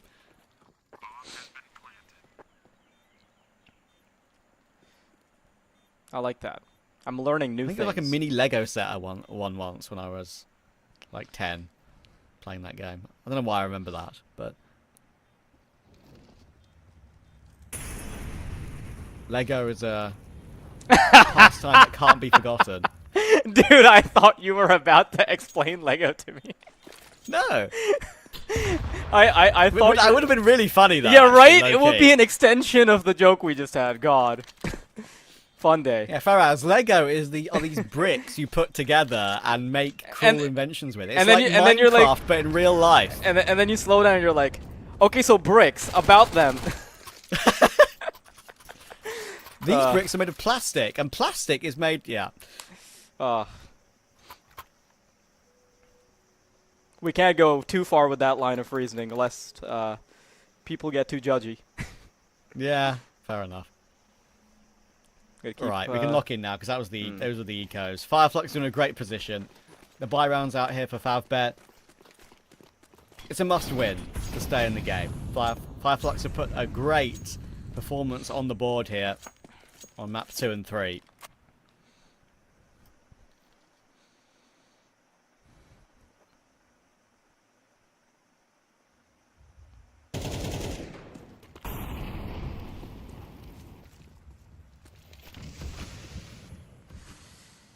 The momentum available just at Fireflux's disposal is a bit too much. Not sure if Favbet are going to be able to muster up the courage to stop this anytime soon.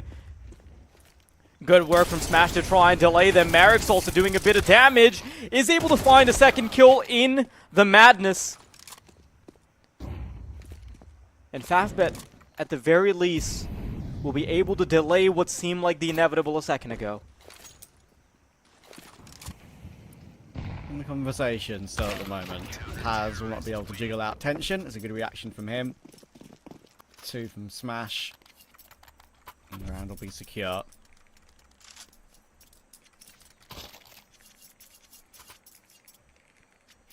They've got plenty of money to use. That's the biggest issue for Favbet. They'll work their way through another buy here for Fireflux before they're rewarded with some sort of low investment.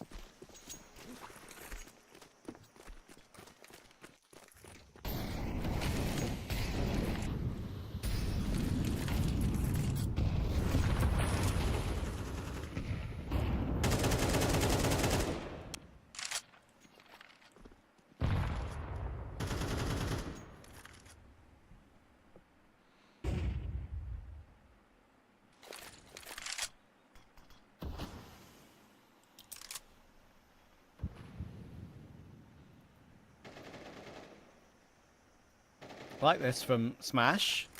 That tiny pixel angle. You see someone cross, you throw your smoke. You can see, of course, someone coming from the ledge and from below. One that almost gets lucky, but not giving anything this time. And right now, Fireflux are refusing to give Favbet any early round duels. But they are walking 4 back toward B now, and that could certainly be where they choose to burst. Oh, good connection there from Bondic. And now his position's known. They are going to quickly bring him down. And not a lot of defenders on the B-bomb side, actually. It's mostly just Tension playing a much smaller angle all the way in the back. Jeki now wanting to become part of the conversation. Some really good shots coming through from Favbet. And suddenly there's a lot of new life in them that has previously not been seen, Trav. Yeah, we need to see another ridiculous Fireflux 2v4, but Marek knows what you can do here. It should be a freebie, and, well, first one was definitely free. The second one was actually just really well controlled on the transfer toward Dougie. Was it? So this is what I mentioned. They're now rewarded with the eco. A bit generous to call it control when he's running in. I don't know. Mix of both, maybe. Controlled it. I'm willing to compromise for a bit of both. Fair. First one wasn't controlled, it was just he knew he could guarantee a kill. Second one was trying to control the spray. So there was an attempt, and that attempt was successful, and that is the story we'll be telling. Indeed. Reminder, of course, this is not the last game we've got on the stream today. Yesterday, of course, we only had 1 match. We've had 2 already, and we've got 1 more to come. After this is going to be Jano versus Amkal. Of course, the Finns versus Amkal with Art Frost in tow. I'm excited for that because I'm going to be waxing lyrical about Art Frost, of course, later on this evening. They should win that game. Jano have lost 1, 2, 3, 4, 5, 6, 7, 8, 9 BO3s in a row. Okay, so they're finally becoming a third of what GTZ has been able to accomplish as of late. True, GTZ are a bit like that too, aren't they? Bless them. Well, Portuguese families, they're now known. Yeah. Ooh, wow, Shot. really good timing on the nade. It's going to be a freebie. Just another Tuesday.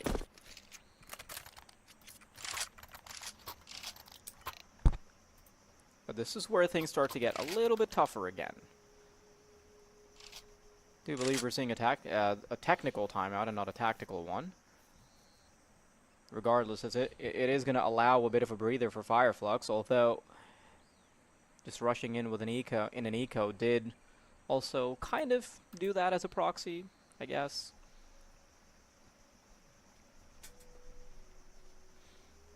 But the margin's at least not impossible for Favbet anymore. It really did feel like Fireflux had gotten it over the line. A couple rounds ago, I felt like this would just be a repeat of the second map. But now there's a little bit more control that we're seeing. The utility has been really good. Tension having a small resurgence. And somehow even playing a completely different style, playing super passively, allowing Fireflux into the site. Their utility has been so damn good that they're finding kills while barely even seeing the offense. Yeah, Favbet will always feel like they have a chance when they get to this point here, right? Fireflux are not on 12 yet.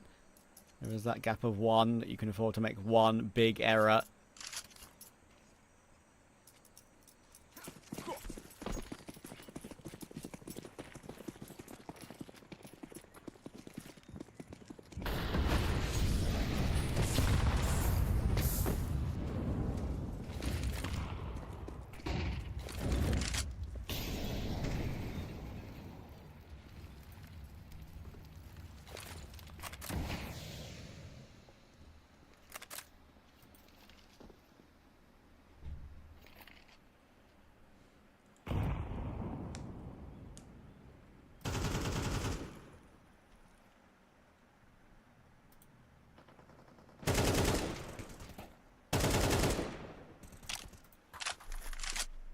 Presence being shown around lane here. Fireflux want to try and get to that 12 as quickly as possible, but a great nade coming through toward Banjo there. Soulfly getting a bit of a chip of that damage as well. Down to 71. Marek's on 3. Has been given the AWP, of course, by Tension. Just makes sense to do that. Smash, as he's going for a dry peek into toward A main here without a flash, and Maze not ready for it. Definitely switching things up a little bit. Favbet have been trying everything under the sun.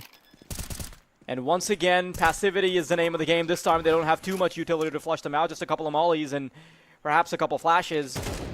That late smoke could be the piece of the puzzle, though, that they need. Jackie trying to go into the duel. Bondic, a double's really going to help out here. And Fireflux once again falling apart. Paz receives a swift headshot.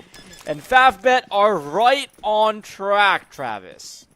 Now I'm getting a little bit concerned, because that was a little bit too easy. It shouldn't have been that easy. Fireflux got the bomb down, having himself in an okay position, but after plant, not successful in any way. No real crossfires being set up. Now we go for Tech9's full batch of 5.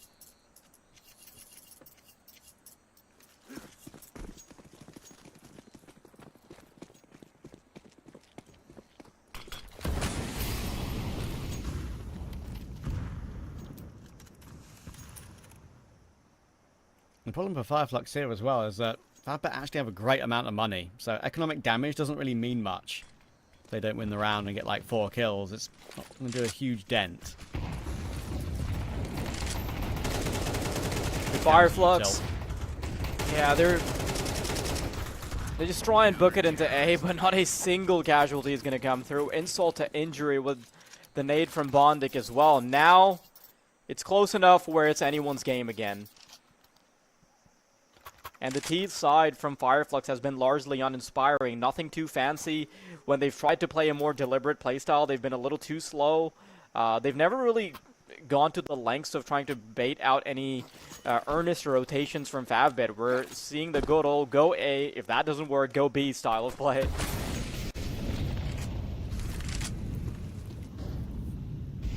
Exactly.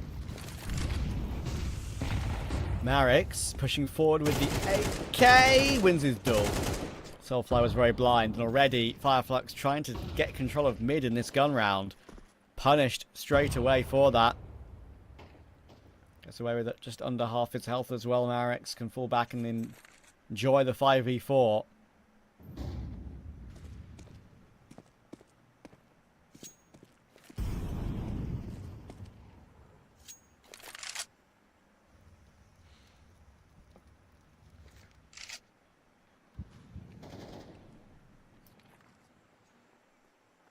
It's starting to become a bit static for Fireflux again. Do you remember how we mentioned about that on their CT on Inferno?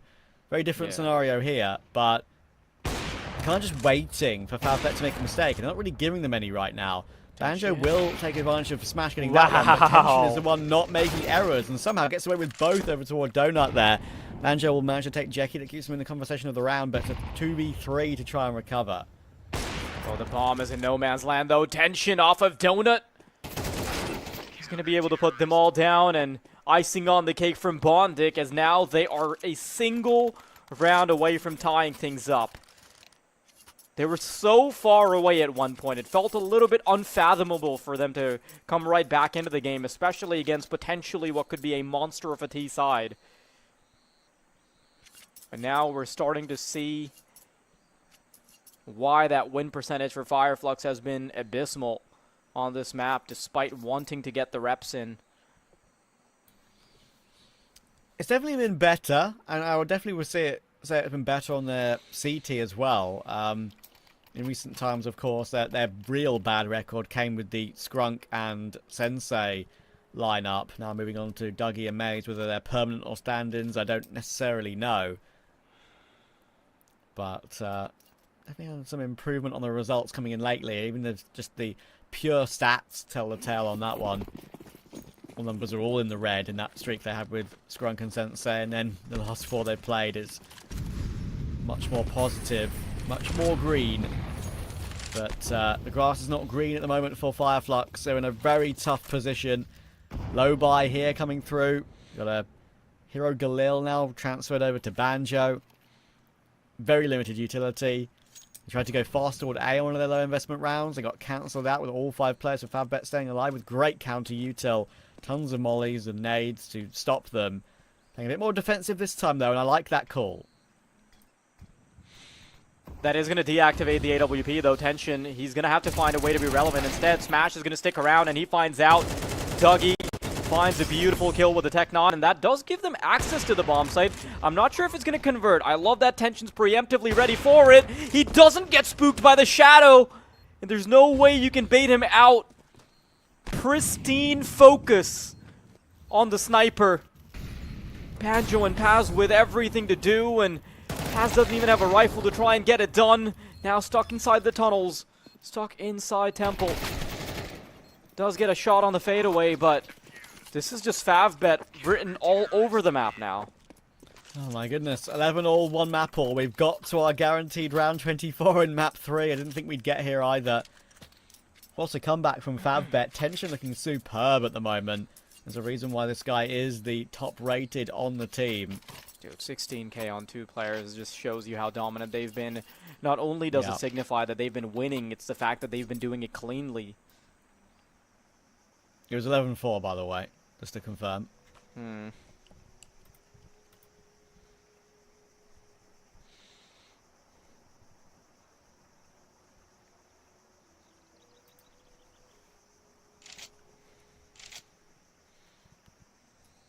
Suddenly they're all full of nerves and pressure on their shoulders, of course. A reminder, this is not an elimination game just yet for either of these two. Loser goes to the 1 and 2 bracket. Winner goes 2 and 1. You're right. Still can't get over Tension being able to hold his nerve. That was very ultra instinct of him.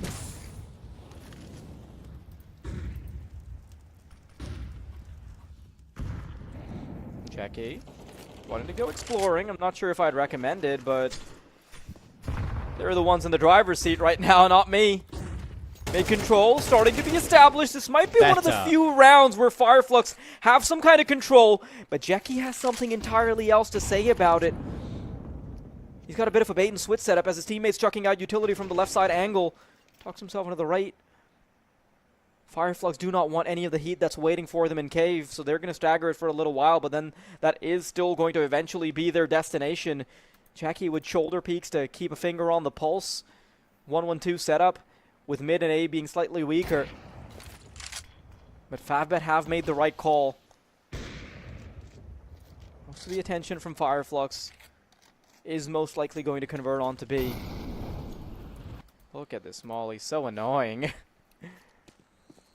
Right. I appreciate the variation from Fireflux in this round, going for a bit of a change up in mid there, delayed take, rather than what they've been doing previously. Now, tension. 20 seconds for Fireflux to get a plant and set up. Can they do so? Tension playing the deep angle. They don't have a smoke for this, and the opposition should surely be able to take pot shots. And Jeki does peek off of his teammate's contact, but he's whiffed. He tries to be a little bit too careful. That Molotov should spread. It removes Banjo, and it denies the bomb plant. He couldn't get it down in time, and Bondic will stay alive as well. Oh, it's an ultimate nightmare for Fireflux. Couldn't even get himself into that after plant despite trading Jeki. That Molotov is the MVP. Engulfed in flames are Fireflux's chances in this game, ironically enough.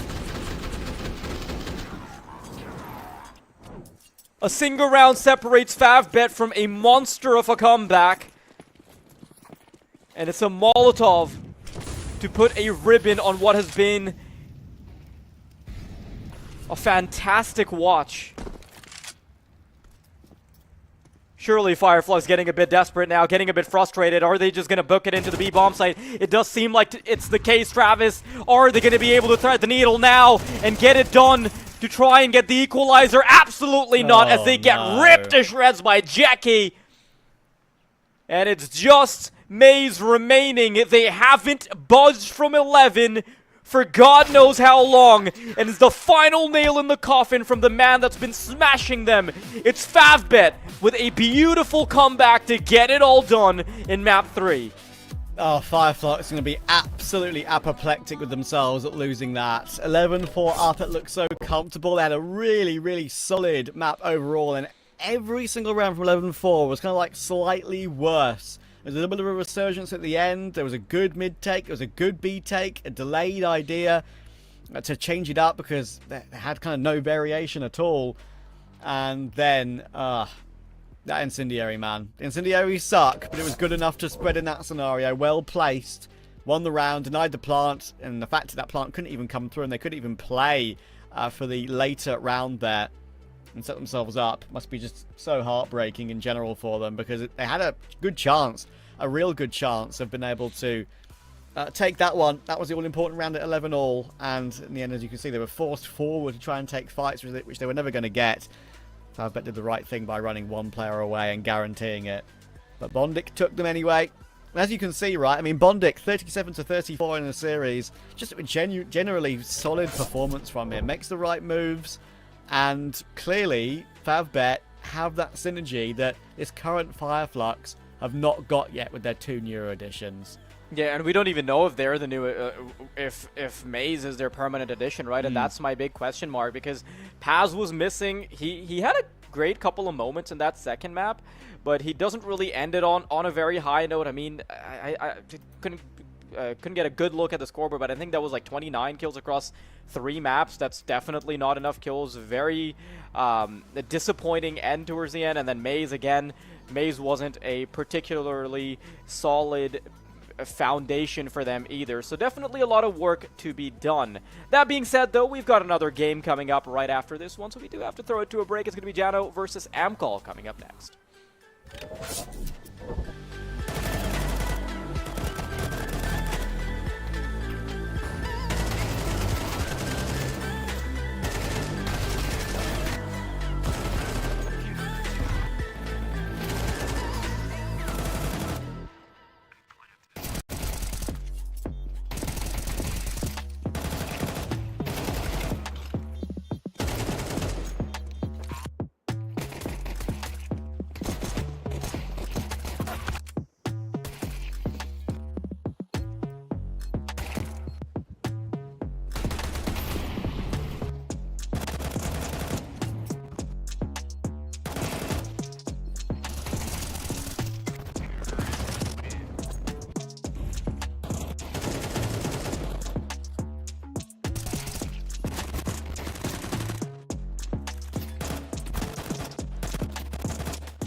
She said she loves you, but she can't love me. But I love you.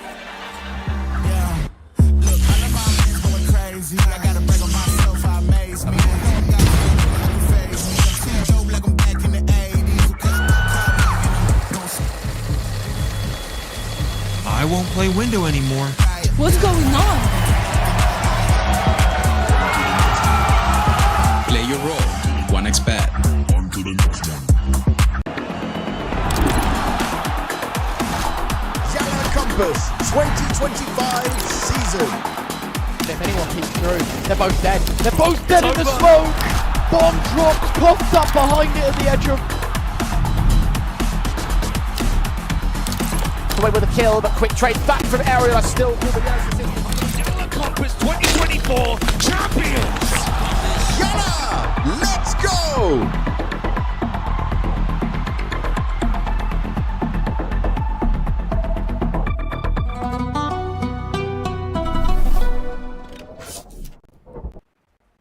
One more BO3 of the day coming in. It's Jano versus Amkal, and this is going to be an interesting one, Faraz, because, like, there's two teams here, both on bad form, one on worse form, because we don't really know how much they're practicing, or, you know, how the players are actually feeling about playing professionally now, like, you know, YaLLa and Aerial, for example, on Jano, so it's a one to call. I would still favour Amkal, but they've been a bit up and down, of course, after losing Molodoi. You're right. But for Amkal, it's looking up in the sense that the trajectory of the team looks a little bit positive, right? In this, that they're expecting to keep improving, they're expecting to make this work. But for Jano, things look a little bit bleak, because that kind of result doesn't happen unless you're particularly unmotivated and having a bunch of trouble, right? And we had a bit of banter before this little cam segment, right? It's that the only performance that I can think of that is comparable to what Jano's been putting up recently, with like what 9 best-of-3s lost in a row, is GTZ, which has now been turned into Portuguese family. But yeah, that's the only other time I've seen this long of a streak of red. Yeah, I mean, listen, I'm not going to beat up on them too much for any reason really, because I don't think, like, I can't hold them to the standards of other, like, tier 3, tier 2 teams if they are, like, a different type of team, right? Are they really putting the work in? Is it just, like, an experience for, like, you know, Henu and YaLLa to try and learn how to play at this level a bit further? I'm assuming that's going to be the case, of course. Aerial's kind of retired and come back. Alu's still around, and I think Alu's still doing an okay job on a team that's pretty dysfunctional, but, yeah, it's a really hard one to call for them. Their map pool is looking very bleak. They play quite a lot of maps in the pool, to be fair, but they've only had a few wins on Nuke, for example. Thankfully for them, it's Amkal's permaban, so we won't be seeing that. You've got the likes of Train, which you maybe see something from them on, a map which of course Alu's got a lot of experience on from days gone by. But it's very different in the year of our Lord 2025, so I think this team you shouldn't expect much from them at any point, really. Whereas for Amkal, who I believe are playing today, unfortunately, with a different stand-in. I'm pretty sure they're playing today with Tommy and not Artfrost, which makes me very sad because I love Artfrost and I was about to big him up hugely with how he's been doing in these mixed teams he's been playing in. But it's fine. They've got Tommy. He's another one of these younger players coming through from a different region, right? It's actually not too bad. Played a sub on the team for a little bit. Came in from Quasar. I haven't seen him play yet, but I'm willing to give him a look and see how I feel about it. Yeah, I don't really have an opinion on Tommy either, and I feel like a bunch of my narrative for the game was hinging a little bit on the fact that, you know, they've got Artfrost, and I was saying that things are looking up in the sense that you're bringing in still a very strong piece, right? And this is a very serviceable lineup that you can potentially keep growing and growing, and you could have some really good results. Definitely in a different ballpark compared to Jano, but obviously playing with a stand-in can toss things up a little bit. Surely, with regards to their map pool, with regards to their performances, they are going to be in a much better field. generally favoring the staples of Mirage, Dust 2, and Inferno, and it's just Train that's a bit of a spanner in the works for them. But I'm very interested in seeing what that eventual map pool is gonna, that eventual Veto is gonna look like, because for Jano it really feels like they don't have too many comfortable grounds to scurry off to. No, and that's I still think it's comfortable compared to what Jano have to deal with. But yeah, I do get you. With the situation we're in now, of course, for Amkal, biggest issue for them, obviously, losing Molodoi. I mean, that was their shining light, without a shadow of a doubt. Of all the teams to lose into, it's Furia as well. It's like, why a Furia of all like coming in for Molodoi? It's a really weird pivot that Furia have gone through, of course, recently. Taking him, taking Yekindar as a stand-in, and then employing Krizen as well as like their sort of assistant coach analyst. I've suddenly gone like Kazakh of Furia, which is like really, really strange. Yeah. But it's down to like, you know, how ridiculous the buyouts are in South America and how difficult it really is to get like players you actually want for an acceptable amount of money. So I get it. I think a gamble is what Furia maybe needed to do to really make something happen for them. I doubt it will really turn into much, but we shall see. When it comes to Amkal, the games they played with Artfrost recently on Dust 2, which is their first pick, Artfrost loves Dust 2. I think he might be like the highest rated Dust 2 player in 2025, and he hasn't even been on an official team. I'm pretty sure like he's played so many in a mix, in like that roller coaster mix and the PGL qualifiers and like other rosters at this level, stand-ins and the like.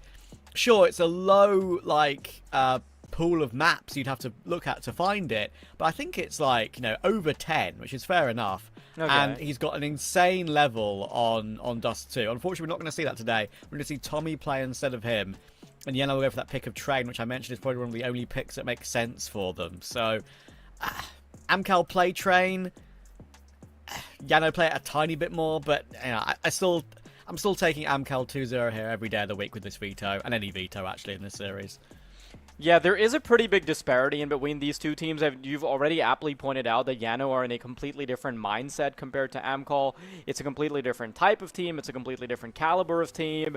You've talked about how Ariel is kind of back in play, kind of not. Alu's been doing okay, allowing the young guns to sort of develop as players a little bit. So obviously, the goals here are entirely different. So you can expect this to be a bit of a beating, but that also does allow the underdog to have the appropriate limelight necessary to suddenly have that breakthrough performance, right? Because if you're a very significant underdog, then although nothing's really at stake in terms of reputation, there is everything to gain, and that's the ideal position you'd want to be in as the underdog, where you have all to do, nothing to lose. Now, Amkal, on the other hand, I do think that they have a bit of a reputation to now start building up. Bit unfortunate that they're going to have to play with a stand-in. But while I'm talking about standards, right, Tommy is going to have pretty big shoes to fill even as the stand-in. Like, not having Artfrost on the team, you bring in the young gun. Now, I want to see what he can do. And I feel like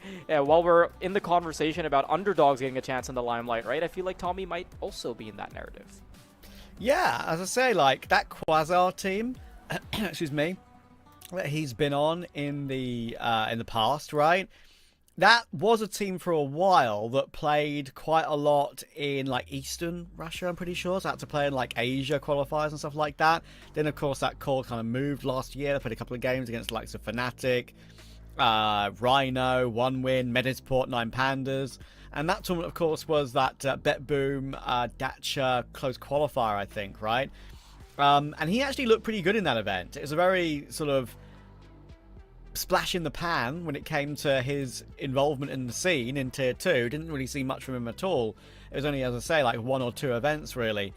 But we saw some decent level from him. I mean, just looking at some of the results coming in now. Like, fragged well against Medisport, fragged well against 9 Pandas, had 1 good game against Fnatic.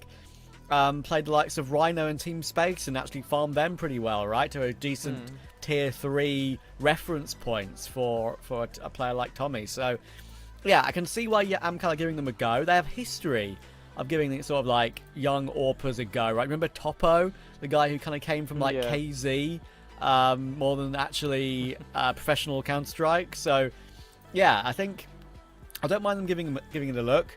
But yeah, it remains to be seen. Dust 2, I still think they'll win D2, even though Tommy's a bit more of an unknown factor. And by the way, I've just taken the effort to fact-check my claim about Artfrost. It's not too far off. You've got the usual suspects here. 60 maps, Donk, 1.66. Monazy, 1.42, 20 maps. Artfrost, not even being on a permanent team, still technically being benched on Paravision, has played 13 and has got a 1.37.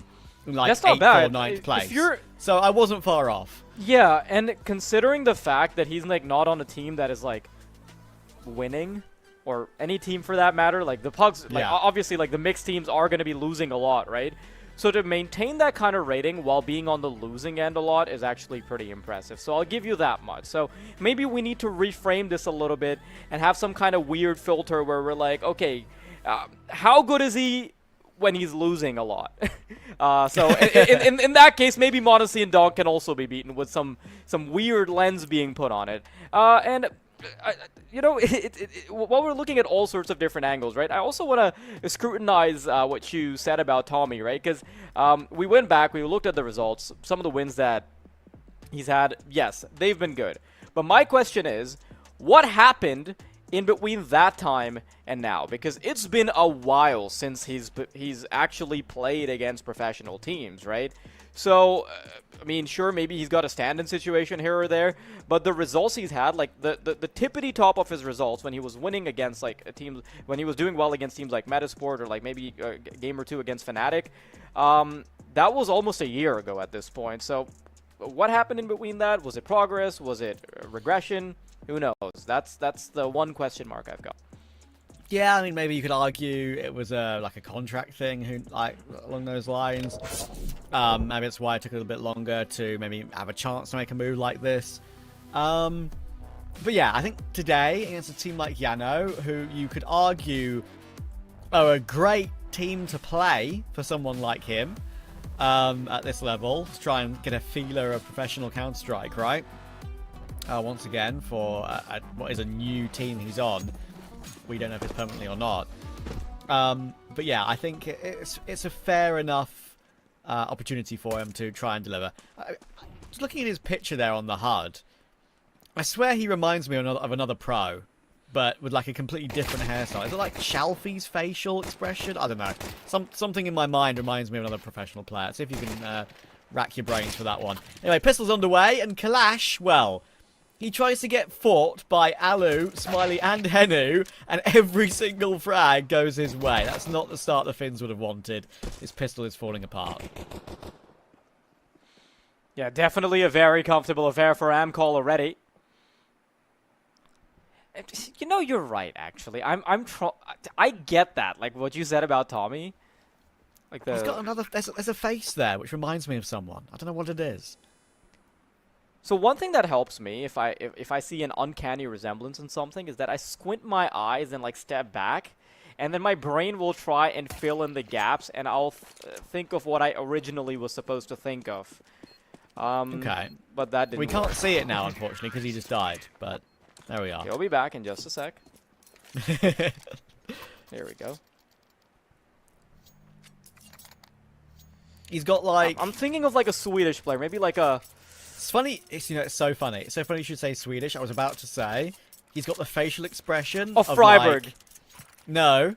Ish. This is really wild. This is really wild. Okay. He's got the facial expression and hairstyle of Base Hunter. Dude! You're very close. I agree with It's actually real, no? Like, You're right. You're right. I think... I can't disagree. Oh god, I knew for a fact you'd get shocked by that because you were very clearly not on my wavelength before I said it. I knew I'd catch you off guard, but it's so true. Listen, Base Hunter is Swedish. I was thinking of Swedish. Yeah. Bada bing.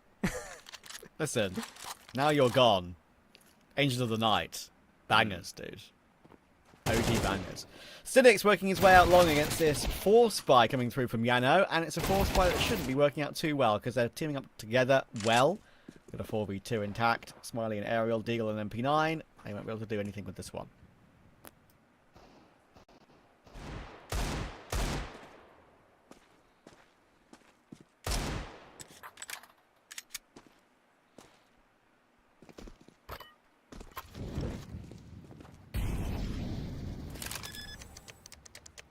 Yeah, sorry, my brain still has a bit of processing overhead from what we just talked about. My brain takes a while to pump out those frames. I'm trying to find a young photo of Base Hunter and a picture of Tommy and putting them next to each other. I get it. I mean, I see the vision. I actually get it. Yeah, I've seen it's the better light than now. I thought, actually.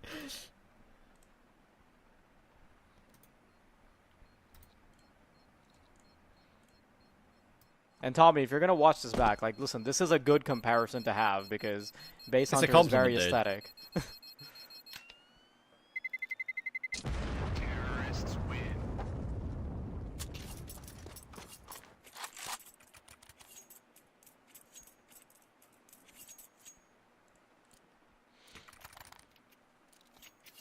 I know you're out here on MS Paint. I see you hitting that Control-C, Control-V. I see you hitting that snip tool, the good old Control-Shift-S, put it together, put it on your Twitter for 17 clicks. Yeah, I know you, Travis. I'm not tweeting during the broadcasts. I'm saving it for later. Yeah, you're scheduling it. I know you. I know what kind of man you are. Oh, God.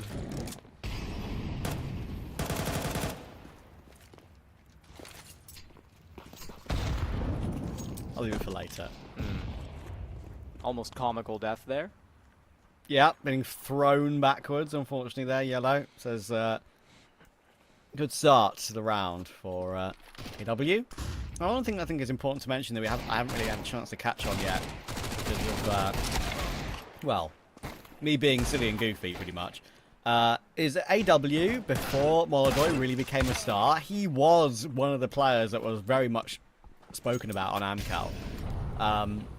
Molodoi became the main man for quite a long period. AW was very highly rated for a little while when he was on that DMS team, right? He was on that team for about 2 years. That DMS team became Amkal.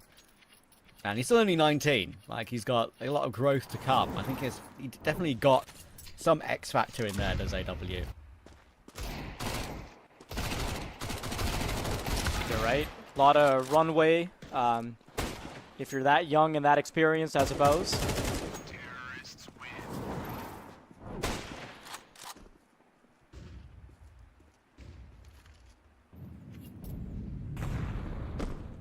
Still kind of strange to me that Bondic is younger than Alu. That's a very good point. It is indeed.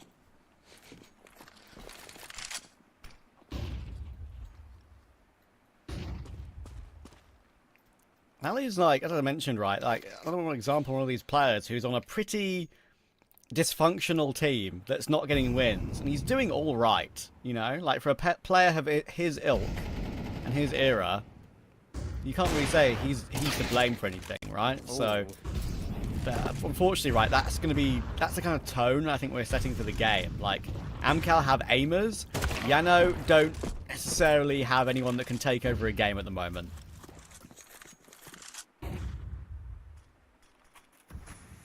We've seen Alu do some cool things back in his prime, so maybe some of that can come to light. Ooh, good shot from Kalash. Hanu, not sure how he doesn't get punished for that. Beautiful connection there from Alu as well.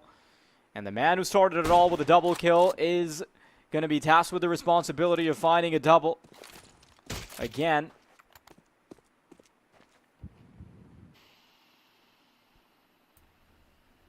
Bomb's awkward. They're going to want to peek out together. Ooh, now it's interesting. There's 15 seconds on the clock. Dear. Alu's quickly trying to get on the reposition. Molotov to try and flush him out. Stinix. Alu knows exactly where he is, and it's the pistol from Alu to close it out. A lovely little off angle from Alu, actually. I appreciate that. Yeah, I'm a little bit talking about off angles. His camera position is a wonderful off angle as well. But yeah, I think it's quite important to mention that he pulls out the USP there. Like, often in that situation, these players can be a bit stubborn and go for the AWP still. Guarantees it with the USP. Good double swing from Henu. That kind of was the main kill that got them back into the round. A little bit awkward there on the double swing, trying to get the information. YaLLa was in that good position that you mentioned. I think if he just takes a regular angle there, he gets punished instantly, but Playing a little bit further on the back of the bomb site allows him to find an advantageous duel with the USB regardless of which way Stinix tried to cut it. And now Jano at least have an in back into the game. It was a beautiful start from Amkal, but YaLLa wants to add some complications into this mix. Ooh, aerial. Catches Tommy. And the two boosts being pitted against one another. It's the CTs that will come out on top. Yeah, good couple of rounds in a row here for Jano. Trying to assert themselves on this CT side, and especially considering they won that previous round with only one player alive in YaLLa in the end. This would be a really important one to win with the MP9s in play, obviously, and limited util. Do I have permission to tweet that during the game? By the way, considering you mentioned it. Yes, you do. Okay. I'll save it till an eco round. I'm so inactive on Twitter, largely because it's like it's a messy site. No, it's soft banned in my country. Oh, okay. I'm being very careful with my words. I think you're doing well with it. As you can see, Favbet there, playing with his teammates in a LAN setting. He's going to need to do a lot more. He's not doing anything there because Jano is standing tall. Now to be AW. He's got 10 seconds to cross on the site here and get the plant, but YaLLa will not even let him get there. Good wall bang with the AWP. And that will force Amkal down to a lower investment now. Dude, YaLLa's looking kind of spicy, actually. Like, this is a good way to be starting the game. When I saw that missed shot on long earlier, I thought he was going to have a rusty day, but this is a pretty good start. Got a couple of really nice shots already, and we're very early in the game. Gotta remember that this is also Jano's map pick, so gotta have a chance to get better.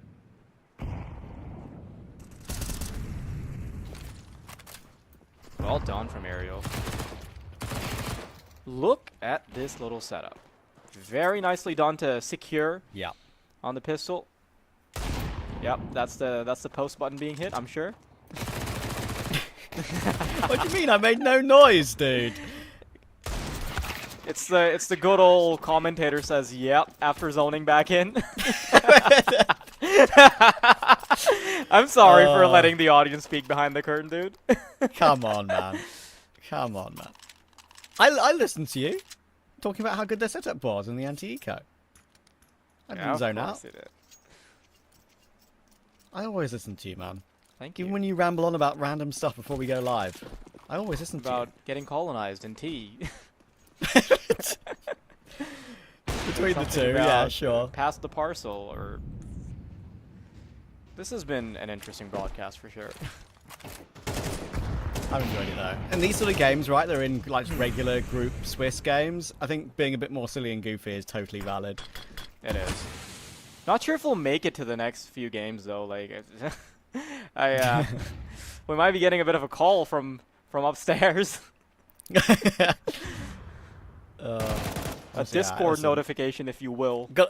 Gotta have a bit of entertainment. Yeah. Speaking of entertainment, sometimes. What is going on in upper tunnels? You see that little parcel, if you will? I do. It's called the C4. Or the bomb. It's not being passed around. No parcel here. It would be a pretty scary parcel, low-key. High-key. Any key, for that matter. Any key. 3v5. Actually need to somehow recover it, and if AW doesn't get this kill on Jano, it's probably not going to happen. And that will probably spell an end to the attempt in this one. Look at YaLLa as well, by the way. He's behind Tommy. Actually, timing may be a little bit awkward as they go back and forth here. And there we go. It's more awkward for Tommy than it is for YaLLa. You know where Stinix once was. Not judging the timing too well. YaLLa lucky to stay alive, but headshot angle could be very awkward for him to recover. And yeah, we'll go down, but 17 seconds. I think Stinix just wanting to make sure he doesn't die after time there. So we'll go into YaLLa's scope. And Jano looking a little bit better so far here than I thought they would. I came into this game thinking that it would be just a complete stomp, but it's not. This is a really good showing from Jano already. Janu's sitting on 11 kills. I think the one highlight that we did get to catch was that long-range spray down all the way from the A site to find a double. Bit of brilliant aggression into upper tunnels as well in the previous round. And Janu's been playing very active. Look at this. He's playing in lower tunnels, wants to get into a fight early, has the supportive aerial if he wants to back off, and now he can help out a little bit on upper middle as well. There it is. Now he's activated. I really like this from Jano so far. They're being a bit more dynamic, right? They could easily forgive them for sitting back and letting Amkal do what they want and gauge them a little bit as time goes on, but playing aggressive, taking mids, even on a lower investment round here, not letting them get anywhere near a bomb site, no plant for extra money.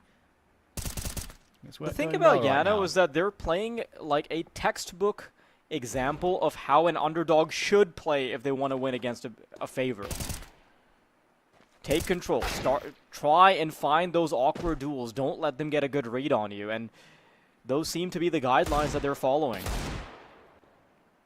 Obviously, it helps a lot that Janu's having a monster of a performance. 14 and 6 already, and sure, you can chalk a couple of those up to ecos, but even those ecos are going to matter a lot.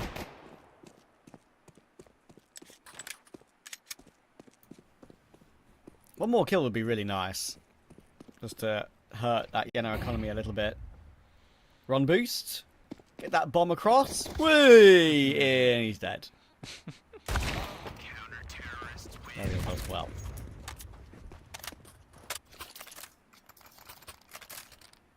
I do think, like, if I'm to be doom and gloom for a second, I do think it is a little bit telling about the Finnish scene, about where they're at right now.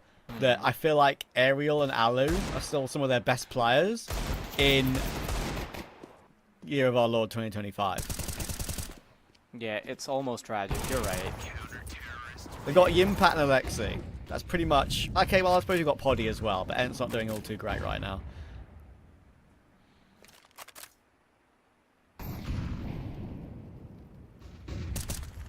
It does kind of feel like at the start of CS and maybe like even during the middle of it, like you had like the trifecta of like Sweden, Denmark, Finland, countries like that just being really good at CS, and then it's fallen off since then, right? Yeah. Definitely not like, to that same caliber. You've had some like little mini crazy results with the likes of Jano right at the Elisa LAN.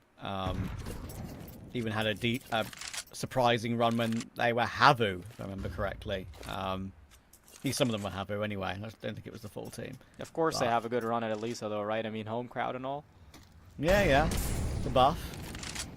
For sure. But, yeah, it's... All those players have moved on, of course. Don't have Sergey really doing anything anymore. You've got X7 retired. Nice pick, Alu. Good timing to go for it as well, right, while they're setting up util. 35 seconds, they're forced out mid. The B-side players need to play this to perfection. A jump spot's going to be caught by Tommy, and that is beautiful work. Now, it's just a single member trying to hold off for dear life, but the Tunnels Prong will take care of him. Amkal a bit late to the party, but they will be fashionable at the very least. Bomb planted. And now Jano, a retake that they definitely don't want to bargain for. These weapons could be much more useful. Risking that AWP for barely a chance is definitely not in the cards anymore, and they'll be backing off. They're not really going for too advanced of a hunt. Not routing through tunnels or anything, not trying to push down middle. Yeah, they need to keep their weapons, right? It's their first round in a little bit, so... Confirm 4 alive, bolster the money a little bit. It's the second time I've seen YaLLa's camera angle where you can clearly see, like, TeamSpeak on the left there. Pretty funny. And notes. I do think, I mentioned this to Freddie and to Matt, right? When I've covered matches with them in the league so far in the last few days, few weeks. Really happy that we're mandating these camera angles now properly. I think it's a great thing to do. You're right. It's so much better. Like, I think it genuinely changes the quality of the broadcast, and there's one little detail that I mentioned to Josh when I was commentating with him the other day. It's that for those little moments where you think somebody might have not been looking at their screen, or if like they got 4x3'd, you can actually instantly verify what kind of resolution they're playing on just by looking at their player cam. Yeah. I had one egregious scenario where all 5 players had like a fifth of their face. And like, one guy had the top left, one guy had the middle, one guy had the top right. So if you put them all together, they would form one big camera for one face, like Exodia, the Forbidden One. That's how bad it's gotten, okay? The Forbidden One. YaLLa's definitely got it set up well. Fall back off the angle though. Jump spot over from Tommy. Amkal within 1. Utility being used on a possible B split, but Svade8, as you can see, with his teammates. IRL, trying to make something happen. So this push. Reload having to come through on ramp, and that's a great entry toward YaLLa. Henu has to get 2, and thankfully Ariel's got the reload off in time though, and they've held this A-bomb site really nicely here. Good trade spacing. A bit awkward reloading behind the boxes, but there's 3 to find for Kalash. 1 on new box. That's YaLLa, not giving up anything at all. Good HE. Actually doesn't reach the desired target though. What? Still alive. Oh my god. There He found another one on the ground. I can't believe it. Actually gives him a chance right now, especially if YaLLa misses. He goes for the duel here, and YaLLa's going for the jump shot. There's still 15 seconds, my friend. Should be a walk from short. It's okay. It's okay. Smiley will keep a smile, and there'll be no frown after that round. Dude, that second nade is something that would cause me physical sadness if I'm the A-side player. Just finding a stray nade, very convenient for the situation, like an old cartoon in the time of rubber hose animation. Just finding a convenient hammer on the ground. Comical.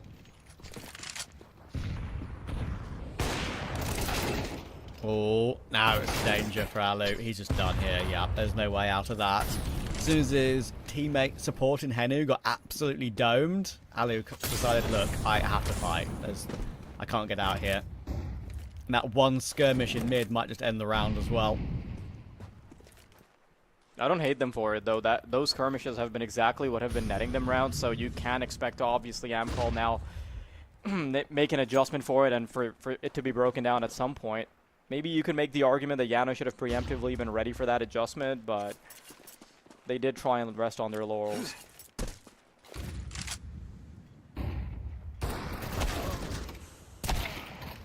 Ooh, good couple of One connections back, from but Tommy looks good. 2 important kills for him. Or should I say base hunter? Fortunately, so far he has been having a bit of a performance that will signify he's been focusing on Dota. That's a good one. I like that one. Did you know that he actually did a Counter-Strike song as well? But obviously it's a lot less popular, and it's also just plainly worse. So yeah, it was just low effort. Like, you think it was a cash grab, basically?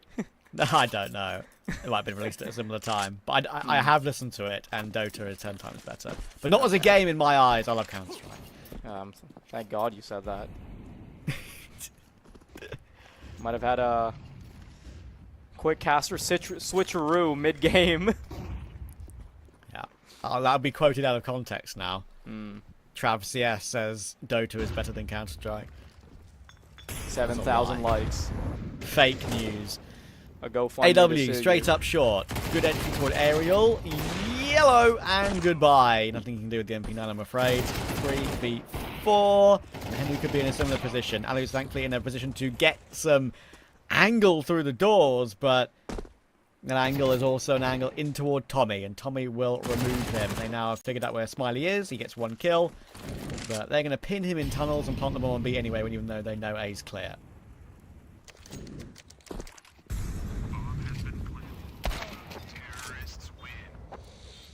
Well, not a bad half from Amkal at all, considering how it started, but definitely not up to the mark of the standard that they've set in general outside the game. They're supposed to be a much better team, so Jano definitely pulling a bit of a fast one on them. And I really do respect how well Alu's been playing, and you were talking about how Alu's been able to hold his own in a lineup that's been very chaotic, and I feel like that this game has held up to what you claimed. I appreciate that you agree with me very much. Only in the face of irrefutable proof. Alu out mid already, and that's going to shock Svadate there. I didn't realize he was already in the cubby on mid, and it's a flurry of frags over toward B. That'll be a plant, that will be a after plant, and it will be a pretty impossible retake for Tommy and Stinix. Good stuff from Jano.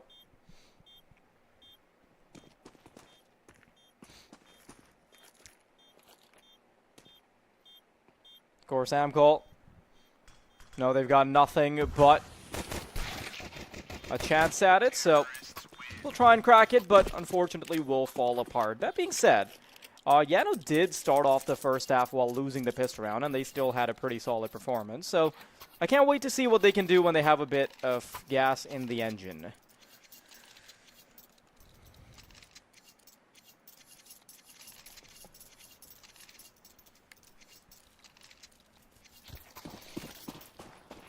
And I just need to be careful against this force buy now. Scout in play, combination of that and the MP9s and Deagle is always very dangerous. Oh, and there's the opening. YaLLa, even a little jump spot is not enough to keep them alive. And the open rushing toward B off the back of it. Thankfully, they're shedding the flashes really well here, Jano.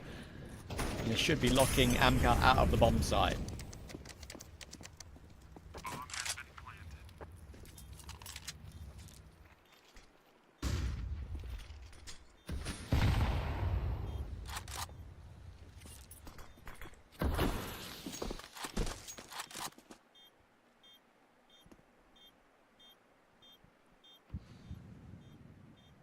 Okay, so when this is where we started theorizing, right? Hypothetically, if Jano get away with Dust 2, how likely do you think it is that they convert on train? Or, I mean, look, Jano are on poor form, but Amkal's technically playing without their star, who's been bought by a tier 1 team, or tier 1.5 team if I'm to be pedantic.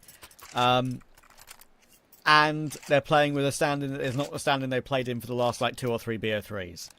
So, you could argue that Jano should be better here. It's just their recent results are a horrid look. Unity 0-2. Amkal, they've played recently already. Lost 1-2. Fireflux 1-2. Rush B 1-2. Nexus, Navi Junior, Iberian Soul. Amkal again with a slightly different roster, I think. 0-2. So, yeah, just plainly, that is the reasoning behind preferring Amkal. But Henu's coming with a great level today, up to 19 kills and 11 deaths.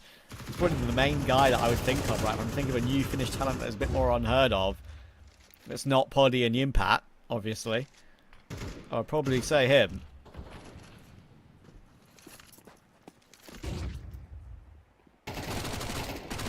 Oh, it's so awkward with a Mac 10 from there. Thankfully we've got Tommy support. Oh dear, hang on. What? We've got Alu peeking into the open where the scout is shooting to try and get that trade, and he gets rightly punished for it.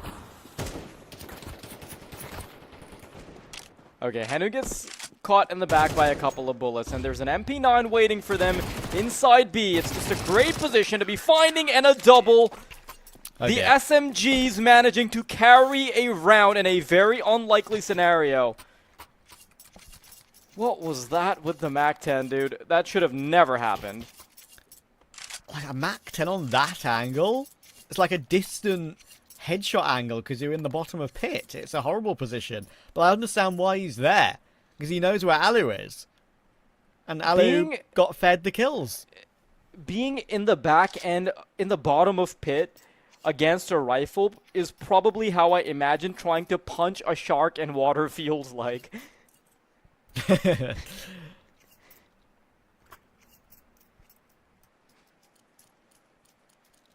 I guess Tommy aimed for the eyes.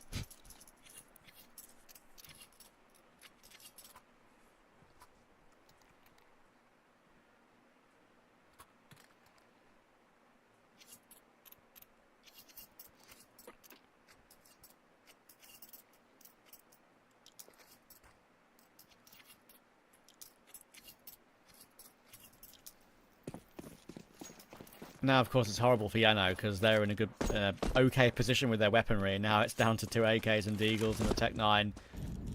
Tommy's got the AWP and he got it for free as well, just to rub salt in the wound.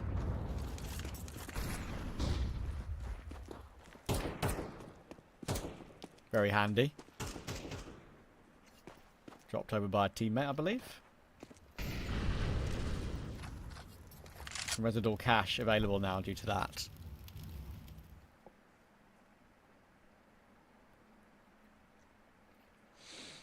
He's set up.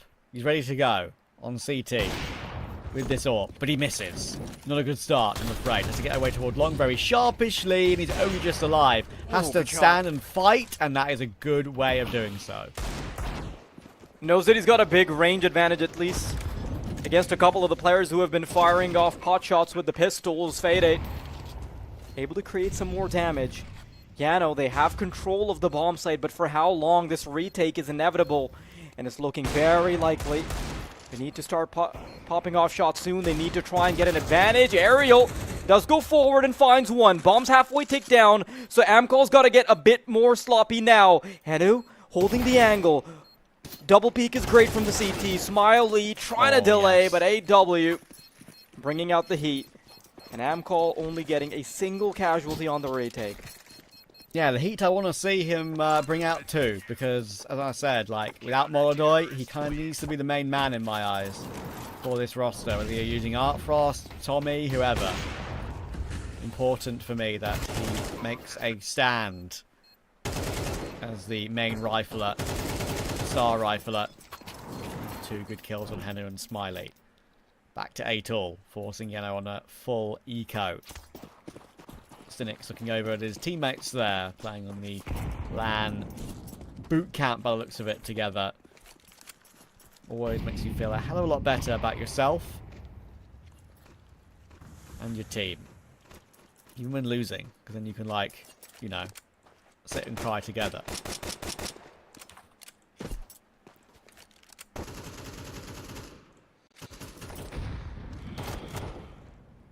It's funny you bring up that conversation about AW potentially having to be the main man to step up, right? But I feel like that responsibility has been haunting Artfrost as well for a very long time, because if you look at the trajectory of his career, he was inches away from being the man in spirit that experiences all those victories and the glory that Shiro has currently been experiencing. Yeah. Shiro takes a spot, then they go and do everything. Like, that's gotta hurt, dude. That makes you directly feel like the problem. The thing is, though, like, I think, having interviewed him once, I think he's quite a confident guy. And sadly, he's just been in, like, contract jail in Paravision for a little while. That wasn't the case. I'm convinced he would have been picked up by, like, a 9 Pandas or something like that, right? He's been on a team again and still playing well. I do think there's an argument that Artfrost has that flashy streak in him that is borders on a bit too flashy and can maybe him struggle to hit the easier shots maybe and be consistent in general, which is what you need from your AWPer. But listen, I think he's still got a good level in him for a top team. Don't forget, right, when he got kicked, you can't say no to Shiro. That's just like logic. But he was MVP of that Bet Boom LAN they played and won. So he was at a good level when they moved. Obviously, finally moved on from that academy core with Zontix and Dong.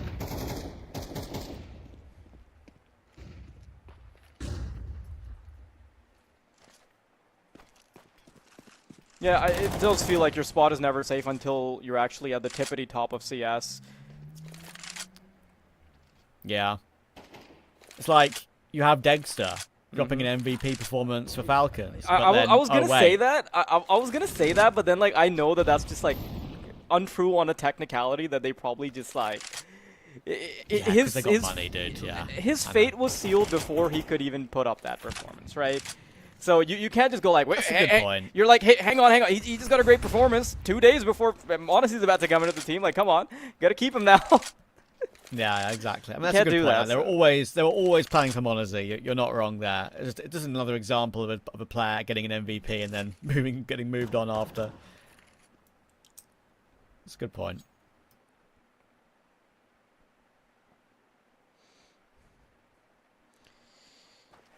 Veto about to come through from Jano, and they had a lot of control on the game, but now that but after having that big fumble against the 2 SMGs of Amkal, they've not really been able to be like themselves anymore.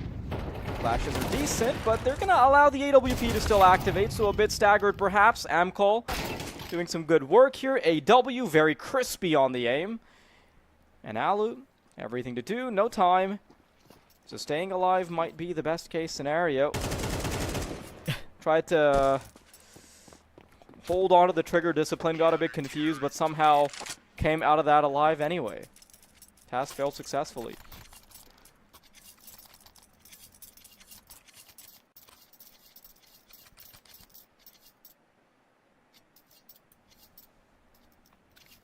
Kalash charging up mid there. We'll get punished for it, but Amkal are now creeping clear. Yeah, back down to an eco again. So as it's an eco, I'm going to ask you a question. Breaking news rumor. Nothing confirmed, but reliable sources on Twitter. Some Pearson Saw being the coach, obviously, reportedly reaching an agreement to join G2 after the major. Would that fix G2? Well, Deity. Tell me yes or no. When you say will it fix G2, do you mean the team or the organization? I have two answers for you. I'm not sure the org can get fixed at this point, but the team, surely it improves them, no? Like, now, if you add maybe if you add a therapist to the equation, like perhaps we can talk about it. Maybe. Yeah, dude, I kind of forgot about Senpai's. Before this iteration, it kind of felt like... Hang on, I actually need to focus on this round for a second, because this could be where Jano finally get a bit of a break. No, Stinix, he's going to keep him focused. Hang on! Kalash is in a bit of trouble. Both comrades dead all of a sudden, and he's going to have to back off perhaps. He's got a defuse kit, so he's hoping he instantly gets a fight in. Damn. Waiting for the shoulder peek. Will be fed 1 kill, but a bit too far away from the action and can't even clear with a nade or anything. Wants to try and get on the bomb as soon as possible. Waits for a peek. Just a little too far gone. That is his death sentence. Tried to hold it out, and that's a good round from Jano. I really appreciate that method there on the clutch attempt from Kalash. He charges forward, stops, hoping Henu's going to move, because you would assume then he's shifting forward if you're Henu, right? And you want to move yourself to try and get in a better position, but another time to do that. And we were waffling on about possible changes or whatever elsewhere in the scene, right? Just having a bit of fun because it was a low investment round. They've won that low investment round. Henu got a quad kill. It's up to 24 and 15. The closest player on his team is Alu with 11. There's no one within half his kills. Wow.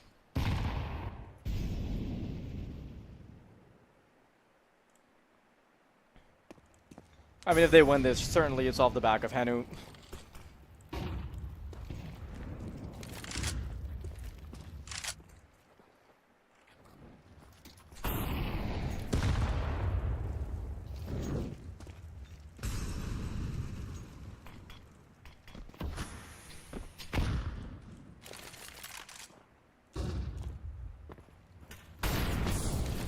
Good counter volley. That bit of information will now be known, of course. Henu taking 1 tag to that. Bomb being moved up short with 2 players in B tons and a player on long. Normal setup, you'd think, for Jano. And they know they've kind of been gifted a wonderful opportunity to stay in the game, right, after that previous round. And they don't want to let it go.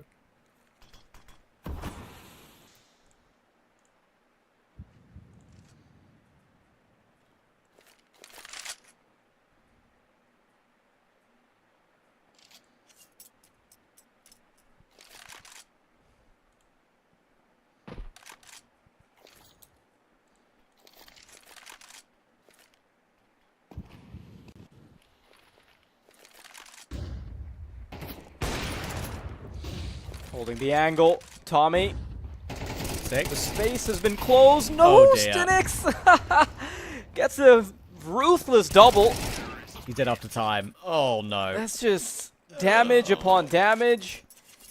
Alu's thanking his lucky stars that he can stay alive, and that round was excruciatingly long for the amount of action we got.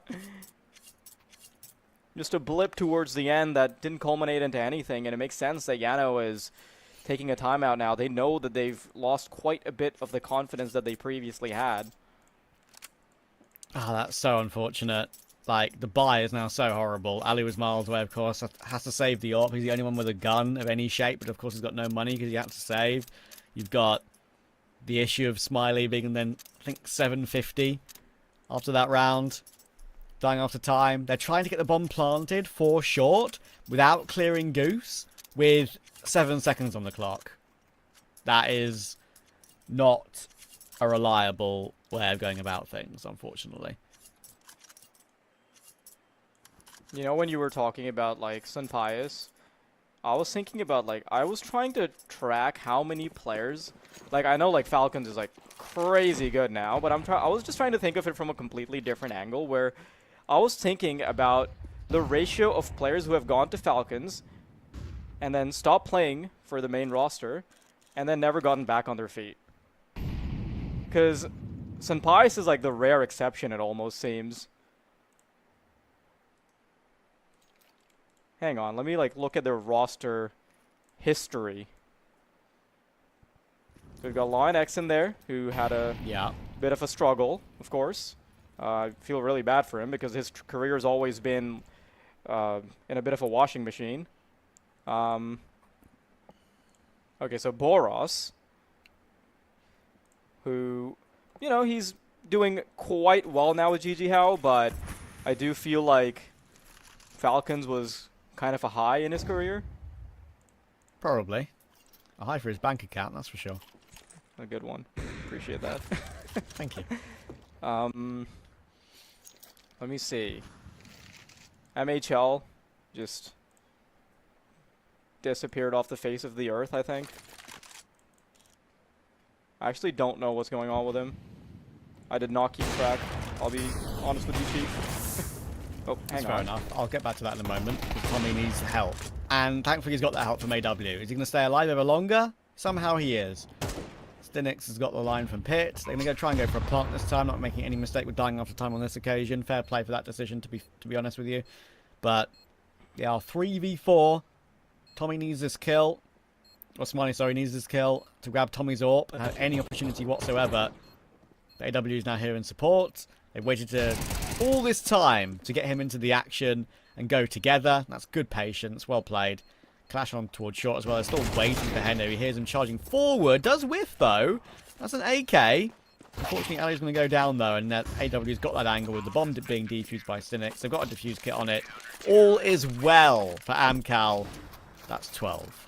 I'm gonna point out that was some incredibly good spacing from AW and Tommy. I almost just said, "Oh, like, oh, how cute." But like, if you look at Tommy's position, he could have totally overstepped there, but he just sticks to the box forever until AW is the first one to peek. Just give him that extra bit of time, and then a third player also joins them in the endeavor of actually taking control of the site, because it's way too easy just to be giving up 1v1s, and a Tech9 just 80-80ing around the corner of the box there as you come up the ramp can ruin a round in seconds. So beautiful little micro play there.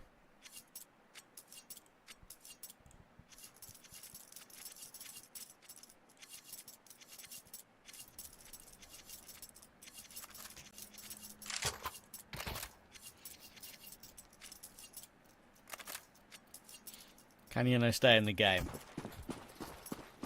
Thankfully for them, they've got a full buy. No money issues like we've seen previously, but Ali's going to go for a pick and immediately get ripped away from the round. Tommy better on this occasion. AW toward lower, wants a lineup, gets a lineup, a dink and a frag. Not necessarily in that order, and he'll even get the frag with a frag. HE grabs another. That leaves Henu and Ariel 19 and 33 HP with not much to say at the end of this map.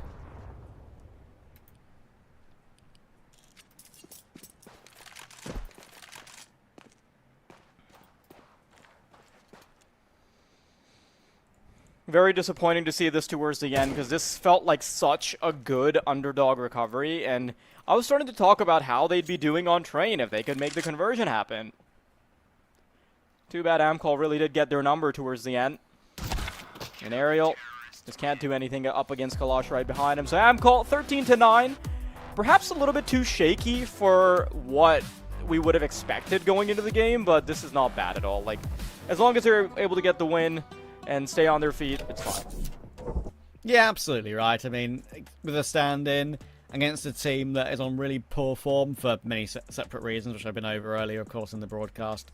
That's fine. 39 is fine. A little bit of awkward rounds, getting caught on the eco, on a Jano eco a couple of times. That made it interesting for a second as well, but then Jano, that one sort of back-breaking round where they try and make it up short, trying to plant the bomb without clearing Goose with 7 seconds on the clock. It was an easy lineup for Cynics. That kind of ended the game, really. As you can see, it was a very solid performance across the board for Amkal, especially from AW. But for me, that's the issue with Jano. Maybe you have one player popping off at any one time. Everyone else, never usually happens. Henu, great game, but I'm afraid it's in vain, my friend. It's a great game, and I feel like if Alu was able to keep up the consistency that he had towards the start of the game, maybe we would have seen something a little bit better. But looking around yourself when you're almost breaking the 30 bomb and realizing that a couple of your teammates haven't even got into double digits is a bit of a heartbreaker. And of course, that does mean that they're going to be going into their own map pick without a win under their belt. That being said, though, Train is still open grounds, and I'm quite liking what we've seen from Jano, some of the glimpses that were successful, even if they weren't able to close out that game. So I'm really looking forward to map number 2. Don't go anywhere. We'll be right back in about 10 minutes time.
She said she loves you, but she can't love me. But I love you.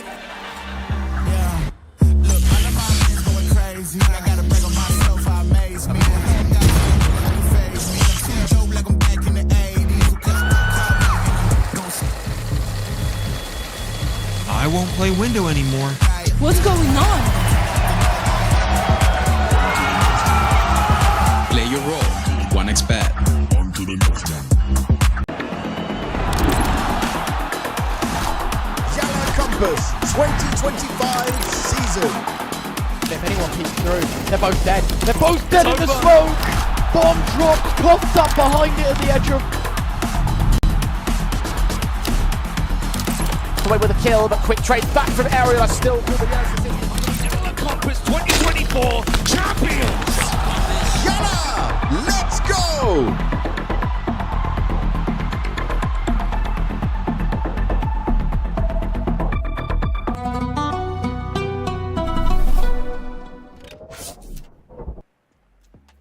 Expected, you could say, the result of map 1, Amkal looking okay. A few mistakes littered in there, and Jano took advantage of a few of those. Actually made the game relatively close, and it was a wonderful performance from Henu, but it wasn't enough to win it out. We go into map 2 now.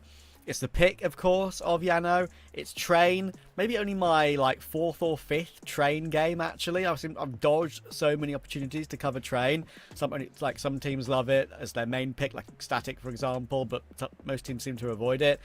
And one of the points I wanted to make about Train, Faraz, is the fact that if you're a team like Jano, probably the reason they are favouring playing it is because you're the underdog, right? You try and play a map that maybe is not played as much by some of these other teams in tier 3 and tier 2. Unfortunately, in this occasion, Amkal do play it, and it's like win-loss, win-loss, win-loss, up and down, but they did beat Amkal on it just 3 days ago. Can they repeat that? I don't know. It's a tough call to make, but I will say that for Amkal, the fact that they don't have their biggest, like one of their biggest pieces, right? And Jano has looked a little bit better today than I ever expected them to look with how their general form has been. I mean, 9 losses in a row is kind of it's very difficult to make any arguments for it. So, I don't know. There's maybe a chance, but I still definitely favor Amkal a lot. I think Train being the spanner in the works is the one that really concerns me, though. I've seen Train go up and down and diagonal for teams, so I really don't have any real expectations for it. At least in the first half of that game, or at least towards maybe like 70% of the game, Jano almost looked like the victors there, but Amkal were able to come back. So if they can somehow go back to the momentum they were building up at the start, maybe if they can actually take advantage of this map pick, perhaps, but I'm not holding a candle out. No, yeah, I mean, I mentioned it was like win-loss, win-loss, win-loss for Amkal on Train, right? Just run you through some of those. They're all relatively recent, but the two that are actually relevant, of course, with a lineup that they've had that's similar to this, with Artfrost, of course, instead of Tommy. One against Zero Tenacity. They won that one, 13-11. Z10 do like to play a bit of Train. And that one I did mention against Jano. And that was a good team performance from Jano across the whole board, right? Which is the big difference. It was Alu 19, Yellow 17, Henu, Smiley 15. All pretty well rated as well. So just looking at that, you can see that it's quite a difference in performance compared to Dust 2. Will Amkal have learnt from that? That's often the logic I go by for a lot of these games at this level, right? If you play a team you've just played a few days later, usually the team that loses knows what they did wrong, and it's down to the team that won to innovate. And I feel like sometimes it's a bit harder to innovate than it is to fix your issues. You're right. I totally agree with that. Speaking of Train in general, though, right? I feel like it's such a map that hasn't been quite figured out yet. I was looking at Vitality playing it, for example, right? And even they have such a one-dimensional game plan that the conversation of innovation is at. I'm of two minds about this. It's like either the best team has figured it out and there's nothing to innovate and it just sucks fundamentally, Or it's that there's so much to explore that even the best team hasn't figured it out, right? It's like that one meme with the fork in the road, where it's like thunder and one's like a beautiful garden. Yeah.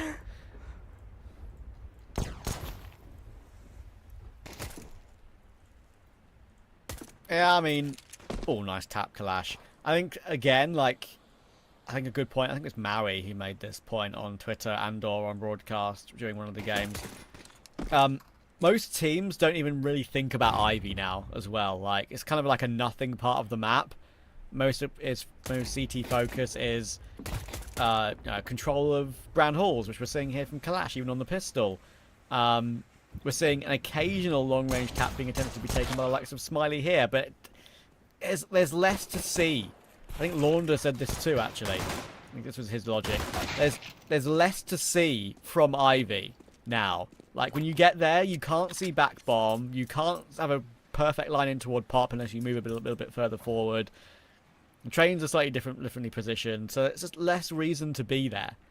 And, yeah, that's what makes it, I think, an extra poor place on the map now compared to old train. Alu's trying his best here, by the way. Got 2 kills with the P250, but let's make noise dropping down. He's 1 HP. I hope he's allowed a plant for his sake. He will be. But the round win is looking unlikely. Oh, hang on. That's a bit criminal.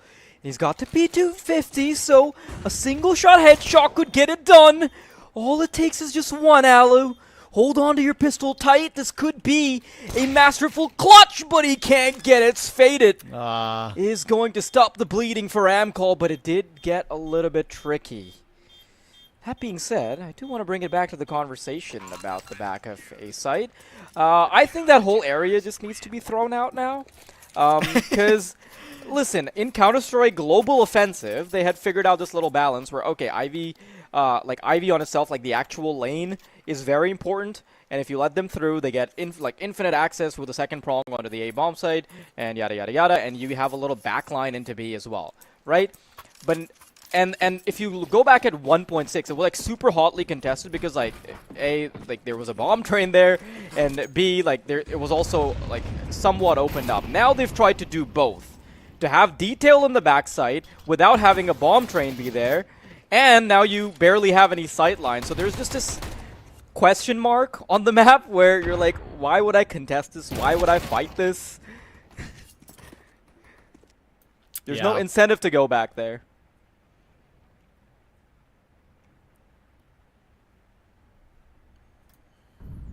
I think it might have been nostalgia that triggered the reasoning behind making it a more accessible area of the map.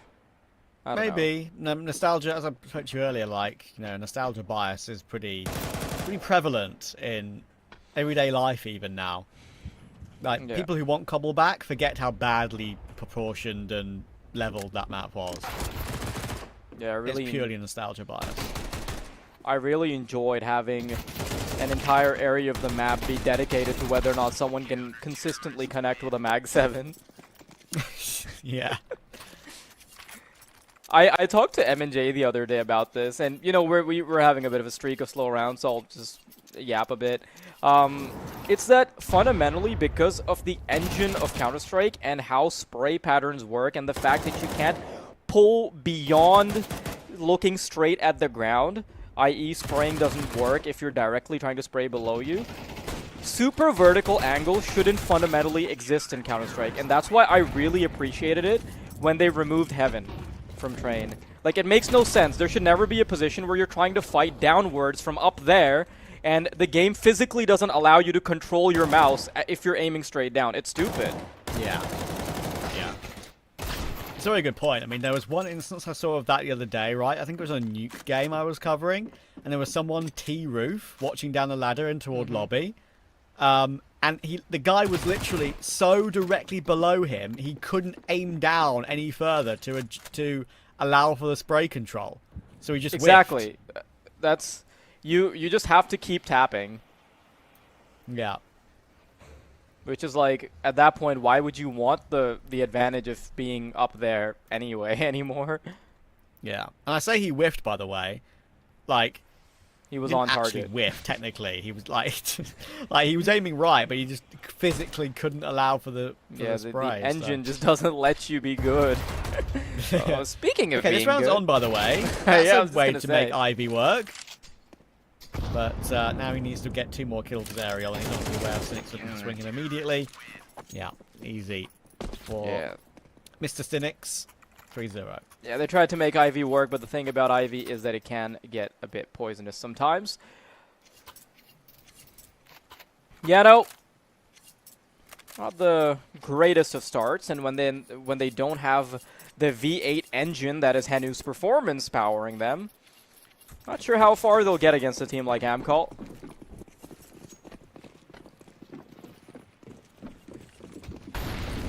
Can't hate on their Dust 2 performance though. No. Good start. They lost a really dumb round in there somewhere, I recall. To like pistols or something. Yeah, they did. Might have been 2, actually, if memory serves me correctly. Yeah, there was definitely a chance or a way they could have figured that map out, but that's an opportunity that's way too far gone.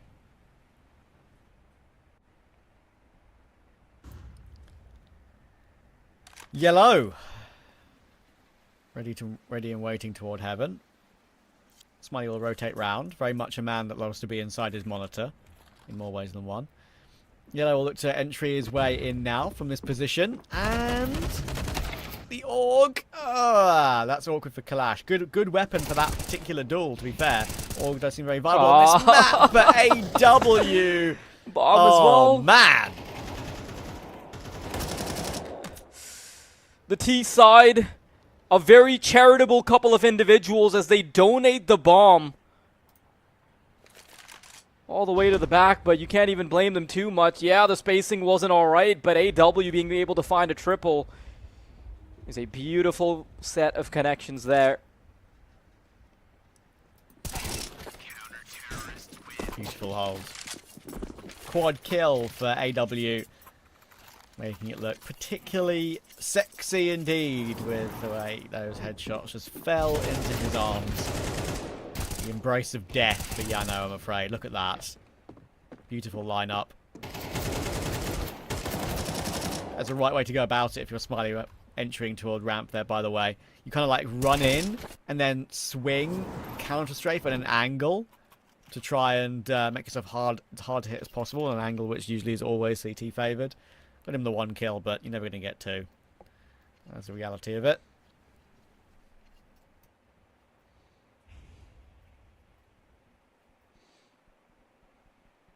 Think of the entire pro scene. Who do you think would be the best thumb wrestler?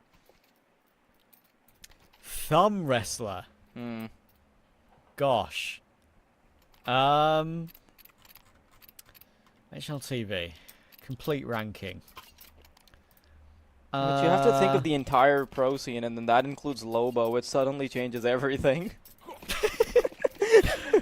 Heavy God. You think so? The strength, dude. Purely strength and weight advantage. Bless him.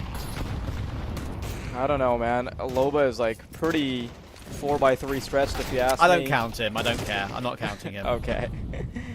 Meanie. Yes, I am. Mostly not, though. Stinix will manage to remove Henu, and Smiley's left with the Tech 9 in this one. Only the half buy that we mentioned here. So Amkal going to get a 5-0 lead. Playing pretty dynamic, our Amkal. In some good positions. Look at this fight. When you ever see a fight in toward the old Showers position. Now probably called Lockers. I mean, what actually are those things on the right? I don't even know. Like an energy power thing. I don't know what it is. Anyway, whatever it is, one thing is a fact, and it's 5-0.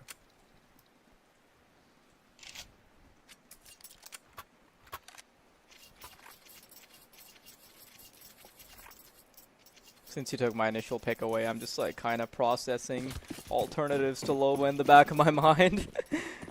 But I'll get to that in a bit when I have the leisure of thinking about it. Ooh, Jano taking a surprising amount of damage. They just stick around on the Molotov for some reason. Just fade it. We were talking about how Ivy is an uncontested position while there's the contest. Definitely not expecting the second prong to be in there, but no reason to lose your AWP in that engagement. Really thought that they'd be able to get it done. AW caught in a bit of an awkward scenario, and Ariel will find him. Kalash could have to be responsible for a little bit more now as they start popping through from Pop Dog. Kalash trying to hold on for dear life. You're right, Faded though does just enough damage to keep them relevant in the round. Kalash. Wow, that was so brilliant good. second. The little bit of movement on the back of the bomb train as well. You can easily mess that up in the heat at the moment. Just jump and then fall back down again, not grab onto the ledge. That was definitely KZ special. Yeah. Alu, can he clutch? Good old-fashioned Alu train 1v2. I believe. He's still got 61 health. He's still got the AWP. Unfortunately, he does not have the bomb. And the rotation ran in toward Con will make it very hard for him.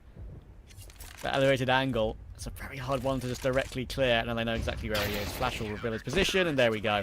There's that box position in Con I was talking about. Svadek will take it. Clean sheet intact. And a smile for the camera.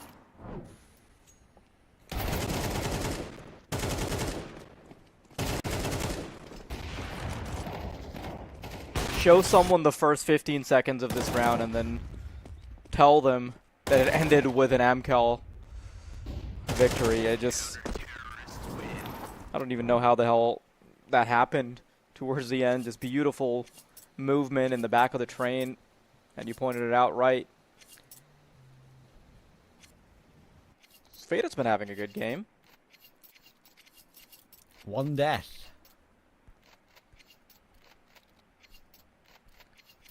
Faded is a surprisingly easy name to pronounce based on how many elements it looks like it has.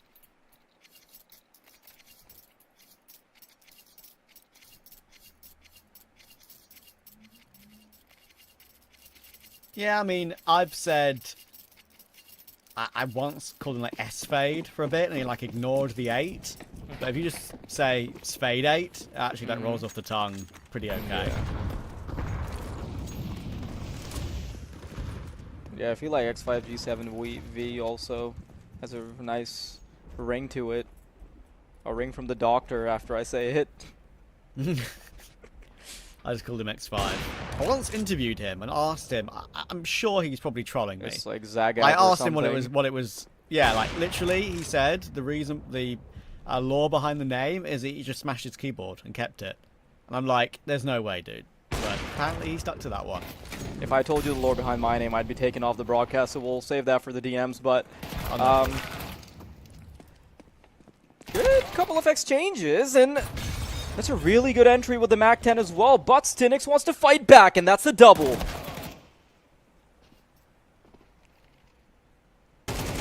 Oh, he sees the elbows. Fade it.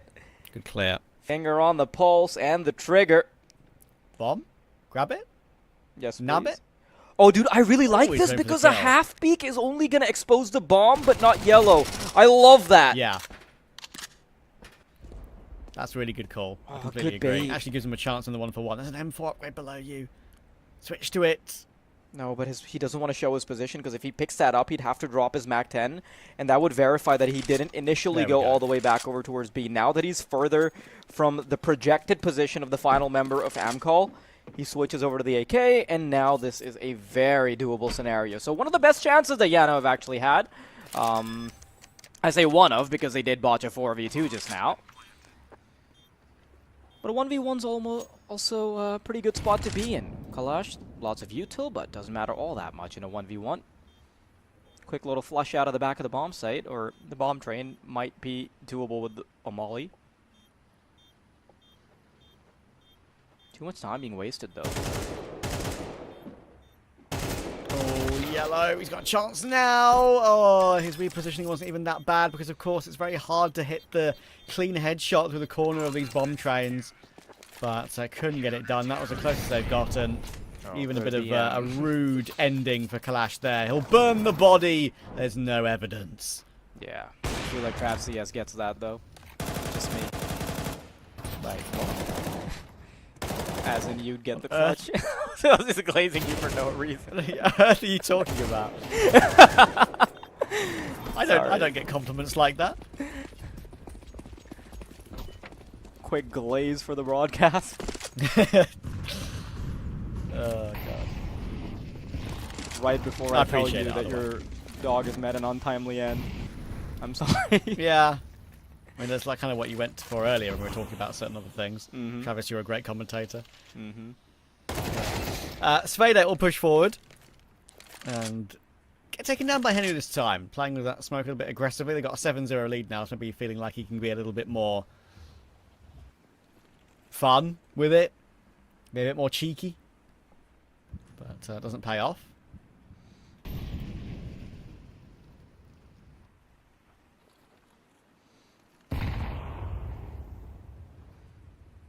AW's been laid out in this position like 3 times already.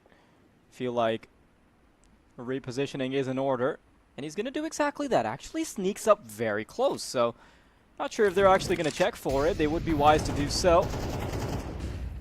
W gets a bit forward. Ooh, turns around. Could have been a freebie, but YaLLa has to take some damage for it. A 2v4. We've seen this go wrong before, Trav. That was a classic YaLLa moment there. Miss an absolute sitter and take an extra shot to get it over the line. Can Kalash do anything about this? Nope, the answer's not. Smiley will catch him on the corner of the smoke. Stinix is a very long way away. And that means it's going to be Jano getting their first round on the board on T-side train. Finally.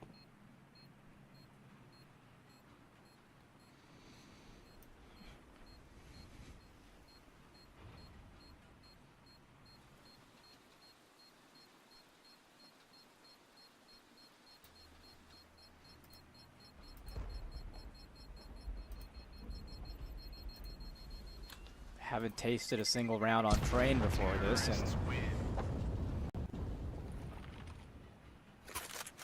not too certain about how the CTT split's been looking like on this map, but I'm sure it's not 7-1 bad.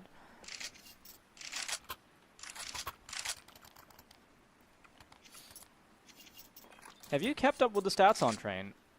I'm a bit underinformed about train, considering when it comes to like T and CT sided, do you mean, or? Yeah, just like the specifics. Like I know, like I expect it to be like a little bit more T sided, just like the meta of the game. So, kind of story for me at the moment, kind of like the piling of trains so far in the scene, is that before or when it first got added, the T spawns were a little bit further forward, and you could run out A nearly every single round and win those rounds, I would say, genuinely.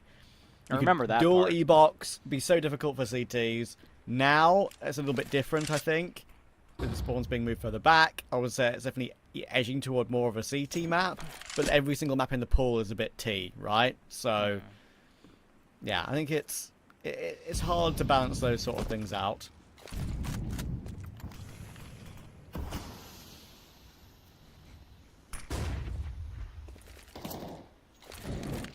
Very slow approach from Jano, and they basically have no map control with 50 seconds on the clock. Well, thankfully on train for them, you can very easily start popping out of the extremities. That's Hennu.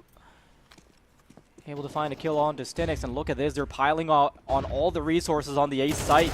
Not quite the stack, but they do have everyone on deck. AW still keeping them back, caught as he steps up, but Ariel's still going to be punished. That should have never happened. And Smiley and YaLLa with everything to do. 3 players to fish out. One of them quite low. AW finally punished. Tommy in the back lines makes that scout work.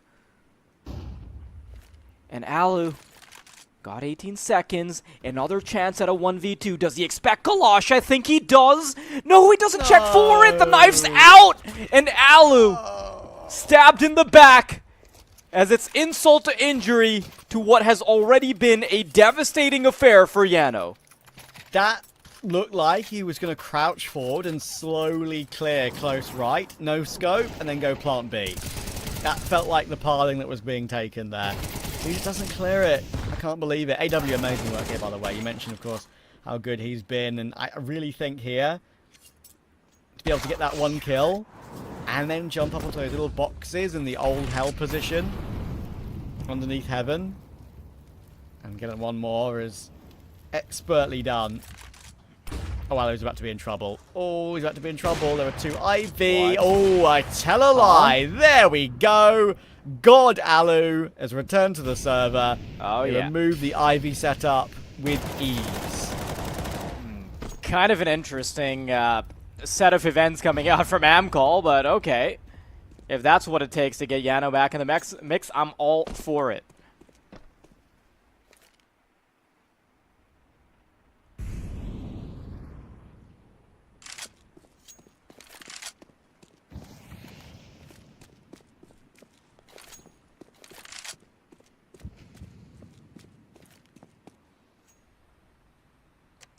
Sorry, I was in the process of sneezing.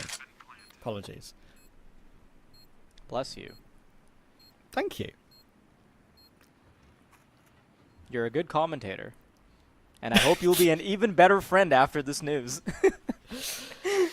You've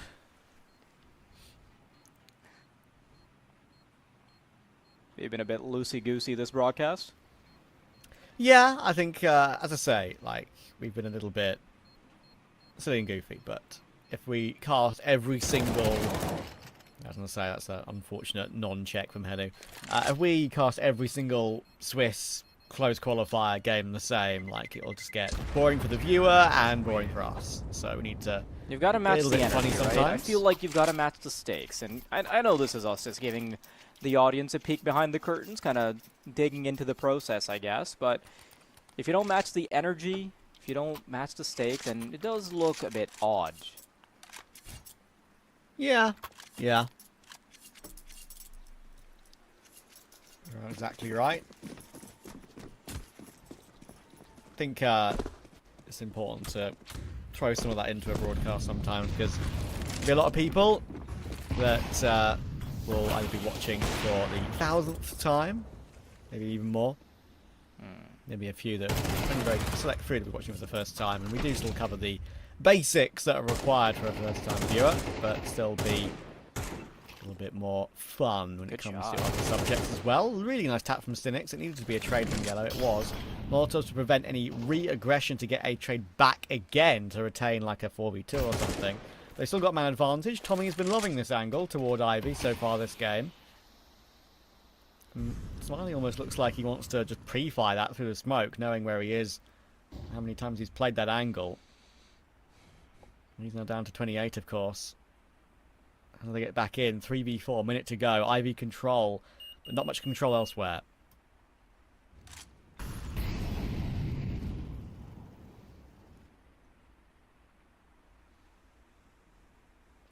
Yeah, that tiny bit of Ivy control is what they're trying to hinge their entire game plan on, just hoping somebody walks into the crosshairs of Smiley, but I think even that might be a bit expected. Here comes the duels. YaLLa waits for AW to walk into his crosshairs, and once again, we keep seeing the main man of Jano be put into situations that he can't deal with.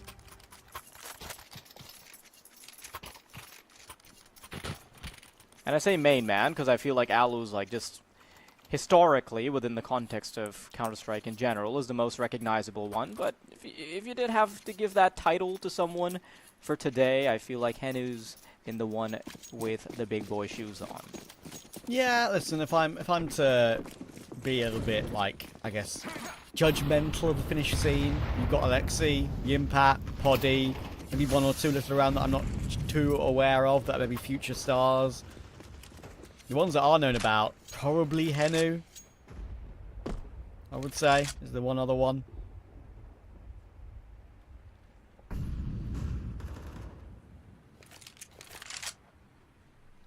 think, is it Miltsy? That's a player that comes to mind. Maybe I'm wrong. Kalash toward the corner of Heaven. We get taken down. It's a good entry from YaLLa, and now Favbet can't really afford to pick this one anymore.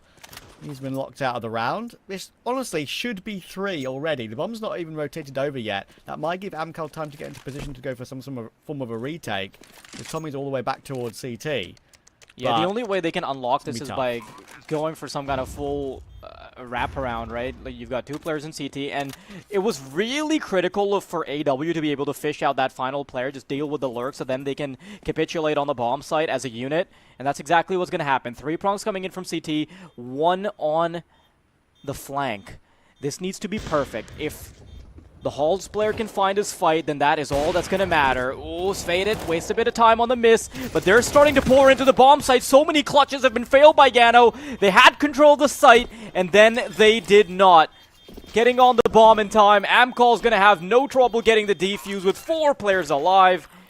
And that means they're at double digits before they have to even put on the offensive uniform. Now, or at least, or actually for a while, Jano's been in trouble. Yeah, it's a shame. That was one that could have definitely held, but that's an incredibly clean retake considering the positions they were in. Yeah, I think I just want to quickly mention as well, one other player that I've kind of forgotten about, not just Miltsy from that Ents Academy team. Make sure to double check it. I knew that was one I was forgetting. I think Teme. They've got Miller T or Millert and Teme. T-E-M-E. I think T-E-M-E, Teme, I think he's actually got something about him. Only 18, with a youngster, good prospect for the future. If I was to make a full finish team right now, he might even squeak in as like a young prospect alongside Henu maybe. But we'll see. That's a long time coming, of course. We'll see how players like that do in the future. Now, Henu needs to deliver right here, right now. The flash is too good. It's been delayed quite well from Cynics. Henu actually does get away with a 1-for-1, which is pretty good considering. But AW is all over the site. Aerial has no idea. He's pushed all the way down. That's a 4v2.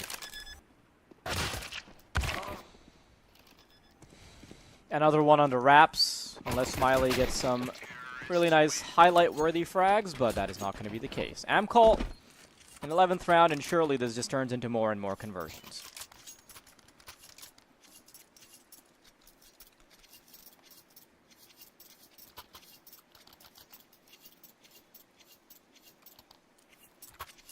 Unfortunately, Jano have no real choice but to force as well, which is painful for them.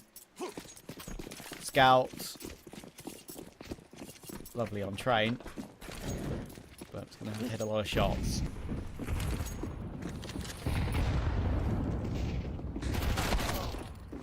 Oh, YaLLa tried to go aggressive, but Amkal are trying to hold W to the finish line here. Mac 10 will run him down. I'm going to pounce recklessly toward B, to be fair to them.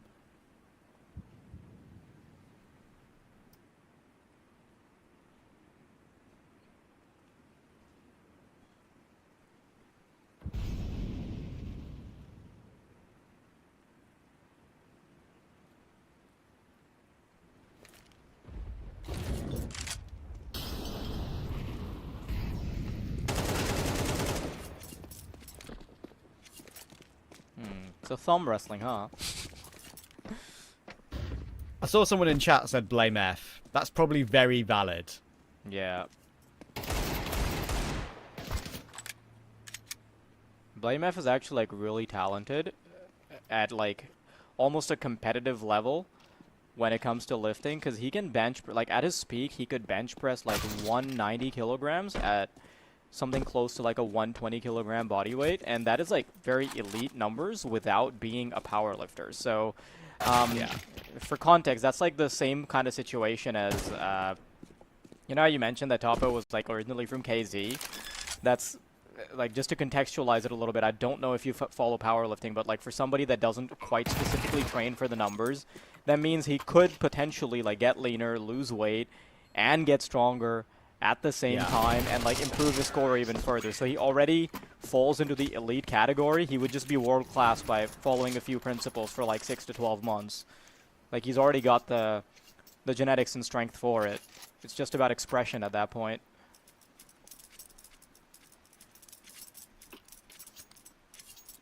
Yeah, I understand what you're saying.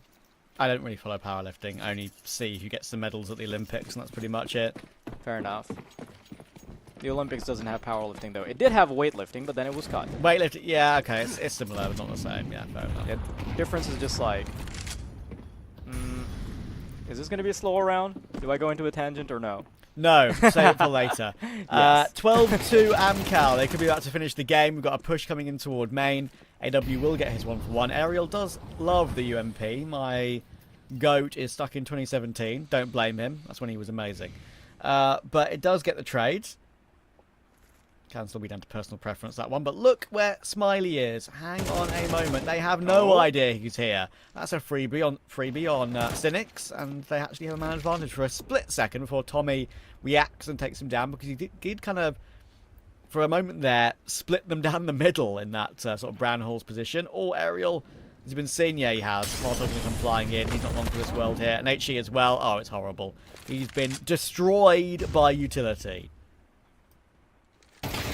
Really thought this could culminate into something more here, Trav, but it seems like an open scope and 3 players to find in a clutch has just been the narrative for Alu over and over. This is a game that is cut and dry, and if you expected anything more from Jano, you would be extremely disappointed by the time we hopped onto train. Dust 2 was a decent affair, but not even close to that kind of performance coming out from Henu.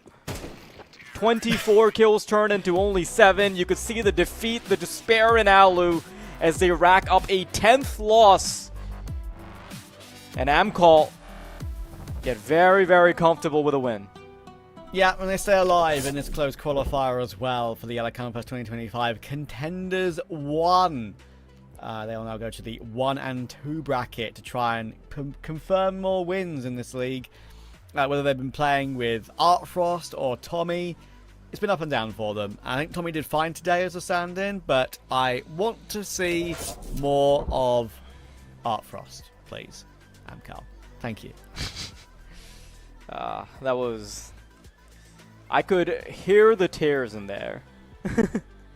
Yeah, the fanboy tears, exactly. I get it, man. Of course, you do want to see a team like Amkal at its full force, being able to field their entire lineup, and obviously, like, for the individual that is Artfrost as well, you do want to see his career sort of get back into a comfortable trajectory. That being said, though, I feel like it was a bit difficult of a position to be in if you're Tommy. There's big shoes to fill. You've got amazing players around you, and, you know, he kind of held his own, but it definitely wasn't a superstar performance. No, I mean, listen, like, he did fine. That's the most important thing, right? They got the win. He did okay. He kind of slotted in completely fine, and that's what you kind of hope if you're the AWPer as well, right? We kind of went through his results and why we think he looks okay in previous matchups, of course, that has come through. So you mentioned the gap between those games he played last year and him playing now. So, yeah, it will be pretty interesting to see how that goes down. But that's what we've got for today on the YaLLa Campus broadcast. I'll just quickly run you through what we've got coming up tomorrow, of course, as well, because we've got plenty of games to bring you. The early morning matchups will be Eklot versus Sangal and Sashi versus Unity. And then for the final 2 of the day, Zero Tenacity versus Ruby and Delta versus Portuguese Family. For teams looking to try and progress and stay alive, Eklot Sangal is 2-0, Sashi Unity is 1-1. Z10 Ruby is a 1-1, and Delta Portuguese Family is a 0-2. So that is where we're at the moment, looking to see who we get into that next stage, of course, in this tournament. But for today, we're done, and we're signing off. Have a nice evening, and good night. She said she loves you, but she can't love me. But I love you.